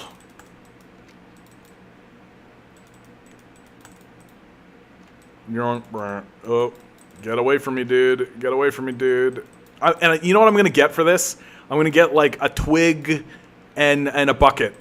That's what I'm going to get. They're going to drop me a bucket, and they're going to be like, and here is a literal piece of shit. It's not going to be, like, an item that's bad. It's going to be, like, literally poop. They're just going to be like, yeah, take the poop. That's what you get. You're playing it on this mode, you get poop. What'd I tell you? Long sword scale vest. Go fucking die. Straight up. Just like, eat it. You want to play this game? There it is. Suck the big one. I'm gonna ask Sensei over here. What do you think's better here, bud? I don't really know how to gauge evasion rating, is the thing. I don't really know how to think about evasion rating. So, like, armor versus evasion rating. Or, sorry, energy shield versus... I tend to think that it's the energy shield.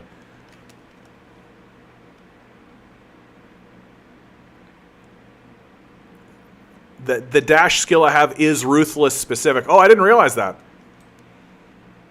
Because, like, I know that Path of Exile has movement abilities. Like, there are movement abilities that you can get. I guess they just wanted you to have a movement ability, like, right off the top. Ah! Oh, no. Wheels!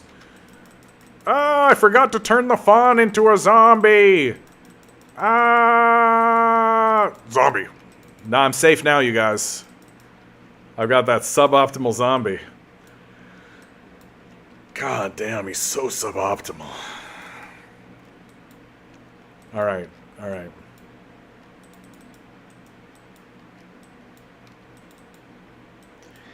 If you think Elon is so immature, then explain why he posted a photo today of him in an I Love Canada shirt, and the way he's wearing the shirt reads, I love type of sex. What a weirdo. Returnal. I don't think I'm familiar with Returnal. Returnal. Sounds like I should be, though. You know what I mean? Like, it sounds like I'm, like, sitting here being like, Returnal. Returnal, Returnal, Returnal. I just forget what the game is. Yeah. Dude, Necromancers are the best. I love playing as Necromancers. It's always what I gravitate to. 100% of the time. If I'm playing a game and I'm feeling kind of like, I don't know, and then I'm like, and then I play, and then I see that there's like a Necromancer thing, I'm like, cool. Let's go. Let's go, Necromancer. All right, here we go. Okay. Okay. Oh my god, I have no idea. This is an important choice, you guys. Okay, hold on. I'm just going to sell my items first. This is all garbage. I don't even care. I don't even care. I'm getting rid of all of it. I don't care. I don't care. Goodbye. Oh, actually, that is strictly better than what I'm currently wearing. Yeah, just like literally one-to-one better. Okay. Yeah, if it's strictly better, you got to go for it, right? And then quick step back in. There you go. Okay, cool. Cool, cool, cool. We are doing it. Mathematical. All right, prison reward. Here we go. Oh, the choices. Okay. Probably not this one, because I don't think evasion rating makes sense for my character. Armor, energy shield. Wait, I can do this. Haha. Like, what? Slightly, like strictly better. Right? Just strictly better. Extra mana is worth the armor. And I'm not like hardcore into energy shield, right? So this isn't that good. And it's just literally just energy shield. Yeah, I think it's this one. I'm just going to do it. And then Sensei's going to tell me why I fucked that up. And I'm down for that. I'm here for that. I'm ready to be told how I'm a failure at this game. Suboptimal. That's fine. It's fine. You know, it's fine to be called suboptimal. There's nothing wrong with being suboptimal. Hey, suboptimal is still optimal. So,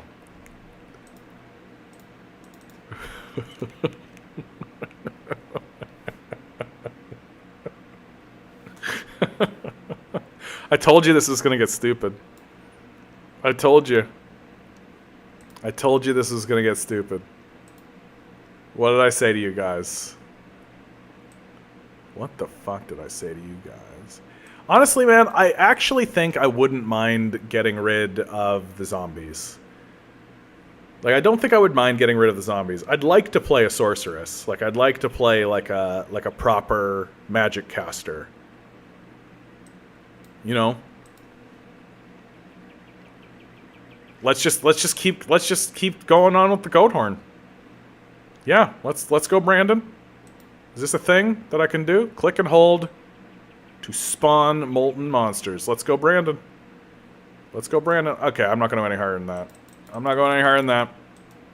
Why? Because I'm scared. That's why. I'm scared. Yeah, I only put the 1 point into the minions. And... and I think you're right, dude. Like, I just straight up forgot that they're separate stats in this game. That it's like minions and then spell damage. And everything is sort of pointing at spell damage. And also, like,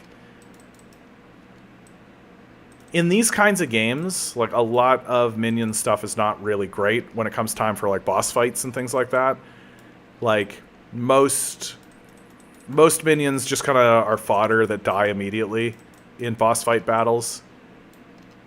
And so gearing myself that way is probably not the best idea. I should probably resolve that, and I think I will. And then I could just put that point into something that's more spell damage focused. Because, like, I'm already, like, pretty heavily invested into spell damage. And Contagion's a good spell damage thing. Yabba yabba yabba. Oh, those Flaming Skull things are, like, they're technically... Like, that's what's so interesting about them. And what actually makes, like, the summon build a lot better in this game than other things is that, like, those Flaming Skulls are technically a summon, but they're not a summon. Come on. They're not a summon. They're like a fireball. Like, they're literally like a Flaming Skull that homes in on stuff. And you're just like... I mean, I'm glad that they exist, and they definitely make, like, summoner builds way more viable. But, like...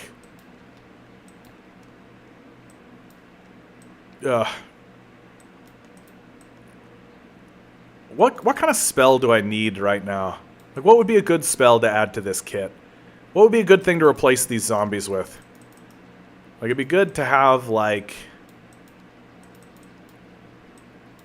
I actually really dig this Contagion, dude. I'm really digging on this Contagion.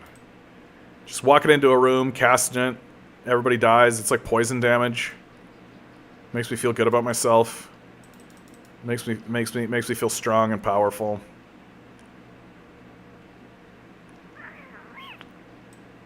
Yeah, get wrecked, everybody. See, something like Detonate Dead with Contagion wouldn't be terrible. Blight?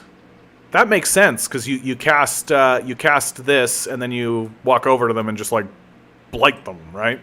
It's like a fire hose. I remember Blight. I've played with Blight before.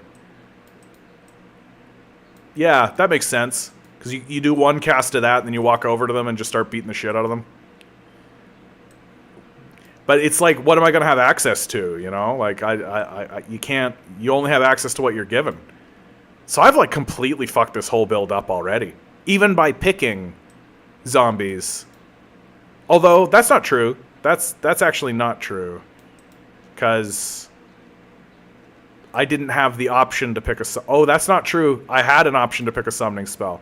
So is your suggestion that if you go into summons, that you just, like, go all the way with summons? Like, literally everything is summons? Well, the first choice was pretty standard fare, and I chose Raise Dead. Because it all just comes out of the quests, right? It's just the quests. So it's whatever you get given from the quests. And it's not, like, random. So it's just, like, the regular, normal quest stuff. Minion scaling vectors are minions plus curses plus auras. That sounds right. Sounds definitely right. I am digging this contagion thing, though, dude. I gotta tell you, like, look how it just feels good. Like, it just feels good. I feel like I'm killing stuff with it. You know, like my minions are just here to be like a temporary bulwark, so that I don't get messed up. You know, which is pretty much what I want them to be right now. I'm not really that invested in the idea of, oh my god, that scared the heck out of me, dude. That scared the heck out of me. I'm not really like...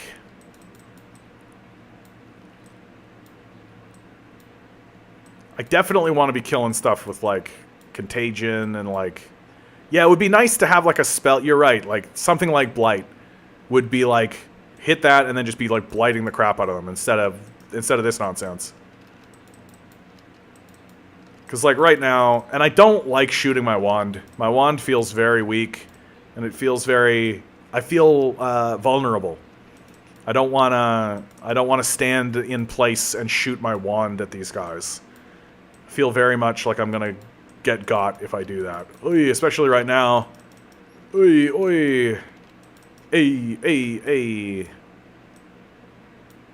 You don't have an active spell that does stacking damage. Yes, that's correct. But I don't think I was ever given the option to get that. So, feel like...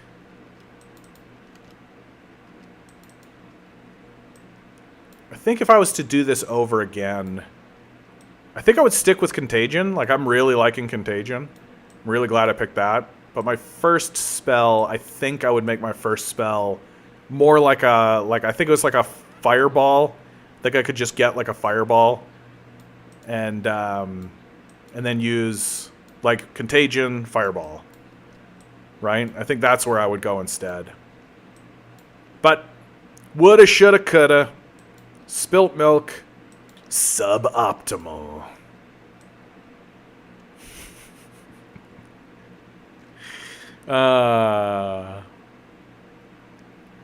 Dude, this game is actually really great.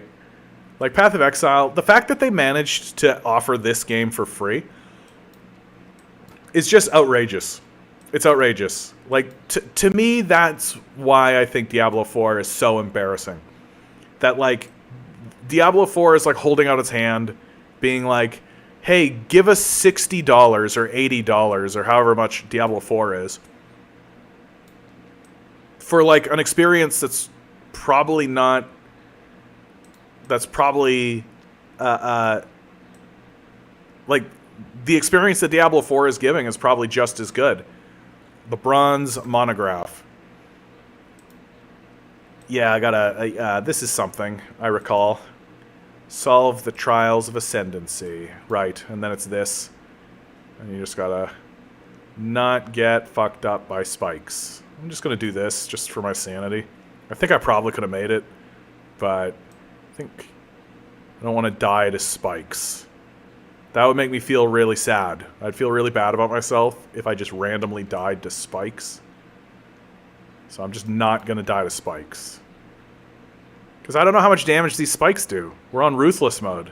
So for all I know, they've like tuned these spikes to basically be like, oh, you got hit by the spikes, you died. Right? That's the kind of thing that you would do in like a Ruthless kind of a game, right? Although my zombie survived, so... you know, there's that. Alright, I did it. I'm the greatest. I am officially the greatest player that ever lived. Did I do it? No, I haven't done it. I'm not yet the greatest player who ever lived. I need to go through this door. That's what it is. Just gonna wait for those spikes. Spiky, spiky, spiky spikes. Alright, now I'm the greatest player that ever lived. Alright. Gotta kill you guys. I'm kind of in this shitty spot that I don't want to be in. Pick that up, pick that up. You can dash to skip phase 2 of this trial. I think that this is a kind of thing where I'm going to say, you're probably right, but I'm desperately worried that I'm going to fuck it up in front of people. Do you know what I mean? that like you're like, yeah, dude, just dash. Like it's easy. Anybody can do it. I've played this game 10,000 hours. I know exactly what I'm talking about. You're right. You're right. But you know exactly what would happen to me? I would dash and then just be dead. That's exactly what would happen. I would just dash and then I would be dead.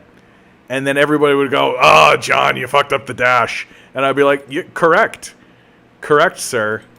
And I don't want to. I don't want to go out that way, man. I don't. Even now, this feels real touch and go right now. Rot Chew, lightning and shock resistant, extra projectiles. Go, my suboptimal zombies. Show him your suboptimal ways. It's okay. We're getting shot. We're getting shot by Rot Chew.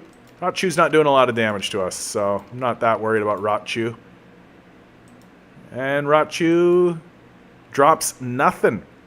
Not a single thing. Rot Chew dropped nothing. There we go. We solved the trials of ascendancy.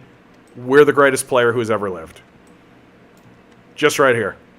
No one in the history of Path of Exile is better at this game than me right now. I am the greatest. I'm so good, I don't even need optimal zombies. You understand? I'm so good that it's fine that my zombies are suboptimal. It's completely fine. Doesn't even matter.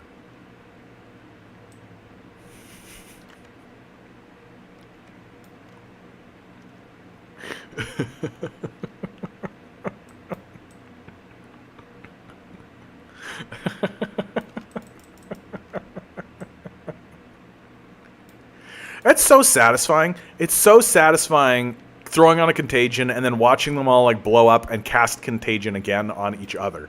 That's very satisfying. I'm really enjoying that. That is a +1 to my enjoyment right there. Dude, they were not kidding when they were like, there is no drops, bro. You are getting nothing. Not a single drop. Oh, the trial process is shared across all characters. That's nice. So I don't need to do that again in my next character. I can just skip it. That's nice. I didn't know that. Look at this guy. Look at this guy, man. You're being so helpful. That's so serendipitous. One thing, this is from Methane, one thing that kind of turns me off about most modern ARPG philosophy is a lot of it. I'm dying to these dweebs while I'm reading your thing. I want to read your thing, but I don't want to die to dweebs. Fucking dweebs. And you're dead. How's that feel? How's it feel to be dead? Primitive staff. Okay. A lot of it seems to be about specific synergies and using them to multiply your effectiveness. Yeah. Yeah, I think that's right. That did start to happen in Diablo 2. That they introduced the concept of synergies in Diablo 2. And it really did ramp up because everything just became about big number. That's really all it came about. It just we want 1,000,000 damage. We want huge number. We want a big number floating off of that thing. That's what we want. Everything is about big number, so that when you crash into these monsters, you just do massive number, and that's all that matters. And really, it's like I just think that it has made the ARPG genre suffer. This idea that like everything is just crashing into each other with very little interactivity, and just get the biggest number you possibly can, and that the game is less about the gameplay, it's less about this moment, and it's more about this moment, right? That this moment where you're casting spells and doing all that kind of stuff is just the grinding that you do to get to this moment, as opposed to the other way around. That this moment should be about augmenting this moment. And there is like an interactivity that exists in ARPGs for that, but I think that like Diablo 3, I think, is the biggest offender of this, is that it was really all about like the stats and the build. Like if you, what I think's so fascinating, go and watch someone's YouTube video on Diablo 3 builds. And watch them really talk about their build and really be like, this is what I like about my build and this is what's going on. They're going to spend an hour. They're going to spend a full hour in this screen. They're going to spend a full hour and they're going to go through all their items and they're going to go through all of that kind of stuff. They're going to talk about their itemization. And then at the end of the hour-long video of them talking about their items and all that kind of stuff, they're going to show you the gameplay, and the gameplay is basically going to be them just ramming into monsters and just clearing them instantly with very, very little interactivity, right? Whether it's like an orb of ice that's going in front of them, or whether it's their person who's spinning, or whether it's hammers spinning around them, or whether it's something like that, it all has the same end result, which is that you're just ramming yourself into monsters, and those monsters are dying. And that the game isn't so much about this moment of gameplay that you're seeing right here. It's about collecting items to ram into monsters easier, and to just clear huge swaths of monsters as fast as possible. And for a long time, I've been over that. It's not really been interesting to me, and again, like I know I kind of harp on this and kind of loop back around this, but that's why I was just like, when Diablo 4 got announced and I saw the gameplay, I just shrugged at it, because I was just like, okay, it's another one. It's the exact same thing. Right, you go into a screen where you just ram yourself into monsters. Big numbers happen, loot drops, and then you use that loot to just get bigger numbers to be able to ram yourself into monsters faster. It's not. Where's the actual gameplay? Like, where's the actual, like, you know, is there any thoughtfulness to be had? Is there any like actual strategy? Is there anything that's going to happen in the game that gives you kind of a sense that are you ever actually going to make a decision, right? Are you ever actually going to make a decision in terms of your gameplay? How many decisions are you actually making? Oh, it's one of these guys. Hold on. Like, you're not actually making that many decisions, right? Like, your decision is move away, right? Or move in, right? Do damage or avoid damage. And your options for those things are usually fairly limited, right? It's this, right? Or something like that, because even normal mode in Path of Exile has movement skills. And, or it's just cast your spell. That's it. And so there's not much by way of like interactivity or thoughtfulness that exists in any of these games. And that makes sense from like a, dude, this guy has 1,000,000 hit points. That makes sense from like back when it's Diablo 2, right? Back when it's like literally the ARPG that existed before Diablo 2 was Diablo, you know? That makes sense when it's like there's only really one of these. But as the genre has moved forward, it has stagnated, and it's stagnated in a big way. And again, I rotate back around to that whole every ARPG just kind of becomes a gimmick, right? It's the same idea, but now it's Athens, right? Now it's Greek gods. Like you know that you're out of ideas when you're using Greek gods. Like, how often do we need to see this? How often do we need to see people? And I know I'm ripping on that while being like Hades is the greatest game ever made, but shut up.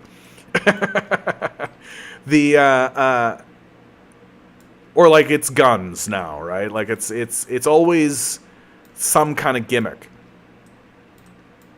And so I'm just super, super fucking hype. I've said it like 40 times today. I'm going to keep saying it. You're going to hear me say this for a year straight, you guys, until finally you're watching me play Path of Exile 2. You're going to hear me say this for a year fucking straight, until I'm finally in front of you and I'm playing it. And then for probably a year after that, you're going to hear me say, God, I'm so glad that they added more interactivity and gameplay into this game. I'm so glad that there's actual, like, gameplay, that it's not about, like, just big, giant fucking number. It's not just about, like, how do I synergize my skill sets and my items together and talk about my item set in the item screen for 55 hours to talk about how cool it is that I can do this big number and then show the gameplay, and it's 10 seconds because the gameplay looks the same no matter what you do. Because all the monsters act the same, because ultimately all the characters act the same, which is just they run into each other and do a bunch of damage. And that's it. Whether it's a barbarian doing whirlwind or a sorceress casting ice nova or ice orb or meteor or firebolt, or if it's a paladin doing hammers or any of that kind of stuff, it's all the same. It's all the same. It looks the same. The result's the same, right? The result is the same. It's not actually different. And and you know, one of the big reasons why I get attracted to necromancers is because necromancers are different. They do play different, right? It's not just run into that guy and hit him, right? It's not just like that. It has a distinct, different style of gameplay that feels distinctive and does feel different. But it was perfected in Diablo 2 with like a minor adjustment, I think. For all of that, and I get a plate vest, a jade hatchet, and a pine buckler. Dude, this mode is cruel. This mode is brutal. This mode is cruel and unusual. Like, I literally just spent like 20 minutes doing that.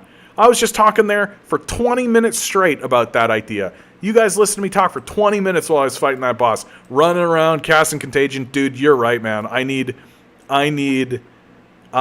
definitely need... Yeah, the plate is better than my last drops. Absolutely, dude. I definitely need an active spell, for sure. That's my next thing. And I don't even care what it is. A fireball, ice ball, lightning, I don't give a shit. I definitely need an active spell. Because, like, this is trash can bad. This is trash can bad. I'm, like, literally casting contagion and then running around like a chump. Like a dumb idiot. I need something that I can do after I cast Contagion. I need to cast Contagion, and then I need to do something else. I need to blow them up somehow. No.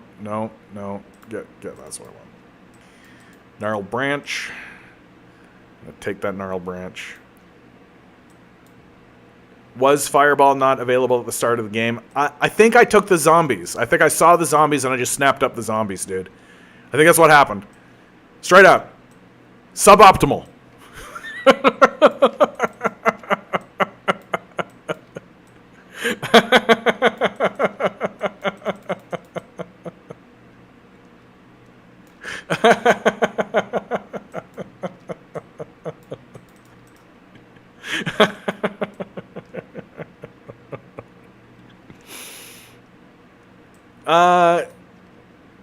No, I didn't have that. Unless you basic... I did. I have... if I use my wand basic attack, it looks like this. Oh, come on now. This. This is what that looks like. Boing. Wand. Yeah, I totally basic attacked him down. And no, I didn't get that. I didn't get that, that gem. Whatever you're talking about. Or if I did, I missed it. I don't think I missed it, though. I don't think I did. Although, proof's in the pudding. Like, this is going to go up, and people can look back, and they'll be like, John, you fucking idiot. My man, my bro. I just watched you do this for 2 hours straight, and you could have had a fireball the whole time. You fucking dim-witted dumbass. And I'll be like, yeah, well, suboptimal. What are you going to do? What are you going to do? Huh? Nothing. You know what you're going to do? You're going to tune in. That's what you're going to do. You're going to tune in and watch me be suboptimal. Because I'm being suboptimal like a champion. The first step of being good at something is being bad at something, okay? And I'm not ashamed. I am not ashamed. I'm a little ashamed. A little. Like, I'm not like, happy about it. I wish that I was optimal. I wish that since I was in here being like, dude, nice build, optimal. And I'd be like, yeah, thanks, man. That would feel a lot better. But, tough shit. That's life for you, isn't it? Tough shit. I literally said at the beginning of this live stream that the reason why I don't like playing video games in front of people is because I don't like failing in front of people. It makes me feel bad, and it hurts my heart and my soul a little bit. And now here I am. Here I am. Failing. We're failing away. Whatever. We're going to recover from this. This is fine. You know what's going to happen? I'm going to go to town. They're going to be like, sweet. Here's some spells for you to choose from. And one of those spells is going to be like, Fire Hose of Violence. And I'll be like, sweet. I'll take the Fire Hose of Violence. We're going to spec out of that minion point that we put in. We'll just, not rely on these minions so much and rely on the Fire Hose of Violence. And everything will be optimal. I'm just trying to see what's doable with the existing choices that were taken. I'm really trying to remember what the first set of choices were, bud, and that's the problem, is that I don't remember, because I straight up was like, zombies took them, like straight up, like the dumbest, like low brain, like literally, like zombies, me take zombies. So I don't remember what the other choices were. That's the problem with this build. It was that moment when I was just like, zombies are great, and I took the zombies. And it really is because I forgot that minion damage in this game is its own category. That it doesn't mix with spell damage. That's what that is the center of the problem. Now that I know that, I won't make this mistake again. That from now on, it's like, oh, okay, like minion damage is its own category.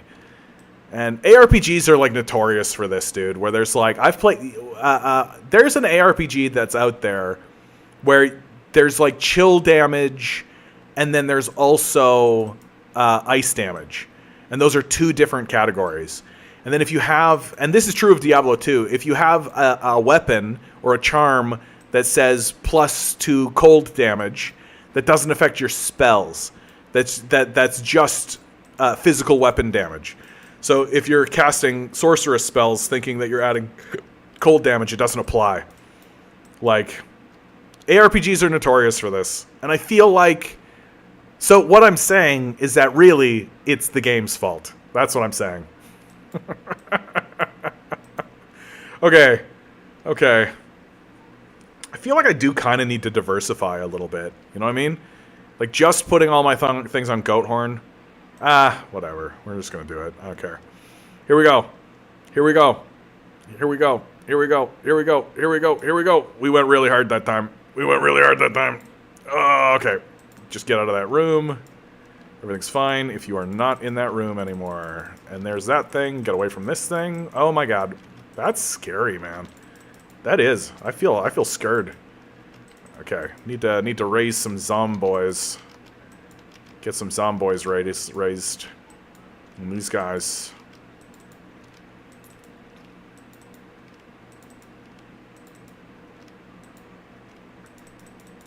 Yeah, the trouble is that you can't buy skill gems. I did like a very brief cursory read through about what made Ruthless so ruthless. And one of the things that I really noted, I really took away, was like, yeah, you can't buy skill gems. The skill gems that you get through drops and quests, those are the skill gems that you get. And I gotta tell you, I actually really love that. I really, really do. I really think that's a really, really fun and cool and interesting way, especially to go through like hardcore runs. I think that if you were doing like a softcore run, I think it could end up being kind of lamer for you, and everything would end up being a bit more tedious. But just the knowledge that you're kind of cobbling something together, and that your build is going to be a little bit probably a little bit janky no matter what you do. I've always liked that. It's cooler to me. I think a good way to get what I'm talking about is a game like Magic the Gathering. Like, I've played Magic the Gathering a long time, but I don't like constructed. I don't like building a deck. I don't like sitting down with all of the options in front of me and then building a deck out of that. And usually when I do that in Magic the Gathering, it's so that I can take a card that everybody around me is saying, this card's weird or stupid or janky or it doesn't make sense, or I think it's dumb, or it's weak even, and try to make it work. That to me is fun, is taking things that other people kind of dismiss as pointless or not fun or dumb and trying to make it work. And it doesn't always work, right? But sometimes it does, and that's really interesting to me. So outside of that, outside of Constructed, which I usually don't play, I usually play Limited, which is that you get 3 packs. And I also like Sealed. But the general idea is that you get 3 packs of cards. And then from those packs, you get you have to build a deck. And it's just, here are your packs, build. That's Sealed. And then Draft or Limited is you pick one card out of the deck and then pass the thing on and receive it from another guy and build your deck that way. And that's way more fun. Anytime I sit down to play Magic the Gathering, that's how I want to play. I don't want to play, here's all of the options, build something. And usually, well, I fucked this up. And usually when I do play that kind of thing, I end up playing jank on purpose, because to me it's more fun. And I kind of am viewing this Ruthless thing as sort of like that. That you really only have limited options, and you got to make the best of the options that you're kind of given. And you can't really... You're not going to be able to sit there and be like, okay, at this point I can do this, and I'll be able to get this from this vendor, or any of that kind of stuff. Like, you really gotta... And if you make a bad choice, case in point, this suboptimal build, if you make a bad choice, too bad. You're stuck with it. You're stuck with it. You got to deal with it. And it's just like, okay, cool. You just got to roll with it. And I like that. I like that. I like the idea of just like, you got to make choices on the fly. You got to be resourceful. And sometimes you just get lucky. You know, sometimes you're playing like a game, you're doing a draft of Magic the Gathering, and you just draw like the most powerful card in the set, and you're just like, okay, cool. And you're like, you go to play the game, and literally you're like playing the game, and everybody's like, yeah, cool. They're playing their like shitty 1/1s with flying and all this kind of stuff, and then you put down like a 5/5 flyer with first strike for 5 mana, and they're just like, okay, great, good game, you won. You're like, thanks, yeah. And it just happens that way, you know. And that's exciting to me. That's interesting. I like that kind of gameplay where it's not. It's not about having all the choices in front of you and then crafting the best thing out of all of those choices. It's about dealing with restricted, limited choices, and building that way. I much prefer that kind of gameplay. That's what I really liked about Hades, actually. What I really, really liked about Hades is that, like, you can kind of, once you understand what the options are, you can sort of start to lean in a direction and make good choices for yourself, and try to make the connections, and sort of stack the deck in your favor. But there's just times where you play the game and you're like, okay, it would be so good if I got this particular boon. It'd be so good if this particular boon come out. And it just doesn't. It just doesn't. It's just like, nah, that's not going to happen for you, bud. And you're just like, I want it to happen. And they're just like, yeah, it's tough. Tough shit, eh? It just didn't happen. And you're like, okay, cool. And then sometimes you play and you're like, all of the things just align and you get all the pieces and it's just fucking crazy. And you're obviously broken. And everything's super, super, you've got all of the power and all the wealth, and you're just like, you just cram through faster than you've ever done. And it's just how it goes. You're just like, okay, cool. Eat it. I love it. I love it. It's one of those things in video games that I'm just like, I really seek that out. I seek that kind of gameplay out. And it's something that, like, hardcore versions of these sorts of games tend to deliver in a way. Did I just miss my exit? Am I just dumb? Am I just dumb? Yeah, I'm just dumb. Okay. Yeah, man. Ah, man, I could go for a Magic the Gathering draft right now, dude. Magic the Gathering. That's a fun game. That's a fun game. It's expensive. You're going the right way. I know. You know how I know I'm going the right way, my man? I'm following the blood. That's it. I'm just following the blood. What's a phantom draft? I don't know what you mean when you say phantom draft. I don't know if it's a new stream format. I just wanted to play, my man. That's all. I am starting to think, like, I'm gonna do the normal stream on Tuesdays through Thursdays because I think that's important. I think it's important that we actually have serious discussions, right? Oh shit, he's right here. I thought I had to go through a doorway. Oh goddamn! I thought I was gonna get to town first. Oh well. I think it's important that we actually have serious discussions, like, and this environment is not exactly conducive to that. I think it's important that we actually, like, still remain as something of a solidarity group, right? And I don't think I can do that while trying to not die to this guy. You know what I mean? So I think it's important that I continue offering the content that I've been offering. But then I think, like, when the time comes, like when it gets late, right? Like when we get later in the night, well, what am I doing anyway? I'm playing video games. So I might as well just say, okay, cool, like, now's the time, and I'll just load this up, and then if you want to stick around, you can, and if you don't give a shit, you can leave.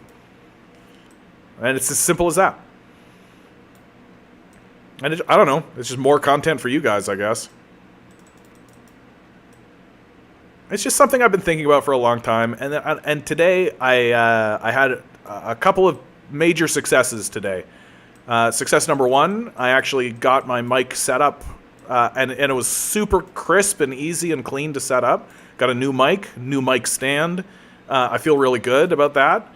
I feel really good about I feel really good that I set up the multi-streaming, so now I'm streaming simultaneously on YouTube and Twitch. That's something that I've been wanting to do for a long, long time, but I just haven't found the brain power or the will or the oh shit! Oh goddamn! Stop diving into him, my man. Oh my god. Okay. We're back. We're back. Holy cow! Oh my god, that almost killed me. Okay. Okay.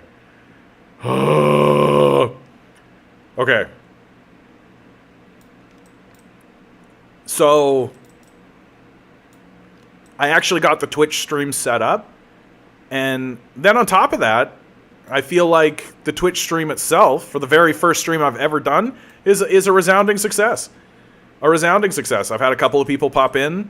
I got one fella who's been talking to me, who's been really helping me out, actually, and make me think more about this game, which is great. So I consider this stream to be a resounding success. And I just wanted it to be kind of a fuck-around stream, play some video games, don't worry too much. I've done a couple of anti-capitalist rants. And, yeah, I don't know. Like, I just think that, like... Oh, and also, like, and then the third success that I really feel like I want to celebrate is that, you know, I've been kind of avoiding looking at the finances of this stream, honestly, for a long, long time, because that's makes me very anxious. Dude, I have 2 fucking points that I could be using for this fight. What a disaster this is. Suboptimal. And so I've been avoiding looking at the finances of this stream, and I've been streaming now for about a little over a year. And honestly, I thought it was going to be basically nothing. I thought it was just going to be basic, like, not just total bullshit. And I'm not going to tell you the exact number, but I'm very, very pleased. I was very, very happy when I saw what it was. that it was way, way, way better than I thought it was going to be. Like way, way better than I thought it was going to be, especially for a year one streamer, especially for like the first time, the first year rather. That like when I'm playing or sorry, when you've got a new business, you expect that business to lose money in the first year. So you expect it to not do very well, or to you don't expect it to make money hand over fist. And that was sort of the expectation I had set for myself. And so I'm pretty proud of the position of where this stream was. And where this stream is, and my family has been talking to me about like maybe going back to school. My dad has been talking to me about maybe going back to school, maybe taking another degree, any of that kind of stuff. You got to think about your future and all that kind of stuff. And I'm sort of looking at all of this and just being like, no, bro, I have been working my ass off on this stream. I've been dedicating a lot of time to this stream, and I'm proud of what I have accomplished on this stream, and I'm just getting started. I'm just getting started. That sure, I've got to work another job to keep going with this. Absolutely, I've got to work that job to keep going with this. But I think this is going to work. I think this is going to work. That I had that moment of doubt, more than a moment of doubt. I've had a lot of doubt about this channel and whether or not I could make a go of it. And after this last week, I really think that it's going to work. That it's going to work. And I believe that it's going to work. And I believe it's going to happen.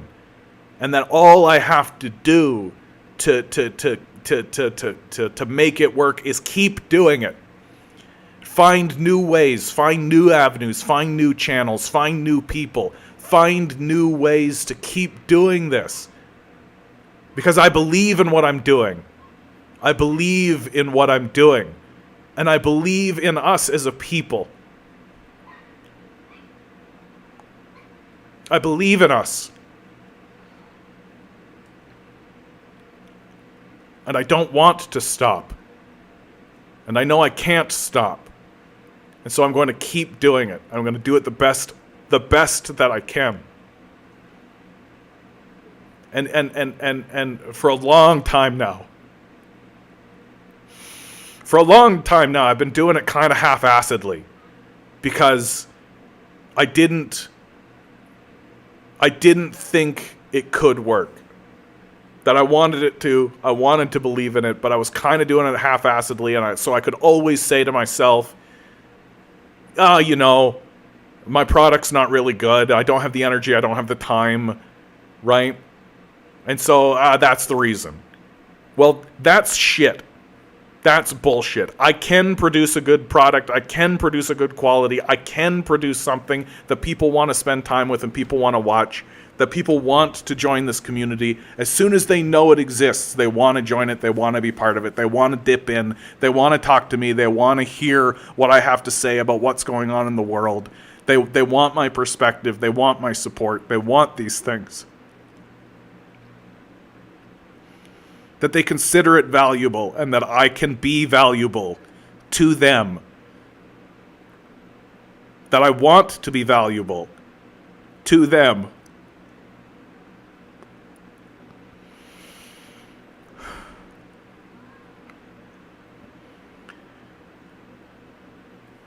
And so I'm going to try my best. I'm going to do my best. And I'm going to put my face into it. And I don't know what I'm doing. And I don't know what I'm doing. But I'm going to do it anyway.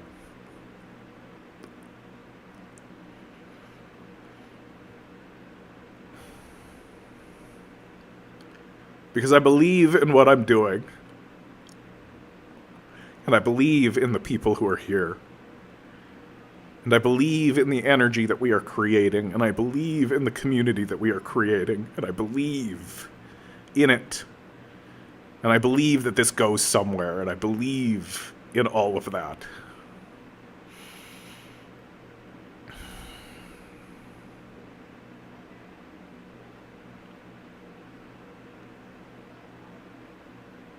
And all I have to do is just keep doing it.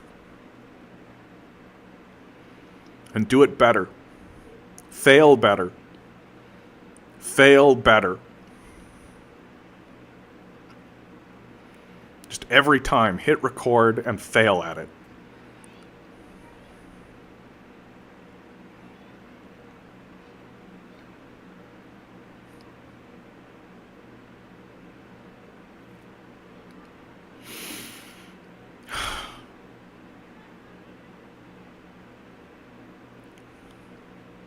This world makes no sense and it makes sense at the same time.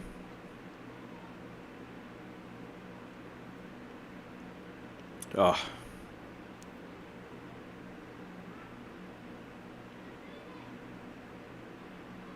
God damn. God damn, that was an emotional little moment, wasn't it?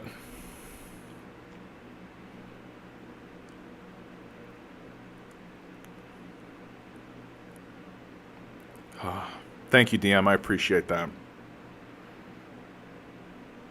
I appreciate that.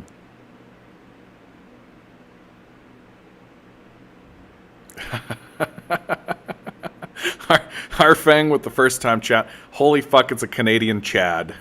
I don't know that I would describe myself as a Chad, but I'll take the compliment. Why not?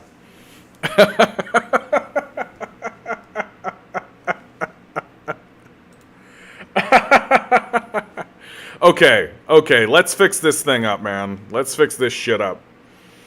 Okay, we want to get out of this. Let's refund. How do I refund passives? Let's refund this. Boink. Apply that refund. We don't want that. Okay. Increased area effect. Critical strikes. Honestly, dude, I just want to do damage. I just want to do fucking damage. I just want to hit them with damage and have them be dead. And I don't... Does critical strike work for something like Contagion? Is that a thing? Is that a thing? I have no goddamn idea what I'm doing, dude. Oh my god. Like, for real, I have no fucking idea what I'm doing. Yeah, dots don't crit. I knew it. Dots never crit. Oh. Oh, no, I'm using chaos damage, right? Oh, hey, maybe that's a thing to do. Search here. Search here. Chaos. That's blinking. Chaos resistance. Chaos resistance. Grave Intentions. That's a great name, dude. That's fucking great. Over here, there's some blinking chaos. Energy shield mastery. Chaos resistance. Energy shield mastery. Oof. Chaos. Chaos mastery. Way the fuck up here. Way the fuck over there, eh? Because chaos is not elemental, right? Yeah, so this is pointless if I wanted to keep doing chaos. Which I'm kind of in, like I'm kind of on it. So what do we got here? Let's just do the math. So if I wanted to get there, it'd be 1, 2, 3, 4, 5, 6, and 7. I'm there. That's not that far. And this is all intelligence. And intelligence is fine. But that's if I was... The guy's like, give me a second, let me pull some trees. Let me see what you got.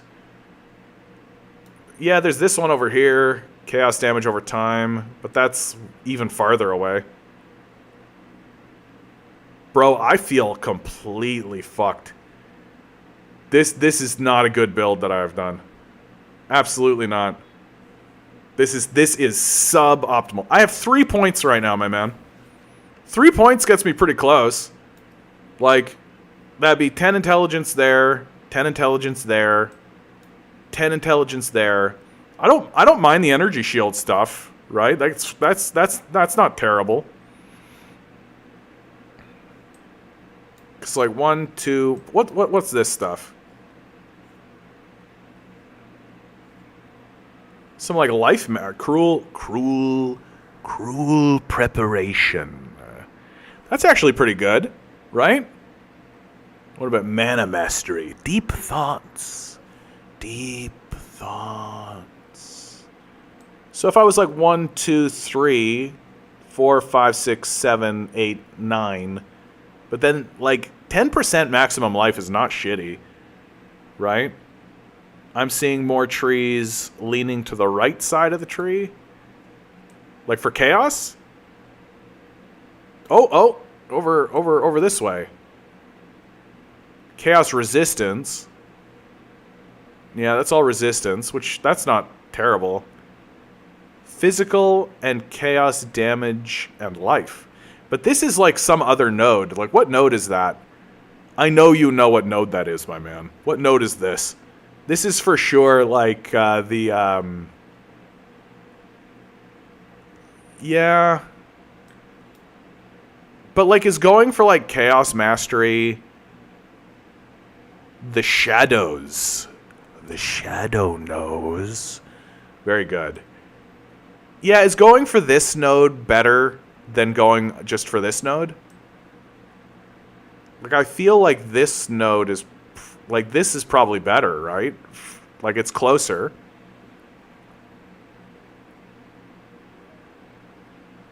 Like, it's closer in the first place.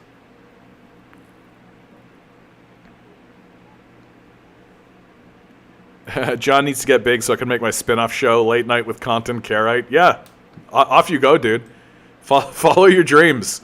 Don't let your dreams be dreams. I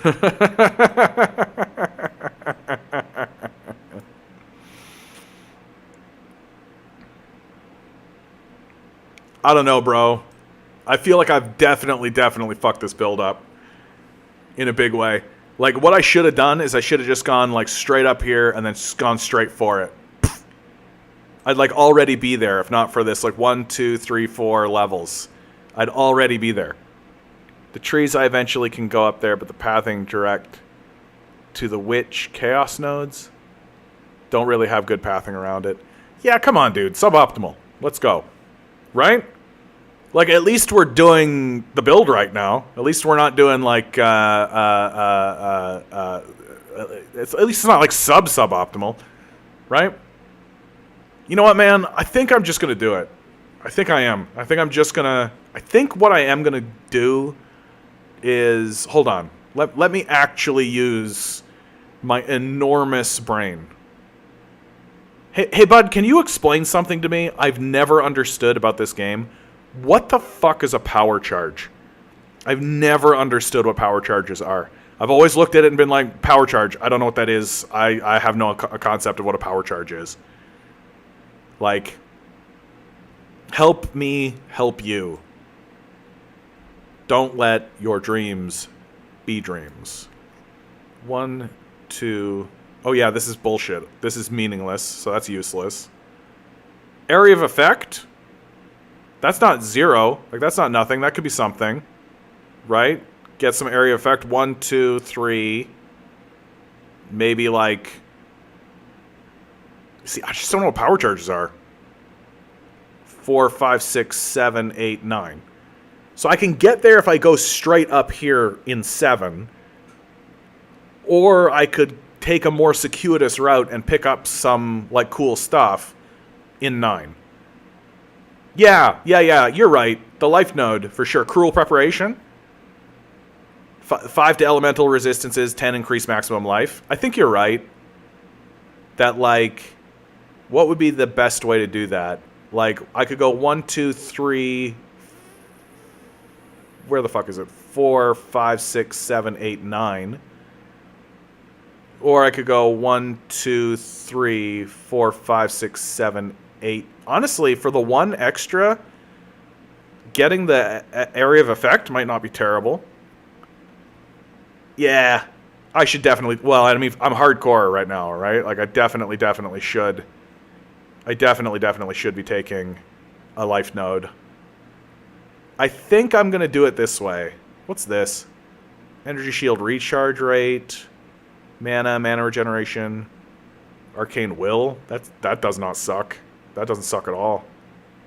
Mana regeneration. I think, given what I'm looking at and what I'm doing right here, I gotta be getting up in here. I think I have to.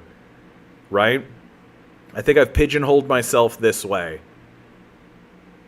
And so I'm gonna go... I think I will go Area of Effect. Area of Effect. 10 Intelligence. And then we'll go over here, get another 10 Intelligence, and then get the Life, Cruel Preparation, the Life, Intelligence, and then we're in.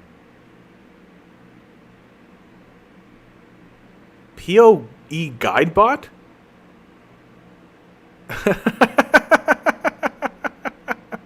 I've never seen that bot before. That's hilarious. That's funny, man. That's cool that they've put bots like that in. That's really neat. Oh, that's really neat. Okay, I'm just going to do it. Suboptimal! Suboptimal! We did it. We did it, and we did it suboptimally. God damn, this is the most suboptimal build I've ever seen in my life. Yeah, I regret taking Deep Wisdom. I think that I wish I hadn't... Although,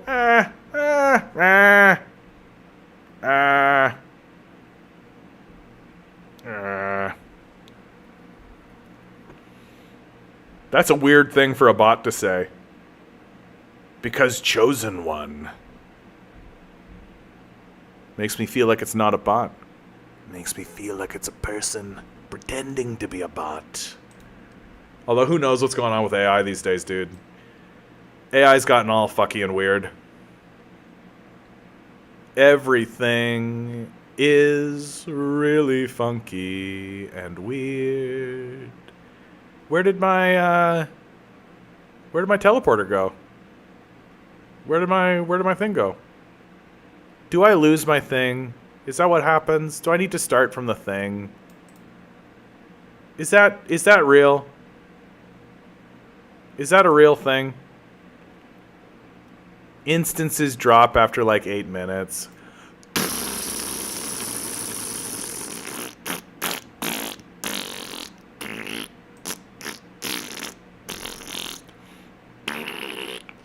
More like Path of Lame Isle. Nailed it. Did it. More like Path of Suck Isle.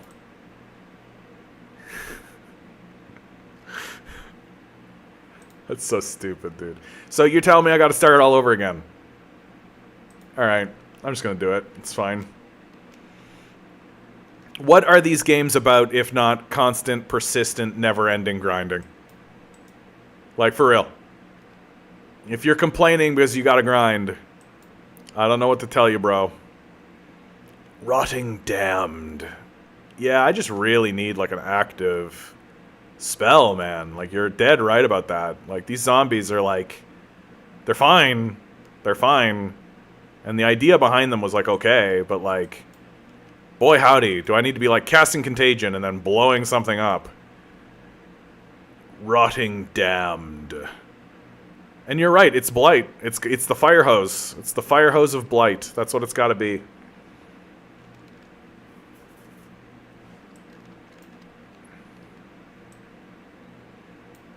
I've seen a lot of suboptimal builds. Okay, I gotta stop saying suboptimal. I think that the time has come for the joke to end. It was funny at first, but now I'm just saying the word. Stupid. It's just not, doesn't make any sense. The usage of the word suboptimal has itself become suboptimal. I'm so tired, guys. I should probably just go to bed. Bless each and every one of you for being here.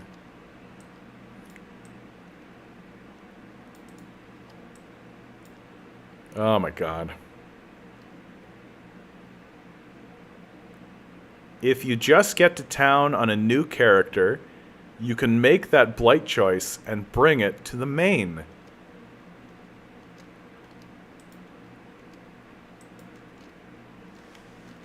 My man, that is so fucking genius. This is what I'm talking about.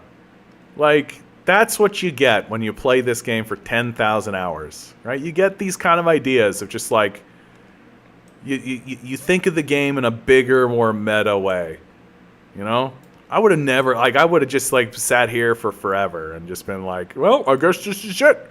There's nothing I can do. I'm just stuck doing this for the rest of my life. You're right, man. Fucking, you are absolutely dead right. Like, I don't want to do it right now because of this guy, but you know what I'm talking about.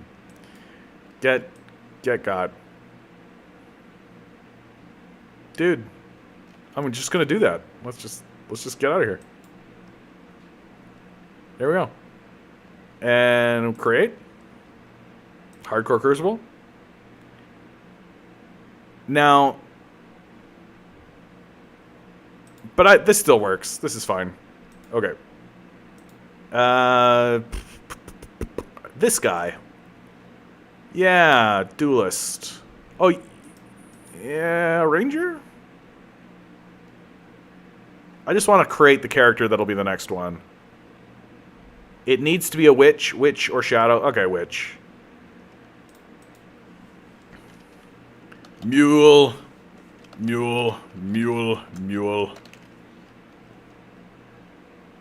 Okay.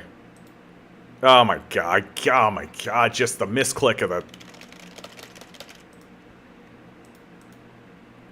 That'd be so funny if it was like, character name taken, my man. Okay, Driftwood Wand. Okay, so here's the moment of truth, guys. Skill issue. You're dead right. You're goddamn right.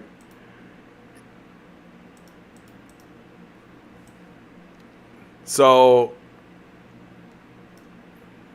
Fireball. I'm dumb. How did I miss that, man? Holy cow, I'm dumb as fuck. Dude.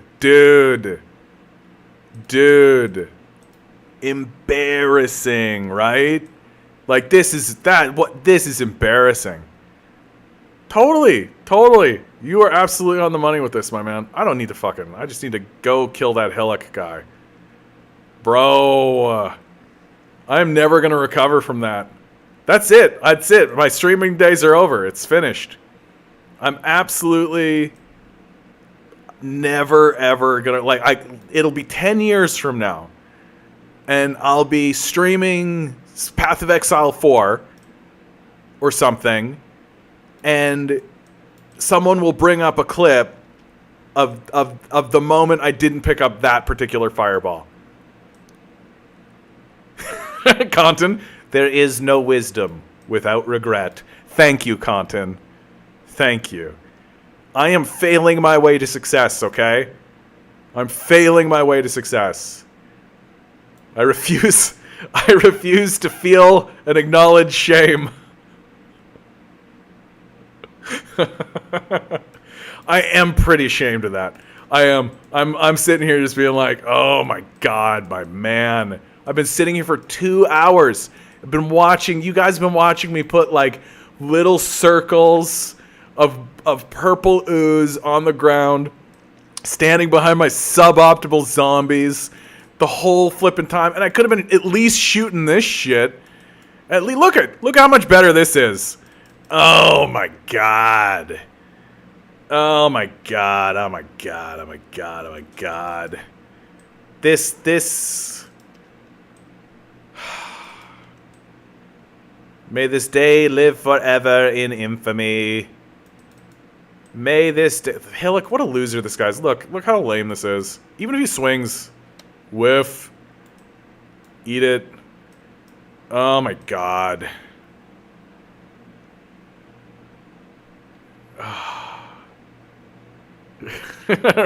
Ruthless is like a Sisyphean challenge, and you're like, what if we grease the rock? Bro, I'm in so much trouble, my man. I'm in so much trouble. If I'm missing picking up Fireball, bro, we are in trouble. We are in trouble. We're absolutely in trouble. I think I have to get the medicine chest, bud. Oh, maybe not. Kinetic Bolt. Blight. And Blight's what we're looking for, right? Yeah, I'm definitely down for the Blight. Blight. Okay. So now we can... Oh, we just take that. We dump it in here.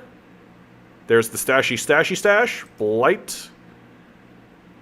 And I don't need Fireball, because I've got Blight, right? Like, there's no point having... You know what, man? I'm gonna put this in here anyway. You know why? Because I'm gonna delete this bitch. This bitch is getting deleted. Deleted.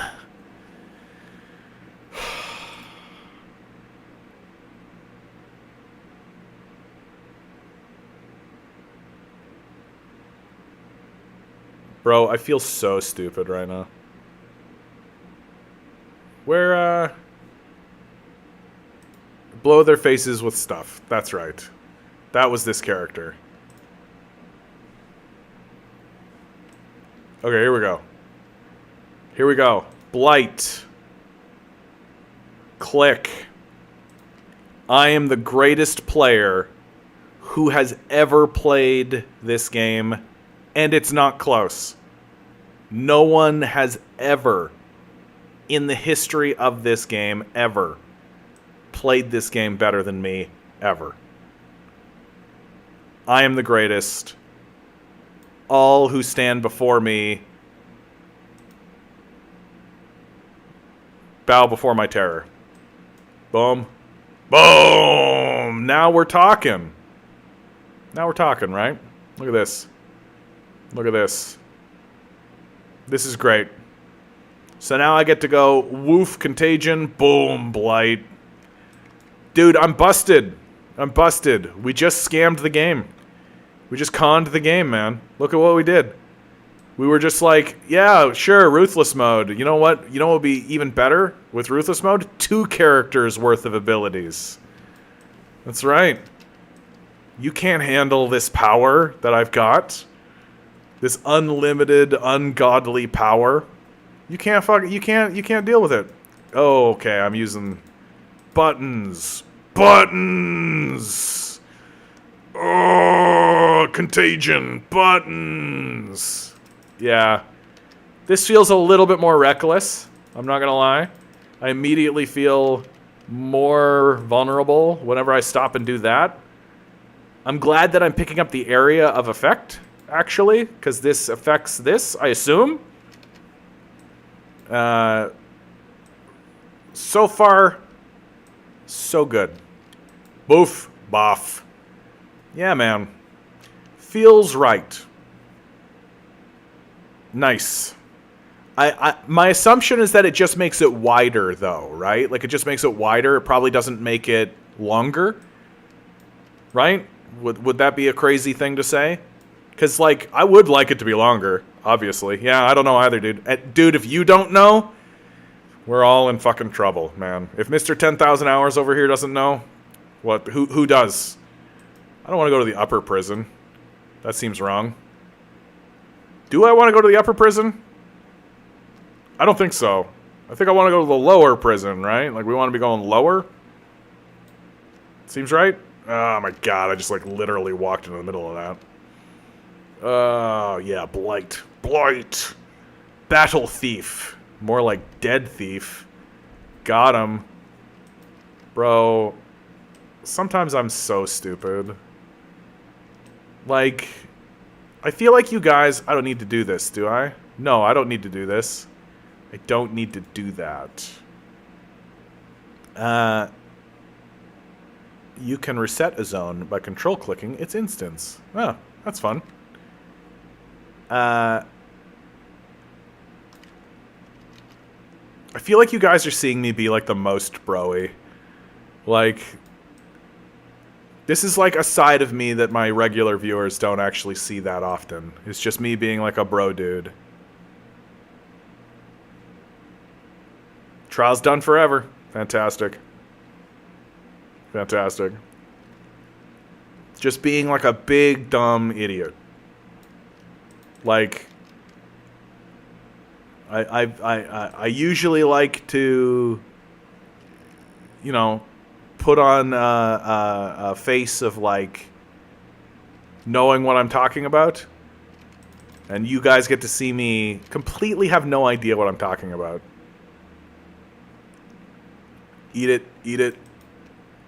Zombie chatters. Chatters.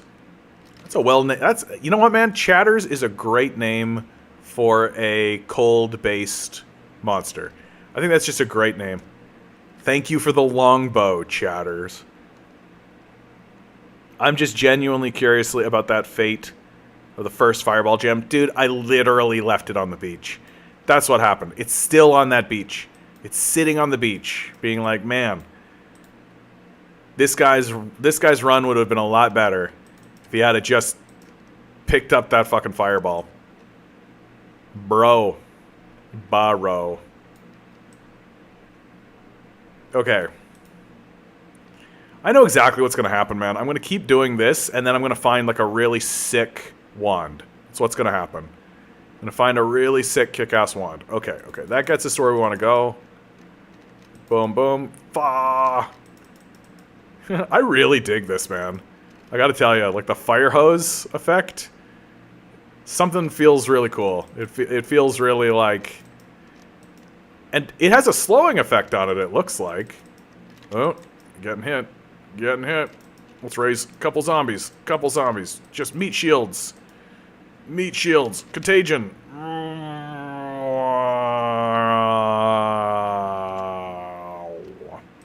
Nice.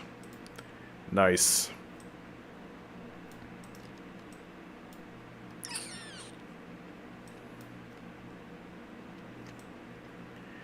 Oh my god. Did I do it? Did I do the thing? Did I verb the noun? I did do the thing. I did the thing. More cast speed.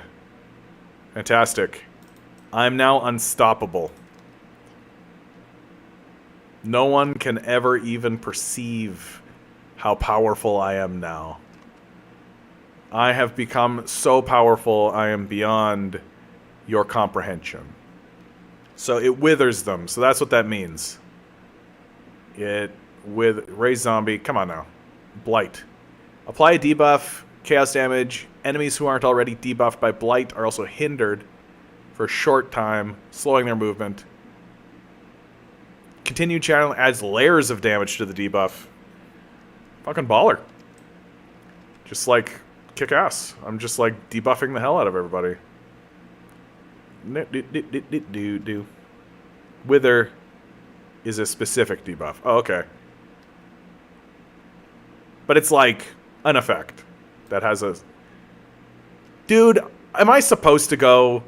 Am I dumb? Because I'm not supposed to go to the climb. Oh my god. I am supposed to go to the upper prison. Man, even I think that this is tedious. Why are you guys watching? What is this? What is this failure? Oh my god. Okay. That's okay, man. It's alright. You know what? It's okay. It's a beautiful thing. It's a beautiful thing. We're all in this ridiculous life together. You know? Two random people randomly met, fucked, and randomly had you. You are a random conglomeration of those two random people who just decided to get their bones off with one another. And congratulations. Here you are. Isn't that great? You didn't ask to be here. You just happened to be here. And everybody's telling you gotta pay taxes. And you're like, what? Why? I would much rather not do that and chill out. But everybody's like, nah, bro, you gotta, like, become a respectable citizen. And you're like, what's that even mean? And everybody's like, oh, it means destroying the ecosystem around you and betraying everything that anyone would ever love. And you're like, nah, bro, I don't think so. Well, then you're a loser. You're a washout. You don't want little pieces of paper? You must just be a dim-witted idiot. And then, if you actually do what you're told, you know what happens? You die anyway. That's my favorite part. Everybody, like, looks at you and they're like, he's not making the same decisions I'm making. He must be a loser. What a washed out dumbass. Not making the same decisions I'm making. And then you know what happens? You both die. Just do whatever you want. Just do whatever you want. Like, for real. Like, as long as you're within the sphere of consent, as long as the people you're interacting with are like, yes, let's do that thing, just do fucking whatever you want. There's literally no rules. Like, there's like, the only rules that exist are so ingrained into reality that we don't even think of them as rules. Like, but they are. Like, they're obviously rules. You know, rules like eat or die. There's a rule. I can't think of any others off the top of my head. You know, but they're like that, you know? Like drink water or die, right? Like simple stuff. Like if you poison your environment, then you can't survive in that environment. Like really real straightforward kind of stuff. These are the rules of life. It's not things like, you know, feminism is the scourge of the new age. It's not a rule. It's just a thing these guys say. It's not things like you know, you need to get a respectable job, you know, become a respectable citizen. It's just shit people say because they're scared and they don't know what to do, and they're worried that you'll die. It's like, oh, okay. Oh no, this incredible burden of our existential selves will finally come to an end. We'll have to stop living. Oh, shit. Oh, you mean I get to rest eternally in the light pool? Fuck. What a pain in the ass. You mean I have to stop listening to your dumb bullshit? Guys like Jordan Peterson? Shit. Man. What a tough, shitty situation. Okay. So we've maxed this guy out. Time to do the use spirit shield. Let's go. Let's fucking go. That's as much as I dare do.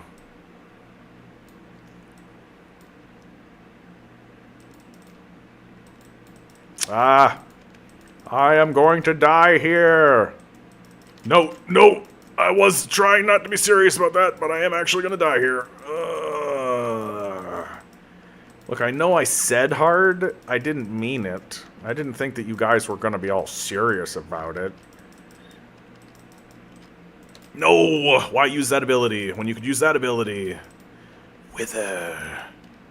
Or Blight, I suppose.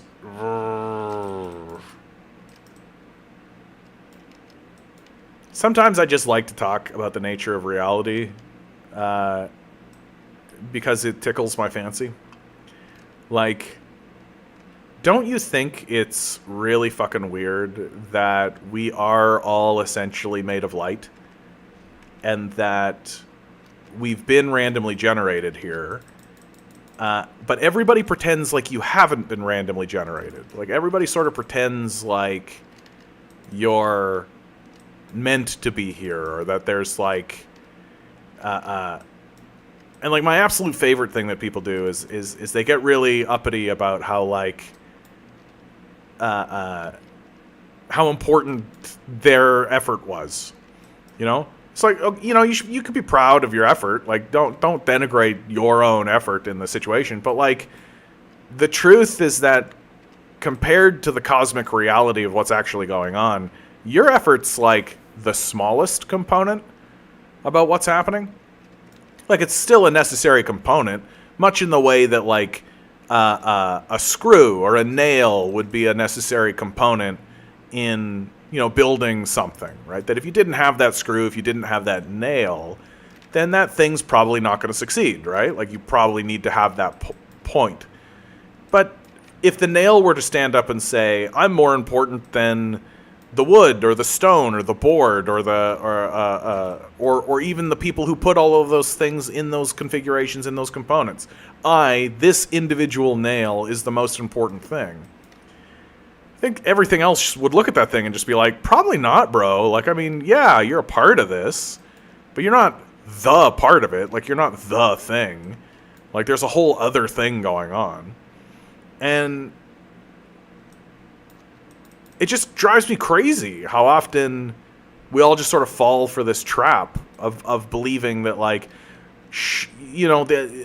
that your effort matters more than the effort of every other person who has ever existed, all of the institutions they ever built, and then on top of all of that, all the forces of creation itself.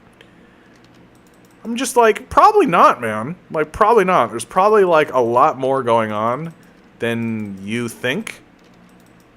And you should probably, like, appreciate that a little bit. You should probably be a little bit more like, oh yeah, like, I got randomly generated into this position, which gave me the opportunity to pursue this other thing that I wanted to pursue.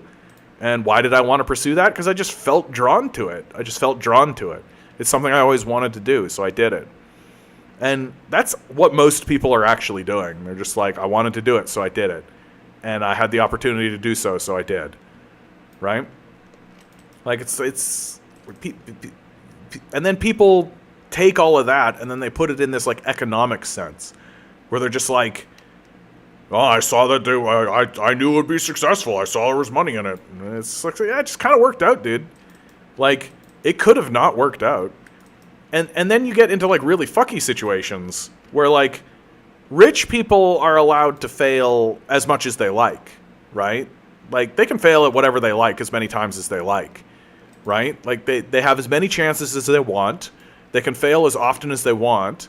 They can try anything they like, because failure for the rich is like, oh, okay, I'll just pull myself up by my bootstraps and do it again. And that's actually, like, a serious thing that rich people can just do, because they have so much wealth that they can just afford to fail as often as they like. And so eventually, after failure after failure after failure after failure, they succeed at something, like something is actually monetarily successful and it actually works. And what do? I'm the greatest. I'm the smart. The thing about the hierarchy is that the people who ascend it, the meritocracy of the hierarchy, are the most competent. So I'm here because I'm a super smarty pants. Right? And they believe this. This is what they believe. They believe that they are where they are because they believe that because they're a super smarty pants. That they're super competent, they're the super smartiest.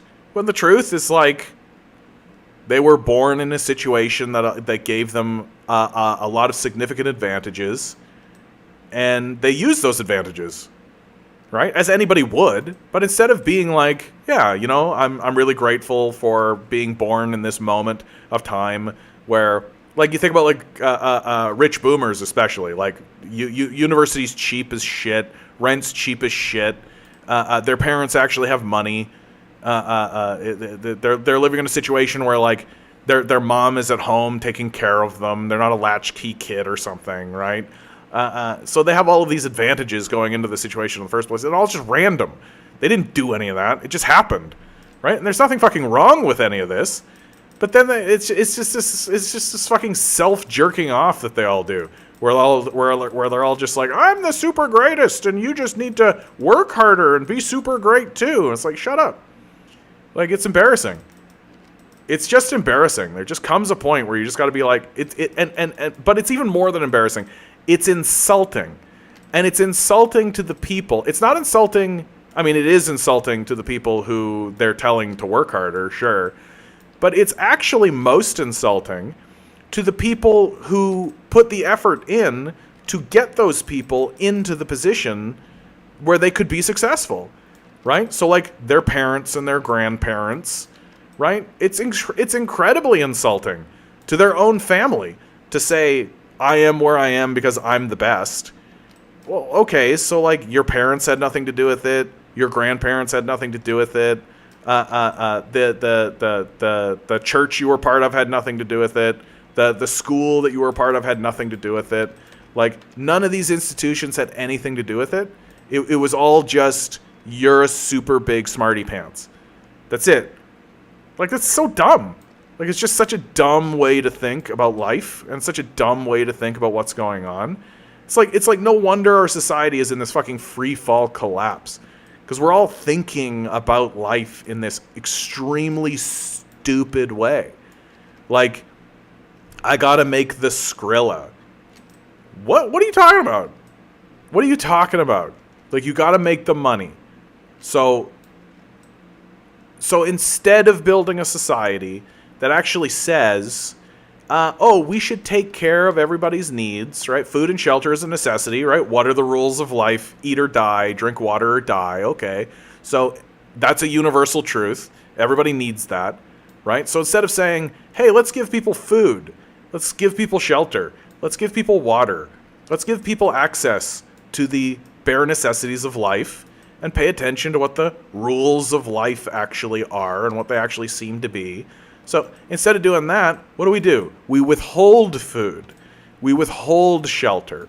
We withhold these things, right? That these things are commodities in our society that we can withhold from people to force them to work for us, right? That's the scam. That's the whole scam. That instead of living in a society that insists food and shelter is a right, food and shelter is something that you should have access to simply by the course of your existence, because it's one of the few rules of existence that is universal and is true. Everyone needs food, everyone needs shelter, right? That is universal. That's a universal truism. You need these things. Instead of that, we're going to withhold those things. And if somebody stands up and says, hey, that seems really fucked up and bleak, in fact, that seems like a really shitty, dumb way to organize a people or a society, you get called lazy, right? And then they'll ask questions. They'll actually say out loud to you, in front of your face, for everyone to hear, well, how do you force people to work if you don't starve them? They'll actually say this. They won't say it like that. They'll say something like, how do you incentivize people to join the labor market? Right? Won't people just be lazy? Won't people just sit around and do nothing? And my response to this has steadily become, yeah, I hope so. I hope people sit around and do nothing. It'd be a far sight better than what we're doing now. Be a much better thing for everybody to just sit around and do nothing. I hope everybody walks out of these worthless capitalist businesses that are doing everything they can to destroy the species and everyone around. And I hope they walk out into fields. I hope they stare at the sky. I hope they do nothing. I hope they do literally nothing. So that they can actually feel the sun on their skin. So they can look at the clouds. So that they can bear witness to the creation that created them and realize that they're part of the natural system that randomly generated them. That the people who withhold food and shelter from you do not supersede the power and awe of creation itself, which is precisely the narrative that these capitalists are trying to convince you of. That they are, in fact, more powerful than God itself. That instead of actually saying, no, we should subserviate ourselves and bear witness to the power of the forces of creation, right?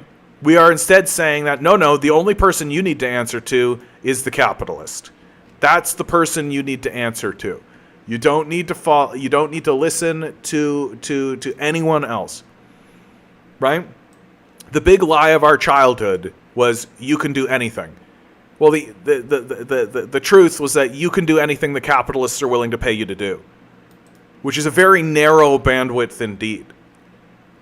And honestly, we would all be better off if we just walked out into fields and stared at the sun.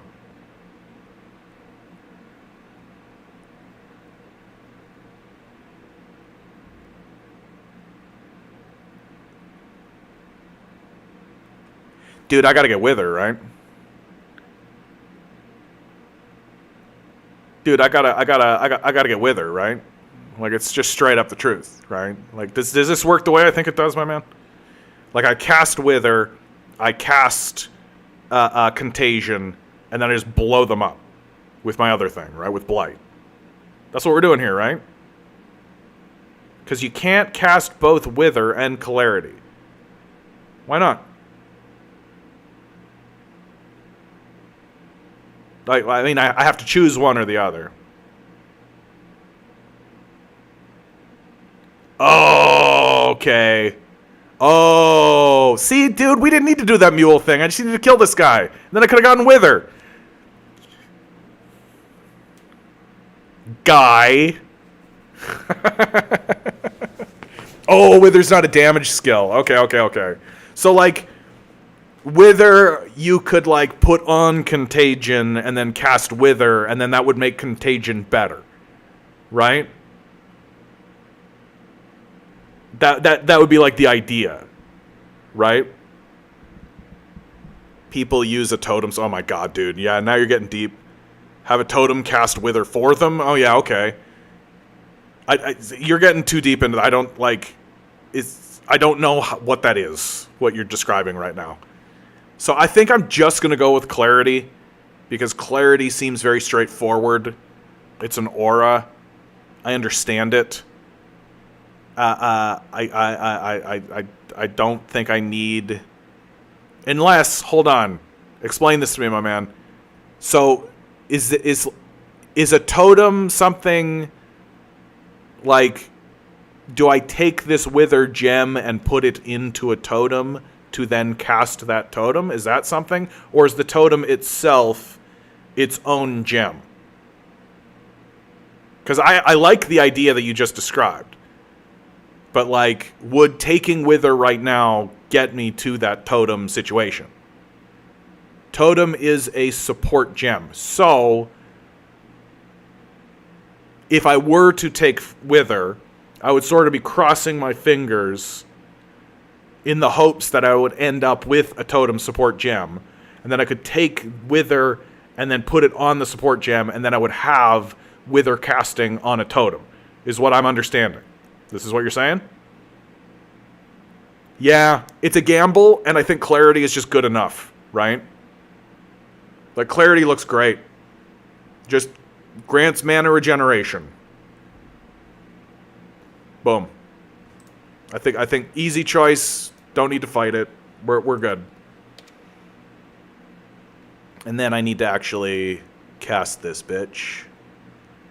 Clarity, super smart. I know what's going on, 'cause I have clarity. Dude, look what happened. Look what happened. I made it out of Act 1.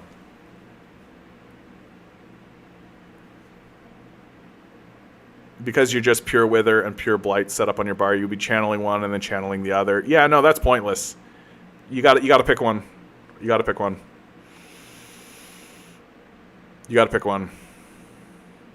Oh, Eric, you're like writing a dissertation. What are you writing for me here, man? I want to read this. Eric, longtime contributor, longtime viewer.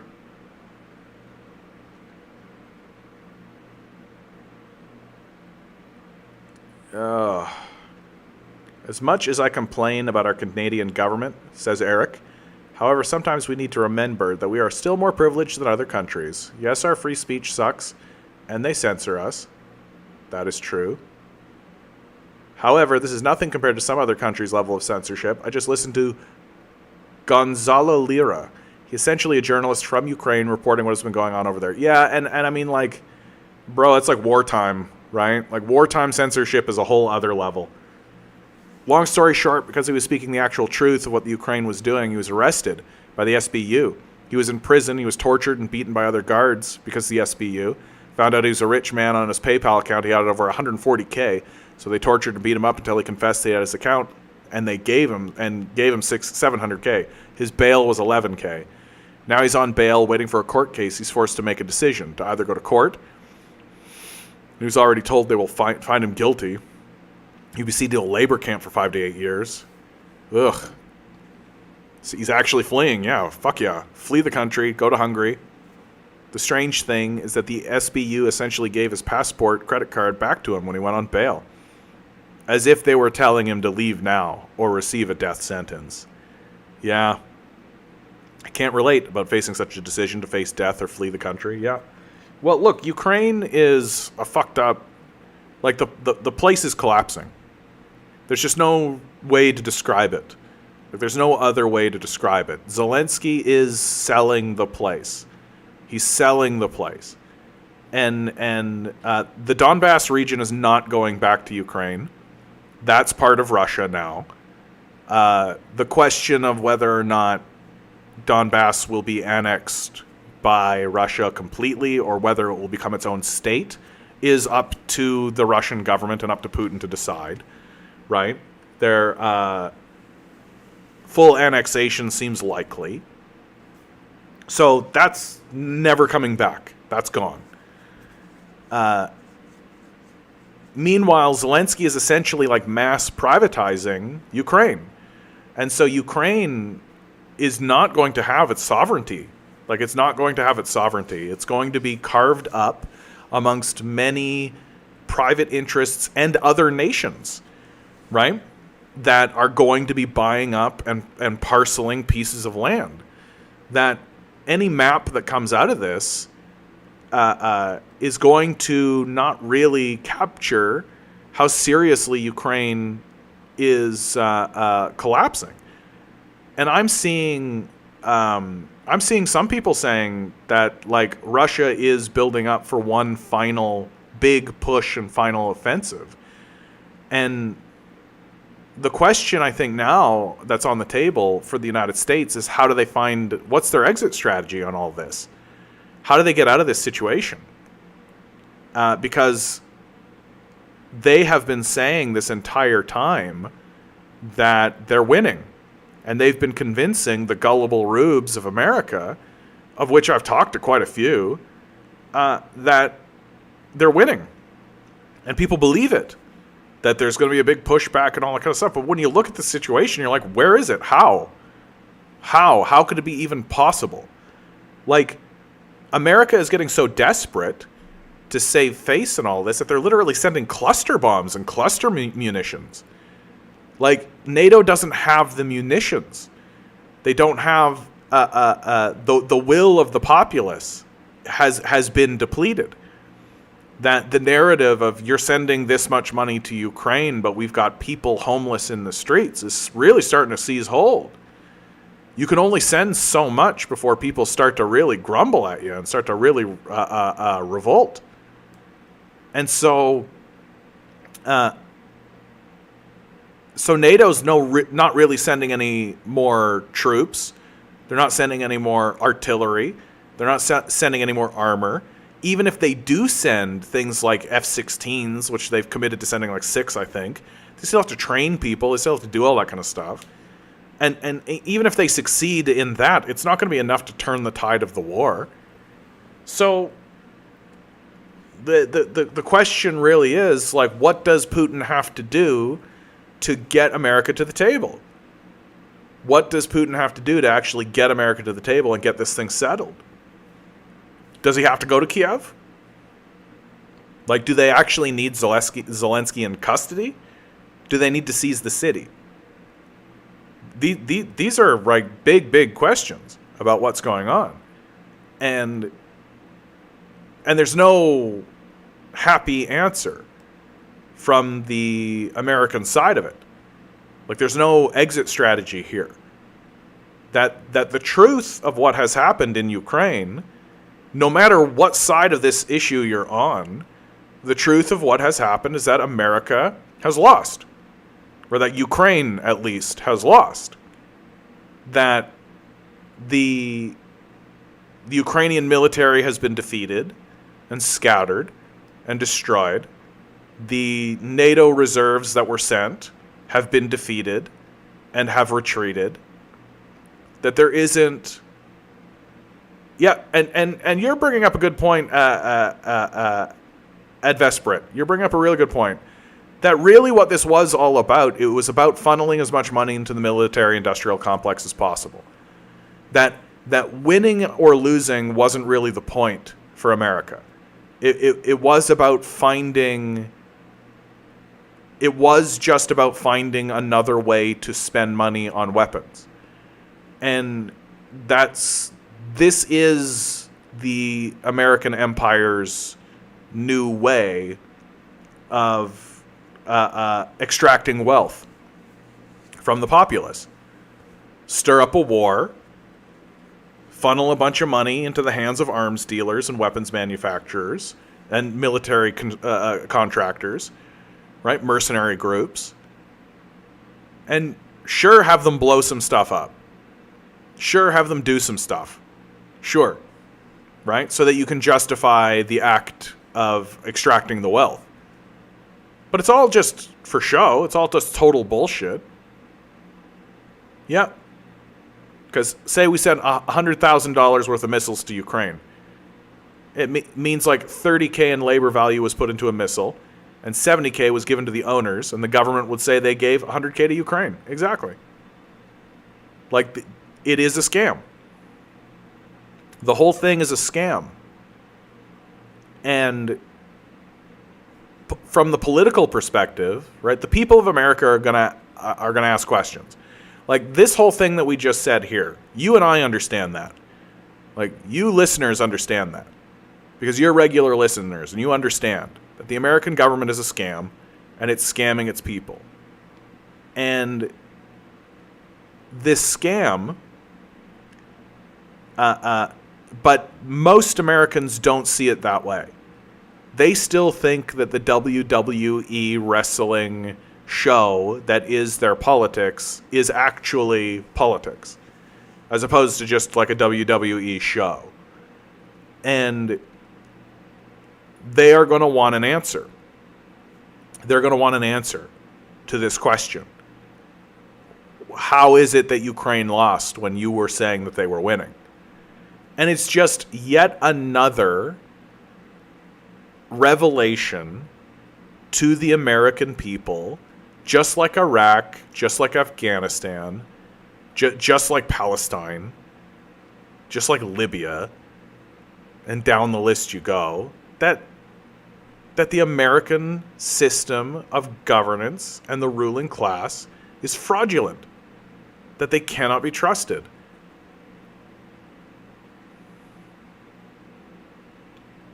What's it going to take? You know? What's it going to take? Well, guys, I think I'm going to call it a night. Always remember, each and every one of you is a quantum being walking around in quantum energy. These billionaires are spending hundreds of billions of dollars in the hopes you'll never realize it. You'll just stay the good little commodity they need you to be. Rebel. Revolt. Repent. Good luck. We're going to need it.